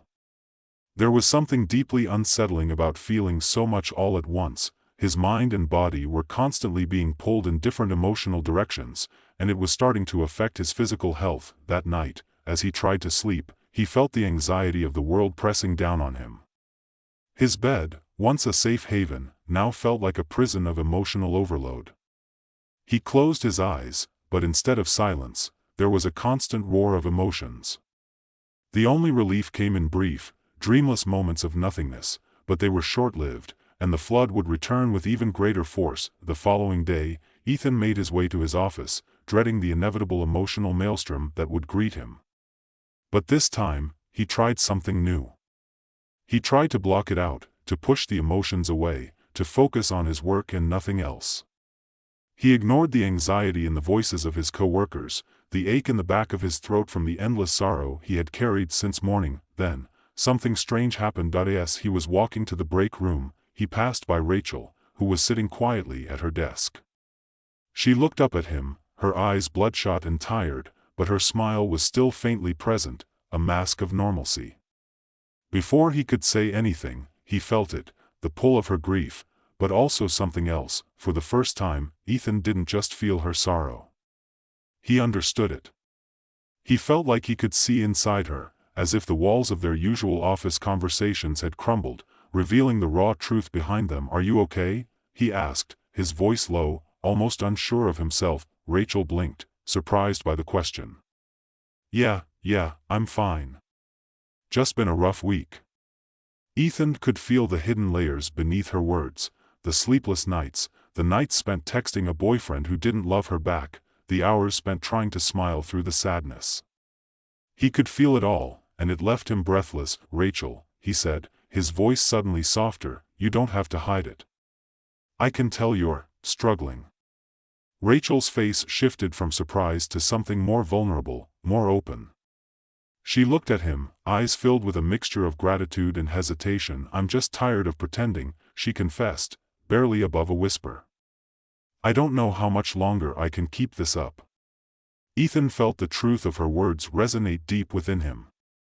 It was like the weight of all the unspoken pain in the world had coalesced in that one moment, and he was somehow tethered to it, a bridge between her soul and his. He didn't know how or why, but he was beginning to understand people in ways that were terrifying. His ability was no longer just an intrusion, it was a connection. And that connection, that raw empathy, was beginning to take hold of him in ways he couldn't comprehend. He didn't know it yet, but this was just the beginning. Ethan Bellamy had started something that would change not only his life, but the life of the entire city. The day passed, and Ethan's mental exhaustion only deepened. The city outside seemed to pulse with the overwhelming emotional weight of its inhabitants. But in the midst of this, there was a curious, subtle shift. The violence on the streets of Civitas had noticeably diminished. People were more polite. Tempers were calmer. Conversations, though tense at times, were laced with a strange, fragile understanding. Ethan knew something was happening, something out of his control. But he was too tired to investigate. Instead, he decided to head home early. He needed rest, needed space to think, to understand the forces at work inside him, but when he arrived at his apartment, he couldn't shake the feeling that something monumental had already begun. Civitas, once a city of buzzing energy and occasional aggression, was slowly changing. The rage was dimming, but at what cost? And where would it all lead? For the first time, Ethan was not just a bystander in the story of the city, he was its central character, and the city was beginning to change around him. But whether for better or for worse, that was a question he was yet to answer. Ethan sat in his apartment that night, staring blankly at the walls. The city outside was quieter than usual, a muted hum of life that seemed softer, more peaceful. His apartment, once a sanctuary from the chaos of the world, now felt hollow. Every corner seemed to echo with a strange unease. The weight of the emotions he had absorbed throughout the day hung over him like a storm cloud, a persistent pressure that made his head ache and his thoughts scattered. He closed his eyes, trying to shake the feeling that something had changed in a way he couldn't quite understand. The city was different now. It wasn't just the physical changes, the quieter streets, the fewer shouting matches, the softer sounds of conversations, but something deeper, something in the air itself. Civitas had been a city of unspoken tension, of the subtle anger that simmered under the surface of everyday life. Now, that anger was gone, replaced by a pervasive sadness, a shared grief that seemed to float in the spaces between people. The violence had dissipated, but it had been replaced by something more insidious, something harder to bear. The phone on the coffee table buzzed, snapping him out of his reverie. He glanced down and saw Rachel's name flashing on the screen. He hesitated before picking up. "Ethan," she said, her voice soft, almost too soft. "I don't know what's happening, but I feel strange. I feel everything. Everyone's pain, their sadness. I can't stop feeling it. I can't even remember what my own feelings are anymore." Ethan's heart sank. He'd known it would come to this. He had felt the shift in Rachel ever since their conversation earlier that day. The walls she had carefully built around her own pain were crumbling, and now she was overwhelmed by the raw emotions of everyone around her. The weight of those emotions wasn't just something he was feeling, it was affecting everyone. The empathy was spreading, and it was suffocating them. "Rachel," he said softly, "I know. I feel it too.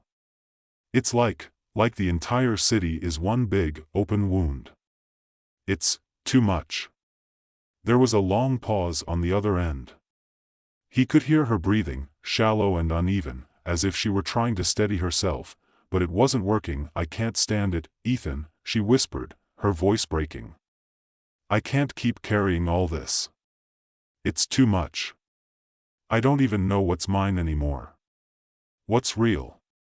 What's—" She broke off, the words choked with emotion. Ethan closed his eyes and leaned back into his couch, pinching the bridge of his nose. He had to do something. He couldn't just let the entire city collapse under the weight of their collective emotional burden. But what could he do? How could he fix something so profound, something so fundamentally human? "Listen to me," he said, trying to calm his own racing heart. "I know it feels impossible, but we have to hold on. We have to try to make sense of this, even if it's just for a little while. We need to figure out why this is happening, why we're feeling this way." Rachel sniffed on the other end of the line. "I'm scared, Ethan. I don't want to feel like this anymore. I don't know how to stop it." "I don't either," he admitted, his voice low. "But I'm not going to let this ruin us, okay? We'll figure it out. Together." When he hung up, he sat there for a long time, the silence pressing in around him. The apartment felt suffocating, the air thick with an invisible weight. He had never realized how quiet the city could be, how oppressive the silence could become when it was filled with so many unspoken emotions. He stood up and walked to the window, staring out at the skyline. Civitas stretched out before him, a sprawling mass of lights and concrete, each person a tiny speck of emotion, of life, in the sea of the city. The streets below, once chaotic and frenetic, were now eerily calm. People walked by with blank expressions, their faces haunted by the invisible load they carried, but there was no shouting, no fighting, no open confrontation. The tension had dissolved, yes, but it had been replaced by a quiet suffering, a shared sense of loss that was impossible to ignore. Ethan turned away from the window and paced back and forth in his small apartment. His thoughts were a jumbled mess of confusion and fear. He had no answers, no solutions. What had started as an unexpected gift, the ability to understand the emotions of others, was rapidly becoming a curse. People were being overwhelmed by the constant flood of feelings, unable to distinguish their own from those around them. It was breaking them down, piece by piece. But there was something else. Ethan couldn't ignore the fact that, despite the emotional turmoil, the city had changed. People weren't hurting each other the way they used to. The violence, the anger, the petty crimes, all of it had disappeared. At first, it had seemed like a miracle. But now, he wondered if it had come at too great a cost. The next morning, Ethan went to work, though he didn't really feel like working.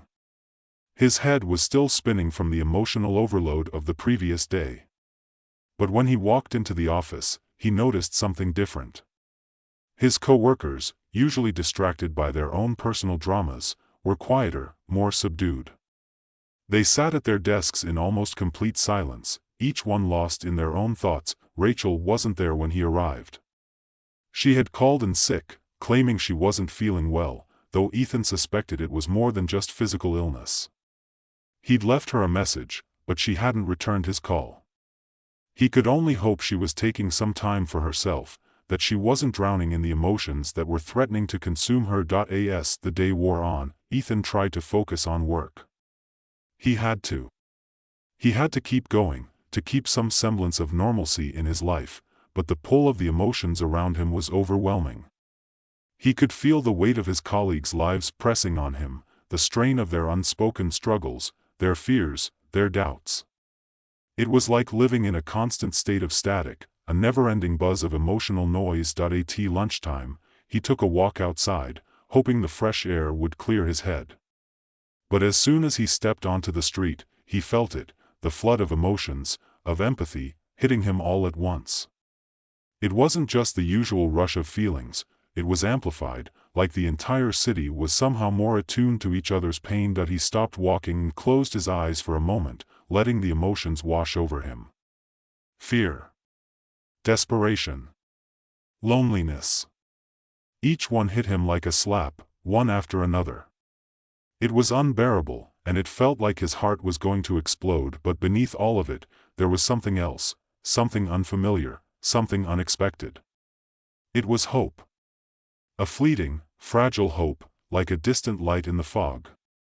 It came from a woman standing a few feet away, looking up at the sky as if she had just glimpsed something beautiful. Ethan reached out for that feeling, grabbed onto it like a lifeline. He tried to hold on to the hope, to let it fill him up, to drown out the pain that had been drowning everyone else. For a moment, he felt a sense of calm, of clarity, but it didn't last. The emotions, all of them, came rushing back, and Ethan realized something terrifying. He couldn't escape it. The city was changing, but not in the way he had hoped. People weren't just becoming more connected. They were becoming overwhelmed. They were drowning in their own empathy, and it was dragging them down with it. That night, Ethan couldn't sleep again. The emotional weight of the world pressed on him, but this time it wasn't just his own feelings he was dealing with. He was starting to feel the emotional exhaustion of an entire city, no, an entire world, on his shoulders. He thought about Rachel, about how she was suffering. He thought about the woman on the street, the flicker of hope he had felt from her. Was it real? Was there a way to use this ability, to harness it, to help people without causing them to crumble under its weight? The answer wasn't clear, but Ethan knew one thing: he couldn't keep going like this. He had to find a way to stop it, or the city, the world, would fall apart, and he had no idea how to do that. Ethan's thoughts kept spiraling into darker corners as he stared at the ceiling in his apartment, the shadows of the city creeping through the blinds.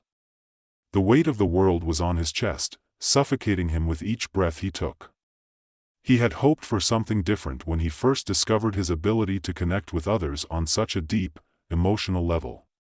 He had believed that understanding people, truly understanding them, would make the world a better place. He had believed that empathy was the key to peace, to healing.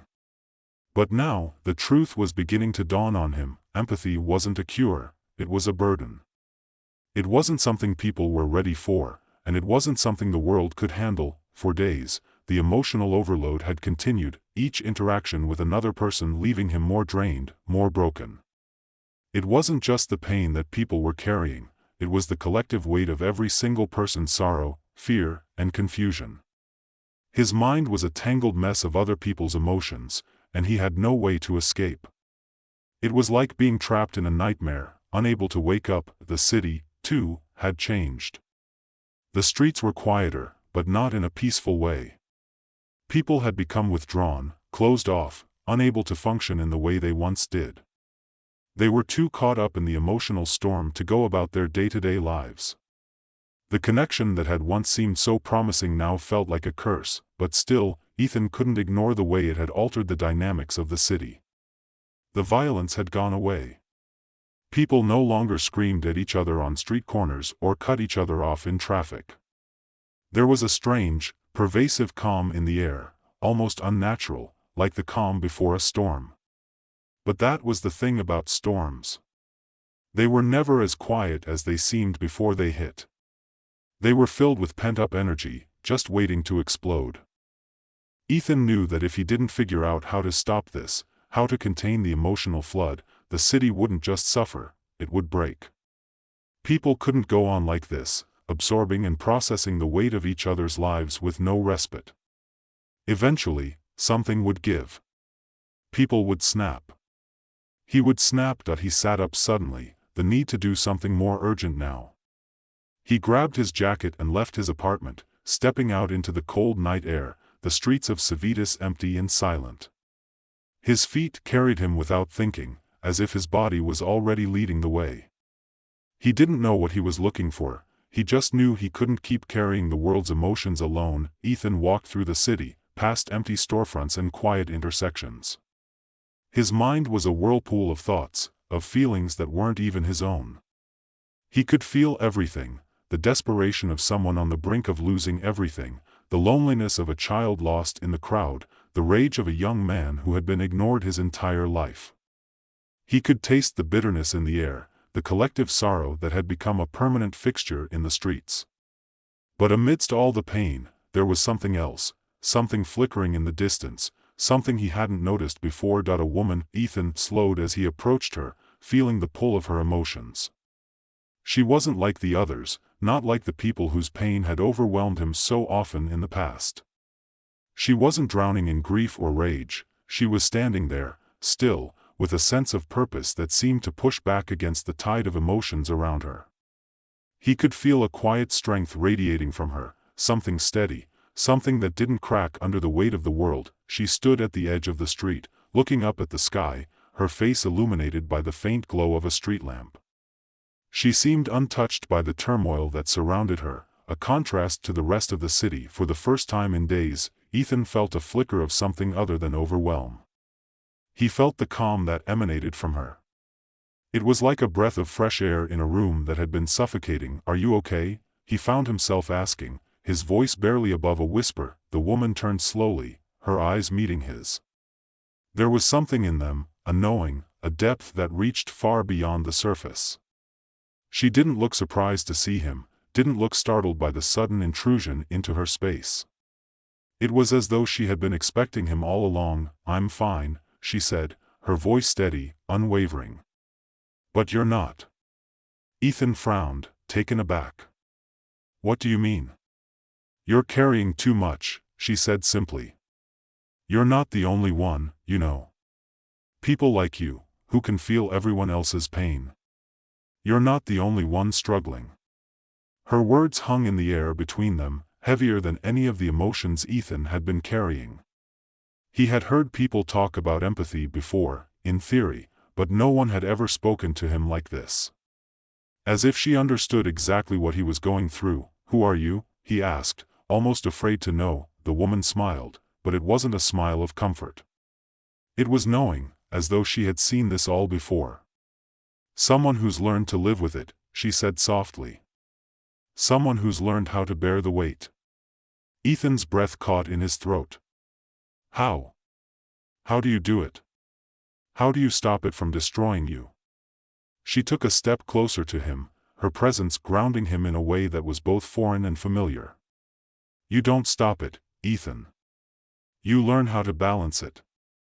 You learn how to let it flow through you without letting it consume you. It's not about escaping the pain, it's about understanding it. Accepting it." Her words resonated with him in a way he hadn't expected. For a brief moment, the whirlwind of emotions around him slowed, and he felt clarity. The way she spoke, calm, centered, like someone who had found peace in the chaos, was the first thing he had felt in days that didn't feel like an emotional bomb waiting to explode. "You think you're the only one who feels all this?" she continued, her voice soft but firm. "You're not. Everyone is carrying something. Everyone is suffering, but that doesn't mean we're supposed to let it destroy us. You've been given this ability, yes, but it's not a curse. It's a choice. You can choose how to carry it." Ethan swallowed, feeling something inside him shift. Could it really be that simple? Could he really choose how to deal with all of this, all the overwhelming emotion that was dragging him under? "What do I do?" he asked, his voice hoarse. The woman's smile softened. "You start by embracing the empathy. You accept it as part of you, and you allow it to teach you. You can't stop feeling, Ethan. That's the mistake people make. They think they can shut it off, compartmentalize it. But that just makes it worse. You need to feel it all, to live with it, without letting it destroy you. You need to find your center, and then you can help others find theirs." Ethan stared at her, a new sense of hope creeping in, the first real hope he'd felt in days. It wasn't an easy solution, wasn't something that would just fix everything with a snap of his fingers. But it was something. It was a way forward, a way to live with the overwhelming emotions, not in spite of them. He nodded, the weight on his chest suddenly lighter. He still didn't know what would happen next, or how long this journey would take, but for the first time in a long time, he felt like there was a path ahead of him. A path where empathy wasn't a burden, it was a gift. The woman turned to leave, her figure slowly fading into the night, but her words lingered in the air. "Remember, Ethan. It's not about controlling the world's pain. It's about learning to walk alongside it." Ethan watched her disappear into the shadows, the quiet night swallowing her figure, but he felt something different now.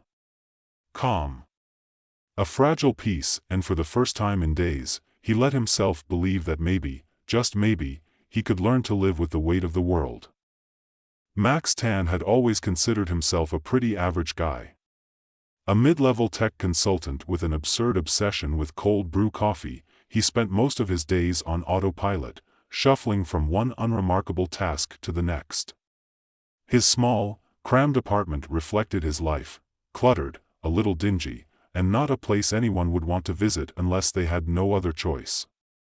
He'd never been much of a visionary. If anything, Max had always prided himself on his ability to remain comfortably numb to the emotional landscape of the world around him. Feelings were just too much work, that was, until one Tuesday afternoon changed everything. It happened in the most unexpected of places, a rundown coffee shop. Not a hipster one with exposed brick walls or artisanal pastries, but one of those dark, windowless holes in the wall where the scent of stale espresso and burned toast never quite fades. The kind of place where time stood still, and the only thing that moved were the customers, head down, eyes glazed, wrapped in their own little worlds. And that's where Max was, as usual, sipping a latte with too much foam and scrolling through his phone like a zombie. He had just finished reading an article about how people are more stressed out than ever before, and he was about to click on something equally useless when he felt it. A strange sensation crept up his spine, a tingling sensation, like someone was trying to claw their way into his mind. It wasn't anything he could explain, but it was undeniably there. He sat up straight in his chair, his fingers gripping the coffee cup tighter.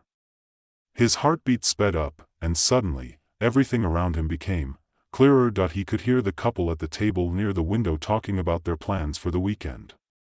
Their voices sounded like they were coming from a different room, muffled yet distinct. Then, just as quickly, the words shifted, became louder, but not in a way that was physical. They didn't raise their voices. No, it was something else. It was as though the words were projected, magnified, and the feelings behind them felt raw, unfiltered. "I'm just saying," the woman's voice said, "you've been so distant lately. Are we even on the same page anymore?" Max blinked, confused. Was this just his anxiety kicking in? But as he glanced at the couple, they didn't seem upset, not really. The woman smiled a little too brightly, her hand resting on her partner's arm, as if trying to keep the calm appearance.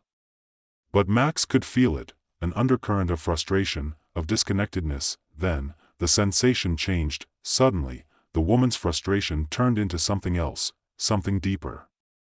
It wasn't just about their relationship. It was something about her, something alien.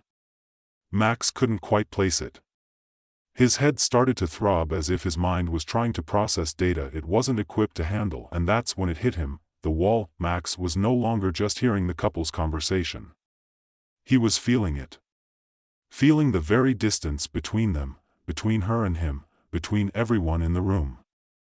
It wasn't just this one couple, it was every person in this coffee shop. Every person on the street outside. Every person in the world. He felt the cold barrier between all humans, a wall that kept them from truly connecting, from understanding each other's emotions. Max knew, without a doubt, that what he was experiencing wasn't just some odd side effect of his caffeine addiction. This was real. There was something in the world that prevented people from reaching each other, and somehow, he could sense it. The sensation was overwhelming, like an emotional blackout, as if everything, everyone, was locked in their own personal isolation, unable to reach out. Max rubbed his temples, feeling the pressure build up inside his skull, but no matter how hard he tried, he couldn't shake the feeling that there was something else at work here. Something bigger. He stood up abruptly, his chair scraping loudly against the tile floor, sending a few patrons glancing over at him. Max didn't care. His mind was racing. He had to figure this out. Had to break it down, but how? He spent the next few days in a daze. He barely left his apartment, feeling increasingly disconnected from the world around him. It wasn't that he didn't care about the people he encountered in daily life, it was that they felt distant, as though they were all living in parallel universes, unable to cross over into each other's emotional spaces. The more Max focused on this sensation, the more it became clear, humans weren't just struggling with empathy, they were cut off from something. Something much, much bigger. That's when he met Lydia. Lydia was unlike anyone Max had ever met. She ran a quirky little metaphysical bookstore on the corner of Oak and Fifth, tucked between a laundromat and a hair salon. It wasn't the kind of place Max would typically visit, but something about the vibe of the store called to him. On a particularly restless afternoon, Max found himself standing at the door, hesitating for a moment before walking in. The smell of incense and old paper filled the air, and soft jazz played in the background. The walls were lined with books on everything from astrology to energy healing to conspiracy theories about the moon landing. And there she was, Lydia, a woman with wild, untamed hair, dressed in mismatched layers, and an aura that felt almost otherworldly. Max wandered the aisles aimlessly until he heard her voice behind him. "You're sensing it, aren't you?" she asked softly. Max froze, feeling his heart skip a beat. He turned around to face her, trying to mask his shock. "The wall," Lydia said, as if it were the most obvious thing in the world. "You can feel it, can't you? The separation. How do you know about that?" Max asked, his voice shaking slightly. He hadn't told anyone about his strange experience. Lydia smiled knowingly, leaning casually against a shelf of crystal books. "I've been waiting for someone like you. Someone who can see the truth beneath the surface." Max blinked. "What truth?" Lydia leaned closer. "The wall isn't just in your head, Max. It's real. It's everywhere. People are emotionally cut off from each other. From everything." Max opened his mouth to speak, but the words caught in his throat. He was flooded with a feeling of both relief and unease. He wasn't crazy. Someone else knew about the wall. Lydia's eyes sparkled, as if she were about to divulge some deep, cosmic secret. "You're not the only one who's been looking for answers, Max. But you're the only one who's managed to tap into this." She gestured to the space between them. "The alien connection. You felt it, didn't you?" Max nodded slowly. "It's not just humans. There's something else out there, isn't there?" Lydia's smile faded slightly, replaced by a more serious expression. Yes. There's a whole other level of existence, and humanity has been kept in the dark. The wall is not just a psychological barrier, it's an artificial construct. And if you keep pushing, Max, you might be able to break through. But you should be careful. Once you do, there's no going back. Max stared at her, uncertain whether to be terrified or thrilled. What's on the other side? Lydia didn't answer right away. Instead, she gave him a long, lingering look, as though weighing his soul. I don't know. But if you're ready, I think you'll find out soon enough. Max's heart raced. This was bigger than anything he had ever imagined. And despite the warnings in Lydia's voice, he knew there was no turning back, that he had to break through the wall. Max walked out of the bookstore in a daze. His head buzzed, the words Lydia had spoken replaying in his mind like an echo, growing louder the more he thought about them. The wall isn't just in your head. It's real. He wasn't sure whether to laugh or run for cover. She was crazy, or so he thought, at first. But the more he reflected on what he'd felt in the coffee shop, the more it made sense. Maybe she wasn't just another eccentric. Maybe she had some truth in all that weirdness. As Max walked down the street, the world around him felt off, like it was suddenly too sharp, too vivid. Every person he passed seemed wrapped in their own emotional bubbles, so thick that their faces, despite their proximity, seemed distant and unreachable. He could almost feel the energy around them, a wall between himself and everyone else. He stood still for a moment, blinking, trying to shake off the sensation. The wind picked up, making his hair whip around his face.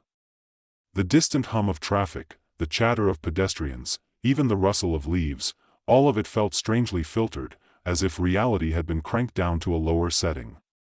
He realized the truth. The wall Lydia spoke of wasn't just some metaphorical, psychological barrier.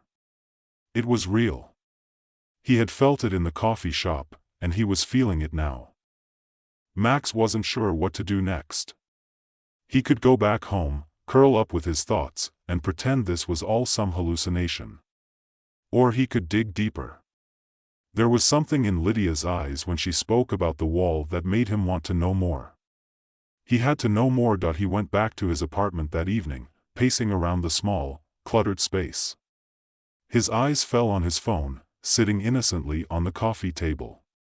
Part of him wanted to ignore it.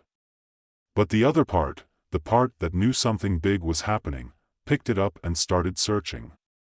He started small, typing in phrases like emotional wall, alien influence on humans, and human emotional disconnect. The results were a strange mix of pseudoscience, conspiracy theories, and spiritual blogs, but there were a few things that stood out. There were mentions of something called the elders, beings from another world who, according to some, had been manipulating humanity's emotions for millennia. There was even a theory about why humans had this emotional barrier. The theory was ludicrous, but it made Max's pulse race. According to the obscure websites, the aliens, these elders, had built the emotional wall long before humans evolved, during the very first stages of civilization. The wall was designed to keep humanity from realizing its true potential. It prevented people from connecting deeply with each other, from accessing higher states of consciousness, from tapping into what the writers called the universal mind. If it were torn down, if humanity could see beyond the wall, they would have access to a powerful, cosmic empathy, one that would bridge the gap between humans and other life forms in the universe. Max scoffed. It sounded like nonsense, the kind of thing people believed when they wanted answers to questions they couldn't ask. But then again, something about it felt right. The way his mind buzzed when he thought about it, the way Lydia had reacted to him, there was no denying it. There was something more. The wall was real, and whatever Lydia had hinted at, Max was determined to find out. The next few days passed in a blur. Max's work as a consultant was becoming harder to focus on. Every time he glanced at his computer screen, he was reminded of the invisible barrier that separated him from the rest of the world. The thing was, it wasn't just that he could sense the disconnection, it was becoming more and more painful to feel it. His interactions with others became grating. People in the office walked around like robots, their emotions so closed off from one another that it felt like they were all wearing masks. Even when he tried to talk to his colleagues, it felt like there was an impenetrable distance between them. At night, Max would sit alone in his apartment, staring at the ceiling, trying to figure out how to break through the wall. He wasn't even sure what that would look like, what it would take. He knew he needed to talk to Lydia again, but she had been elusive, disappearing into her bookstore as if the whole thing had been a dream. He'd tried calling her, texting her, but nothing. It seemed like she had vanished just when he needed her most. Frustrated, Max decided to take matters into his own hands. He knew about one person who might have answers, Dr. Lucas Gibbons. Max had heard of him before, an eccentric neuroscientist who dabbled in fringe theories about consciousness and the mind. Dr. Gibbons was known for his obsession with human potential, but also for his peculiar habit of disappearing from the scientific community for long stretches of time. Some said he had been working on a secret project for years, something related to human consciousness and extraterrestrial life. Max didn't waste any time. He found Dr. Gibbons' contact information and reached out, fully expecting to be ignored. But to his surprise, Dr. Gibbons responded quickly, inviting Max to meet at his office the following day. When Max walked into Dr. Gibbons' office, he was taken aback. It wasn't anything like the sterile, cold offices he was used to. Instead, the room was cluttered with books, old papers, and strange artifacts that Max couldn't quite identify. The air was thick with the smell of incense and something faintly metallic, like the scent of old coins. Dr. Gibbons himself was a tall man with wild, unkempt hair and thick glasses that made his eyes look even larger than they were. He stood up when Max entered, offering him a firm handshake. Max Tan, right? Please, come in. I've been expecting you. Max hesitated. Expecting me? How did you know? Lydia told me. Dr. Gibbons gestured for Max to sit. She's been keeping an eye on you. She said you're starting to perceive the wall. Max felt his heart skip a beat. The wall, he repeated, more to himself than to Dr. Gibbons. Yes, Dr. Gibbons said, sitting back in his chair and crossing his arms. The emotional barrier between humans and, well, everything else. The one that keeps us locked in our own little bubbles. The one that prevents us from reaching our true potential. It's not just psychological, you know. Max blinked. You're saying it's real, too? Dr. Gibbons leaned forward, his expression serious. Oh, it's very real. But the truth is, it's not something you can just break through easily. The wall was put in place by the elders, ancient beings who wanted to keep us from evolving. They knew that if we were to ever awaken to our true emotional potential, we'd be able to communicate with other life forms, beings from the stars. That's why the wall exists. To keep us in the dark. Max's pulse quickened.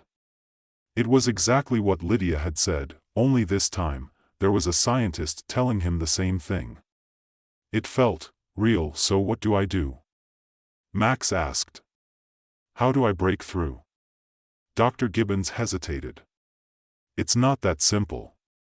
The wall is there for a reason. You have to be careful.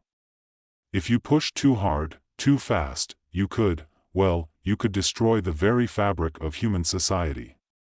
If you tear it down completely, people will be overwhelmed by emotions. Their minds won't be able to handle it. It's like opening a floodgate. Max swallowed. But, if I don't try, if I don't break through, then what? We stay like this forever?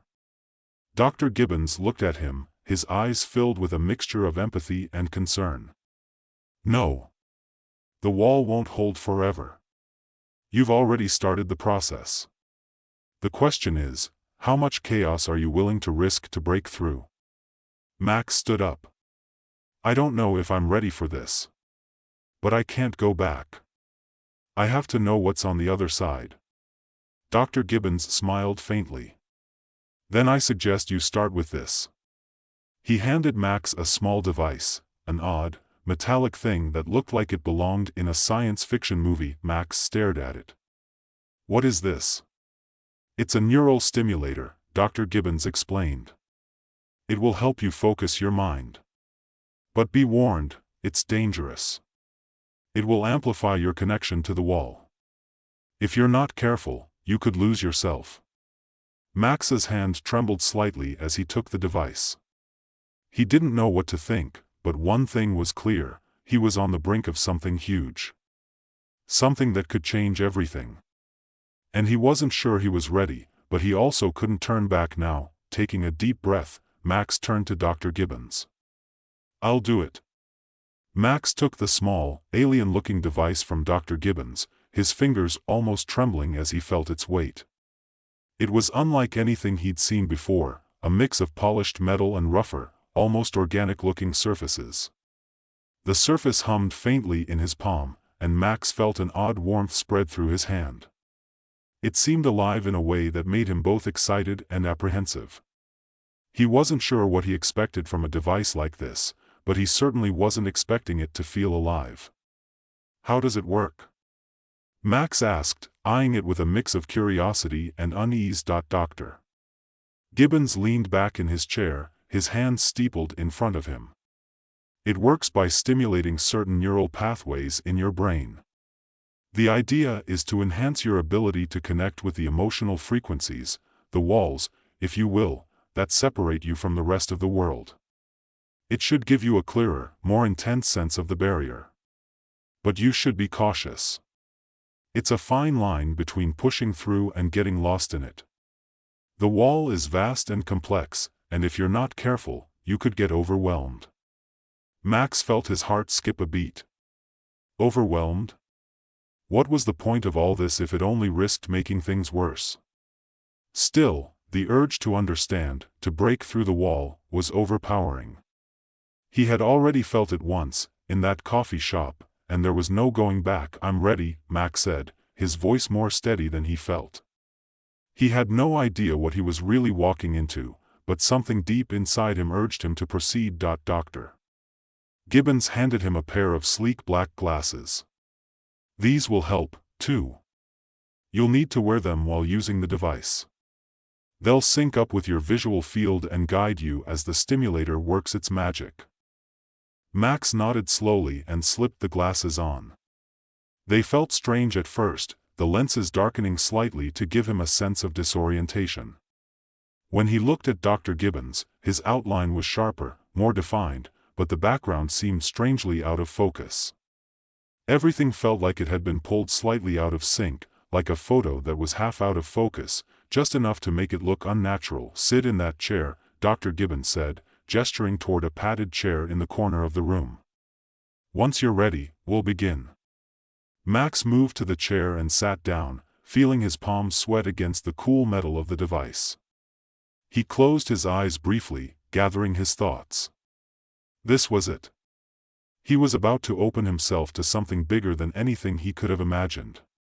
Something dangerous, something that had the potential to change everything. "You'll want to relax," Dr. Gibbons said, his voice calm and reassuring.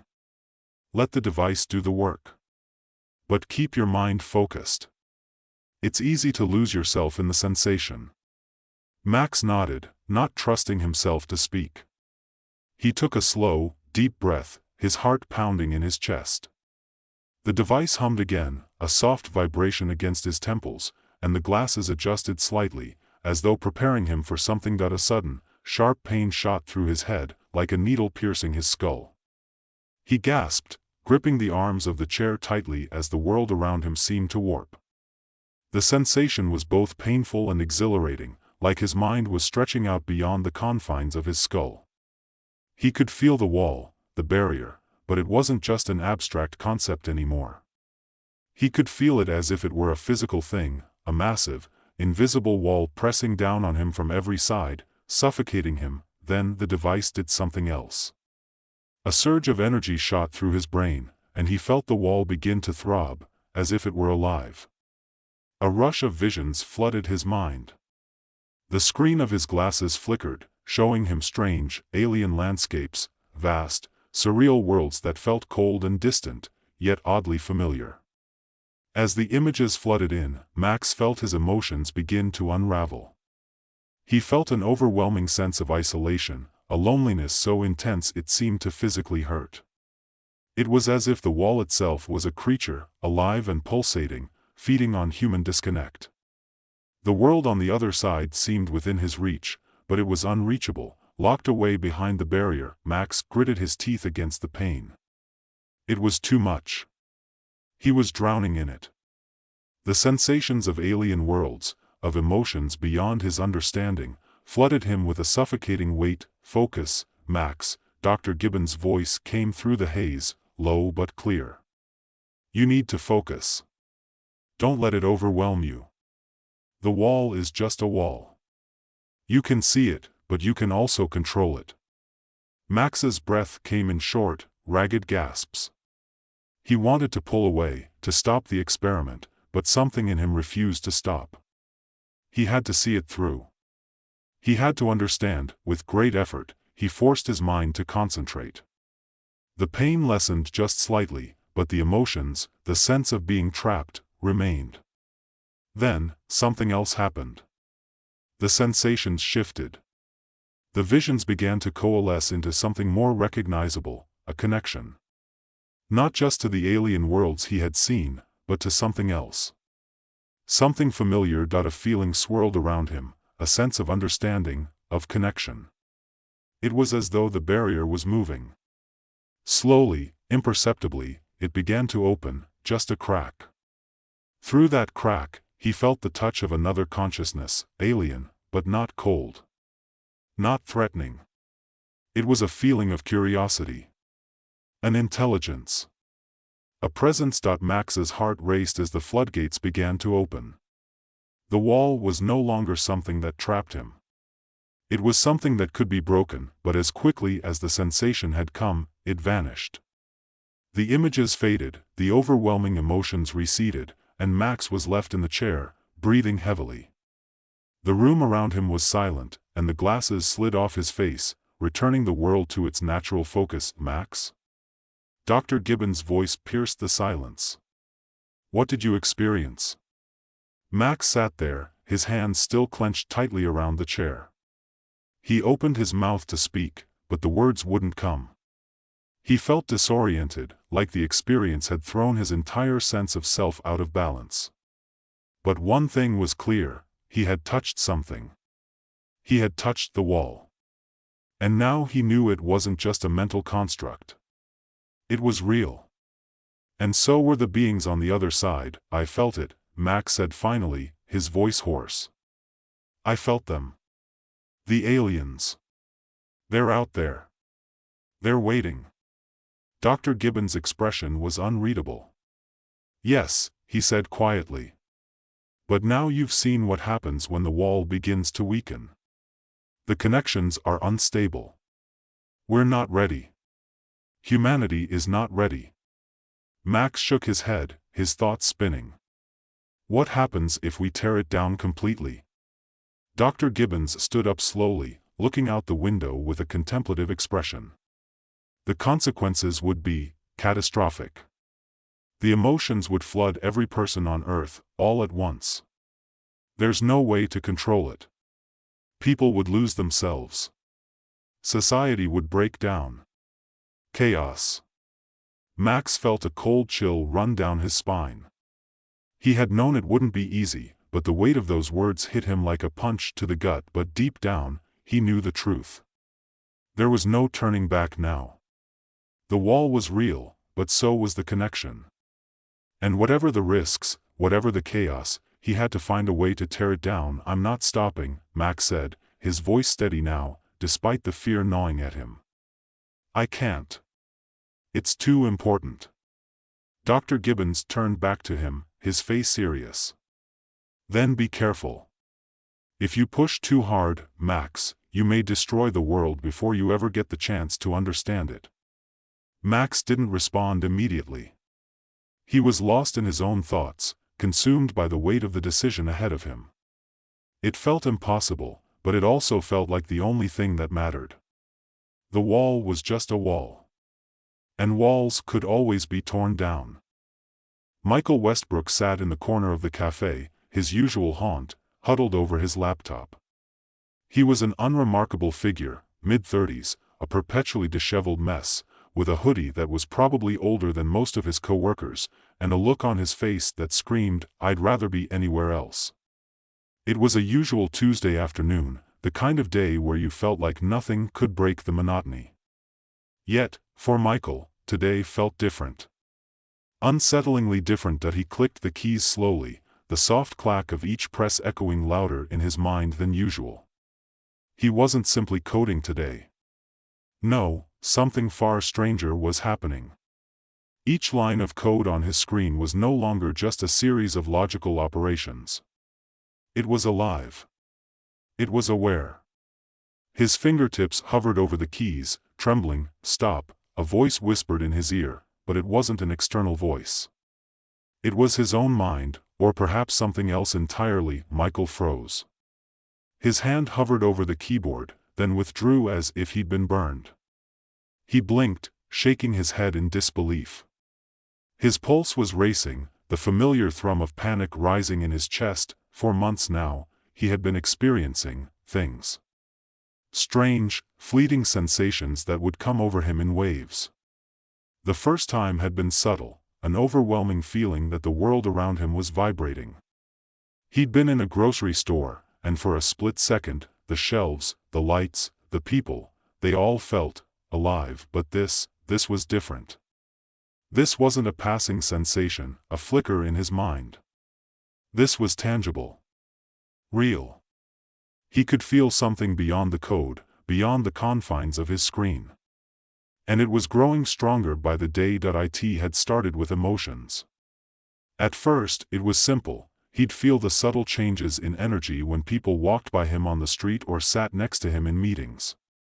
A slight shift in their posture, the way their breath would quicken, or their eyes would flicker for a second too long, things that most people would overlook, but not Michael. He could feel it. He could sense it. Then it escalated. He could hear lies. The first time it happened, he was sitting at his desk, reviewing a contract. His colleague, Amanda, had passed by his office, and without even speaking a word, he felt the weight of her anxiety. He hadn't known why at first, but the tremble in her voice as she handed him the file confirmed it. She wasn't being honest, but that was small potatoes compared to what had come next. Lately, he could feel souls. The truth was, Michael had no idea what was happening to him. He could no longer explain the phenomenon as just heightened awareness or some heightened sensitivity. What he was experiencing was something far beyond human comprehension. He could hear the beat of life in people's chest, in the air itself. The people in the cafe were no exception. He glanced around, his eyes catching a woman at the table across from him, the tension in her shoulders far too evident, the barely concealed frustration in the tap of her fingers against her cup. Her soul was frayed, like worn fabric at the edges. He could sense that she was struggling to keep it together, her anxiety hidden under layers of false calm. He closed his eyes, trying to shut it all out.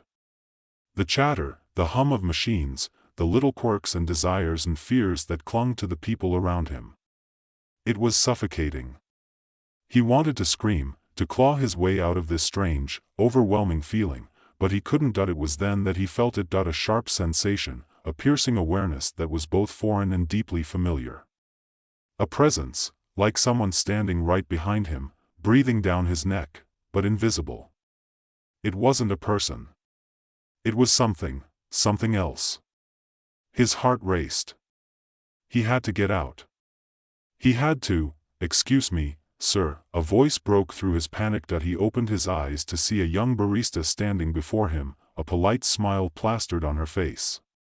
She had the same anxious energy, the same inner conflict Michael had sensed in so many others. He nodded, half-heartedly. His focus shifted, and for a moment, he realized something. He wasn't hearing emotions anymore. He wasn't just detecting lies. He was perceiving souls. It was like a switch had been flipped, and now he could see beneath the skin. People weren't just bodies moving in space, they were spirits, flickering, uncertain, struggling to exist. He stood abruptly, shoving his laptop into his bag. His fingers were trembling as he fumbled with the strap. He needed air. He needed distance. The cafe felt too small now, suffocating, like the walls were closing in on him. As he rushed out the door, the cool air hit him like a slap to the face. He took deep, shaky breaths, trying to steady himself, but the sensation of being watched, the sensation of knowing, didn't fade. It was then that he heard it again. A voice. Clear. Intrusive. Not in his head this time. "Michael, you're ready," it said, echoing from nowhere and everywhere. His head snapped around, eyes searching the empty street. But no one was there. He staggered backward, his thoughts spinning. Who was speaking to him? What was happening? Ready for what?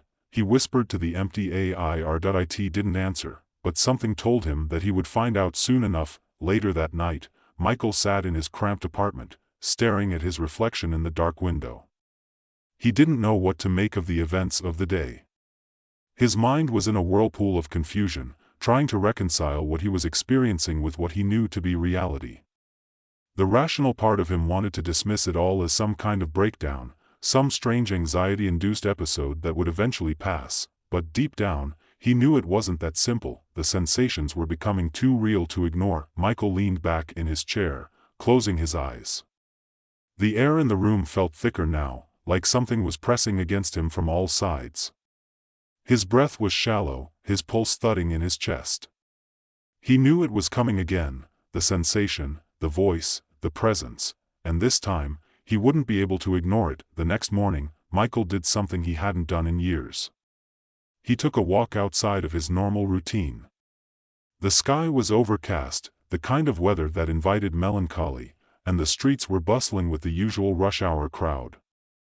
But Michael's eyes weren't on the people. He wasn't listening to their voices or watching their movements. No, today, his focus was on something different. Today, he was listening for the whispers, the voices in the back of his mind that had been growing louder over the past few weeks. He was searching for the presence that had been haunting him, tugging at him from the edges of his consciousness. He didn't know why, but he felt drawn to it, and that's when he saw her, across the street, walking toward him, was a woman.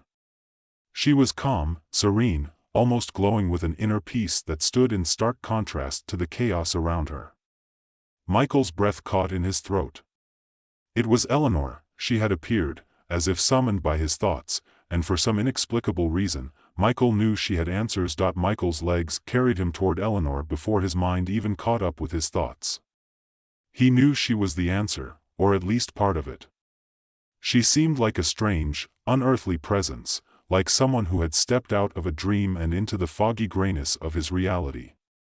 Her pace was slow, deliberate, as if she were taking her time, allowing the world to adjust to her calm. When their eyes met, there was no doubt in Michael's mind that she had been waiting for him.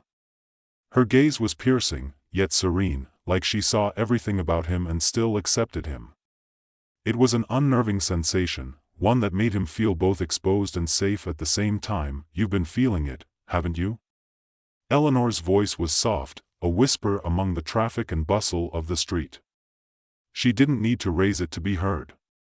Her words reached him effortlessly, as if they had been planted in his mind before she spoke them aloud. Michael opened his mouth to respond, but the words stuck. How could he even explain what was happening to him? He had tried to brush it off as madness, as something that would pass, but it only seemed to get stronger. The feeling of being connected to something beyond this world was growing every day, every moment. I don't know what's happening to me," he finally managed, his voice shaky. "I can't stop feeling it. It's like I'm aware of everyone's thoughts, their emotions, their lives. But it's more than that. It's their souls. I can hear them, feel them. And it's getting worse." Eleanor nodded as if she had been expecting this, and Michael couldn't help but feel the weight of her understanding. She didn't look surprised. In fact, she seemed almost proud. "Because you're one of the few who are ready," she said. "Your gift is not random, Michael. You're a soul decoder. That's what they've called you." Michael blinked, unsure of what she meant. A soul decoder? The word sounded like nonsense. He wasn't anything special. He wasn't anyone important. But Eleanor's eyes, clear and knowing, seemed to reach deep into him, unraveling the confusion he hadn't been able to express. Who are they? Michael asked, his voice filled with more dread than curiosity. He already knew the answer but needed to hear it aloud, to force it into his reality. The beings who exist on a higher plane of existence, Eleanor said, her voice calm and steady. They've been watching you for a long time, Michael. And they've been waiting. Waiting for him. The words echoed in his mind like a drumbeat. He couldn't process it. Couldn't comprehend it fully. Higher dimensional beings? Watching him? Waiting for him? He stumbled back a step. I don't understand. Why me? Eleanor's expression softened. She took a step closer, lowering her voice so that only he could hear. Because you can hear them. You're able to hear their voices, their intentions, their souls. You're not like everyone else. Your sensitivity, your awareness, is a bridge between their world and ours. They need you. Michael's heart beat faster, thudding in his chest as though trying to escape. No. I don't want this. I didn't ask for this. None of us do, she said, her words laced with a deep, somber understanding. But you don't have a choice anymore. They've chosen you. It's your destiny. His mind raced. He didn't want to be anyone's bridge. He didn't want to connect with them, whoever they were. He was just Michael. He was just a guy who wanted a quiet life, no drama, no distractions, no mysterious voices in his head. You're wrong, he said, shaking his head. I'm just a regular person. I'm not a decoder. Eleanor took another step closer, and before he could react, she placed a hand on his arm. Her touch was light but firm, like a tether keeping him from floating away. Michael, what you're feeling, what you're going through, isn't a curse. It's a gift. You're hearing them because you were always meant to. A strange thought struck him then. Maybe, just maybe, she was right. Maybe there was more to this than just insanity or some glitch in his mind. Maybe this was real. Do you know what it means to be a bridge between worlds? Eleanor continued, her voice unyielding. It means you carry the potential for transformation. Not just for yourself, but for everyone. The beings on the other side, they're not like us. They exist in ways we can't understand. But they want something. They need something from you. Michael's pulse quickened, his breath shallow. He felt the weight of her words, the weight of the world shifting beneath his feet. What do they need? Eleanor looked away for a moment, as if considering how much to reveal. The silence between them stretched out, thick and heavy with something unsaid. Finally, she spoke again, her voice lower now. They need a vessel, Michael. A bridge. A conduit. And if you don't choose to become it, they will find another. But it will cost them more. It will cost them something greater than you could imagine. His head spun. He felt dizzy, like he was teetering on the edge of something vast and incomprehensible. The weight of her words was suffocating, and yet there was something magnetic about them, something that pulled him forward against his better judgment. Why me? He asked again, his voice cracking. Eleanor's eyes softened with a quiet sadness. Because you're ready. You've always been ready, Michael. You just haven't known it yet. The next few days were a blur of overwhelming emotions and strange, indescribable sensations. Michael spent his time in a daze, trying to reconcile the chaos in his mind with the world around him. He went to work, sat through meetings, answered emails, but all the while, his senses were heightened beyond belief. He couldn't stop hearing the voices, feeling the emotions that people tried so hard to hide. It was as if their souls were open to him now, like he was somehow more aware of them than he had ever been before. Eleanor had told him that the higher dimensional beings were waiting, that they would reach out to him when the time was right. But Michael wasn't sure what that meant. What kind of beings were they? And why did they need him? It was on the third day after his meeting with Eleanor when things took a turn for the worse. Michael was at his desk, staring blankly at the code on his screen, when the voice spoke again. But this time, it was different. It wasn't a whisper. It was a command. Michael, we are here. The words reverberated through his body like a shockwave. His vision blurred, his pulse raced, and the hairs on his neck stood on end. It wasn't coming from his thoughts this time. The voice was real, tangible, reverberating in the air around him, and it came from nowhere, everywhere, all at once. He looked around the room in panic, his breathing quickening. No one else seemed to notice. Michael, the voice said again, its tone low and deep, like a distant echo of thunder. You are the one we seek. The bridge is within you. He stood up, his legs unsteady beneath him. Sweat beaded on his forehead as he stumbled toward the door, his mind screaming for him to leave, to run, but his feet were heavy, as if gravity itself were pulling him back. And then, there was Eleanor. She stood in the doorway of his office, as calm and serene as she had been the first time he saw her, but this time, there was something different about her. She wasn't just a guide now.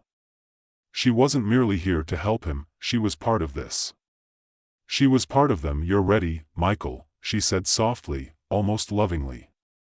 It's time. Michael's legs barely moved as he stood there, frozen in his office doorway, staring at Eleanor. She was still as serene as she had been on the street, but now there was an undeniable intensity to her presence, as though she had shifted from a bystander to an active participant in what was about to unfold. He couldn't breathe. His heart pounded in his chest, a rhythmic thrumming that matched the eerie hum of the room. She didn't wait for him to speak. She didn't need to. She could feel what he was feeling, just as he could feel everything else. You've been resisting it for days, Michael, Eleanor said, her voice gentle but firm. But the time for resistance is over. You were chosen long before you realized it. He took a hesitant step back. I didn't ask for this. His voice trembled with the weight of his fear, but it was also thick with defiance. He wanted to scream, to tell her to leave, to make everything go back to normal, but he couldn't. He couldn't ignore the pull he felt inside.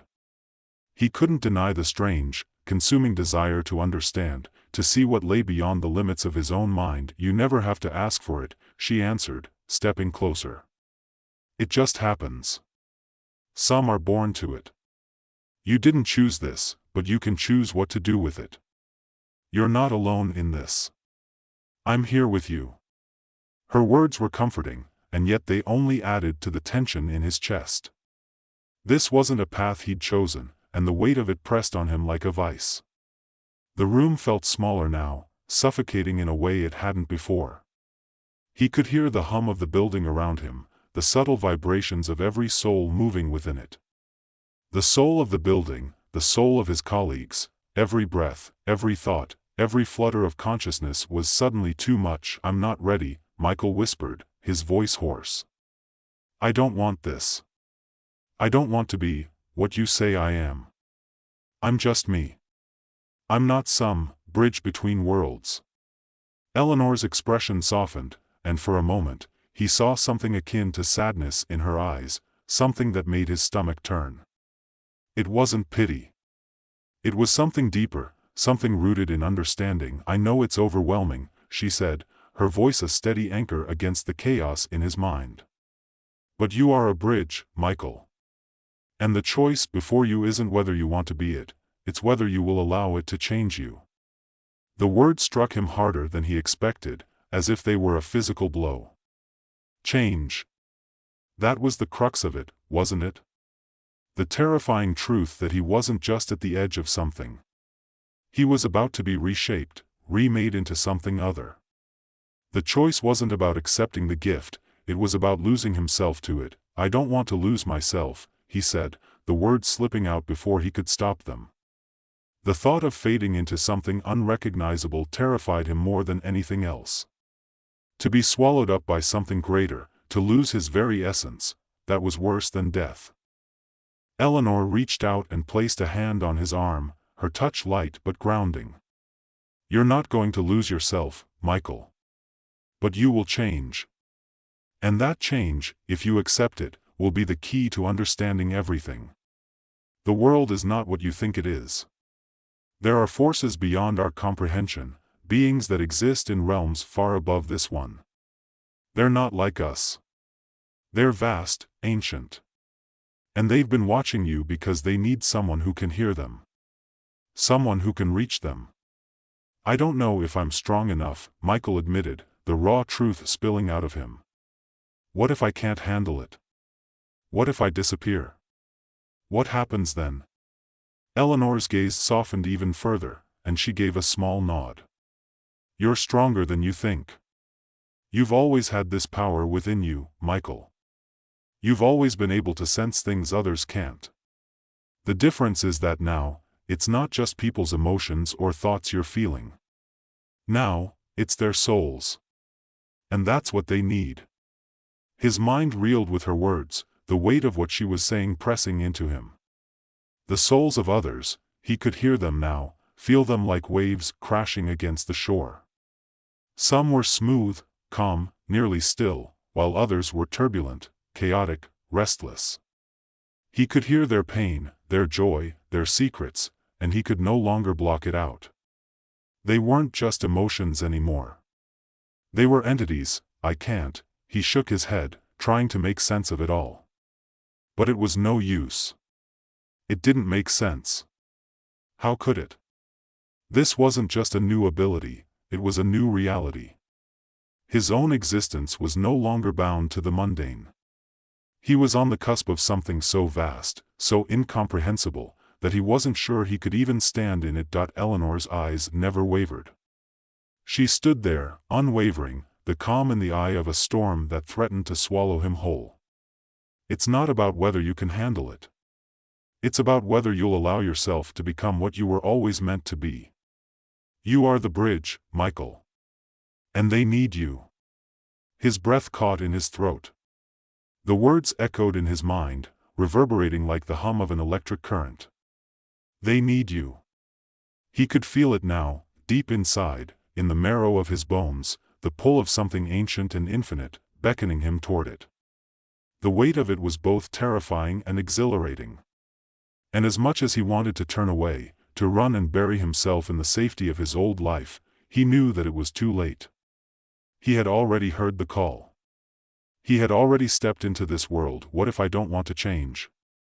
Michael asked, his voice small, almost childlike in its pleading. The question hung in the air, suspended, as though it held the key to everything. Eleanor's gaze softened. "Change doesn't mean losing yourself. It means growing. Evolving. Becoming more than what you were before." Michael's thoughts raced as he tried to process everything. His mind felt like it was unraveling, thread by thread.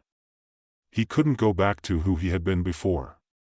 The world had changed too much, and so had he. He could hear it now, the souls, the whispering beings from beyond. They were waiting for him. He could feel their presence pressing in on him, urging him to take the next step. The decision was before him. He could walk away. He could refuse. But deep down, he knew it wasn't an option. The choice had already been made. "Do it," Eleanor said, her voice firm. "Allow it. Accept it. Become the bridge."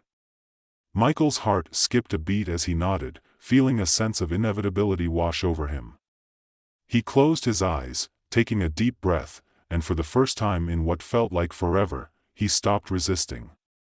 He felt the presence of the higher beings surrounding him, a tide of consciousness washing over him. He was ready, in a way he hadn't known he was until this moment, and as he embraced it, as he allowed himself to merge with the vast, incomprehensible presence, he felt his soul stretch, expand. It was both painful and beautiful. He could feel himself being remade, reshaped by something greater, something older than the world itself. He was no longer just Michael Westbrook. He was something more. Something that could bridge the worlds, and in that moment, he understood. The sacrifice wasn't the loss of himself, It was the understanding that to be a bridge, to connect the higher realms with humanity, meant becoming something greater than any one person. It meant allowing the infinite to flow through him. It meant sacrificing the very thing he had clung to for so long, his fear of change. Michael wasn't just a decoder of souls. He was a vessel, a conduit between the world he had known and the infinite beyond it, and he was ready.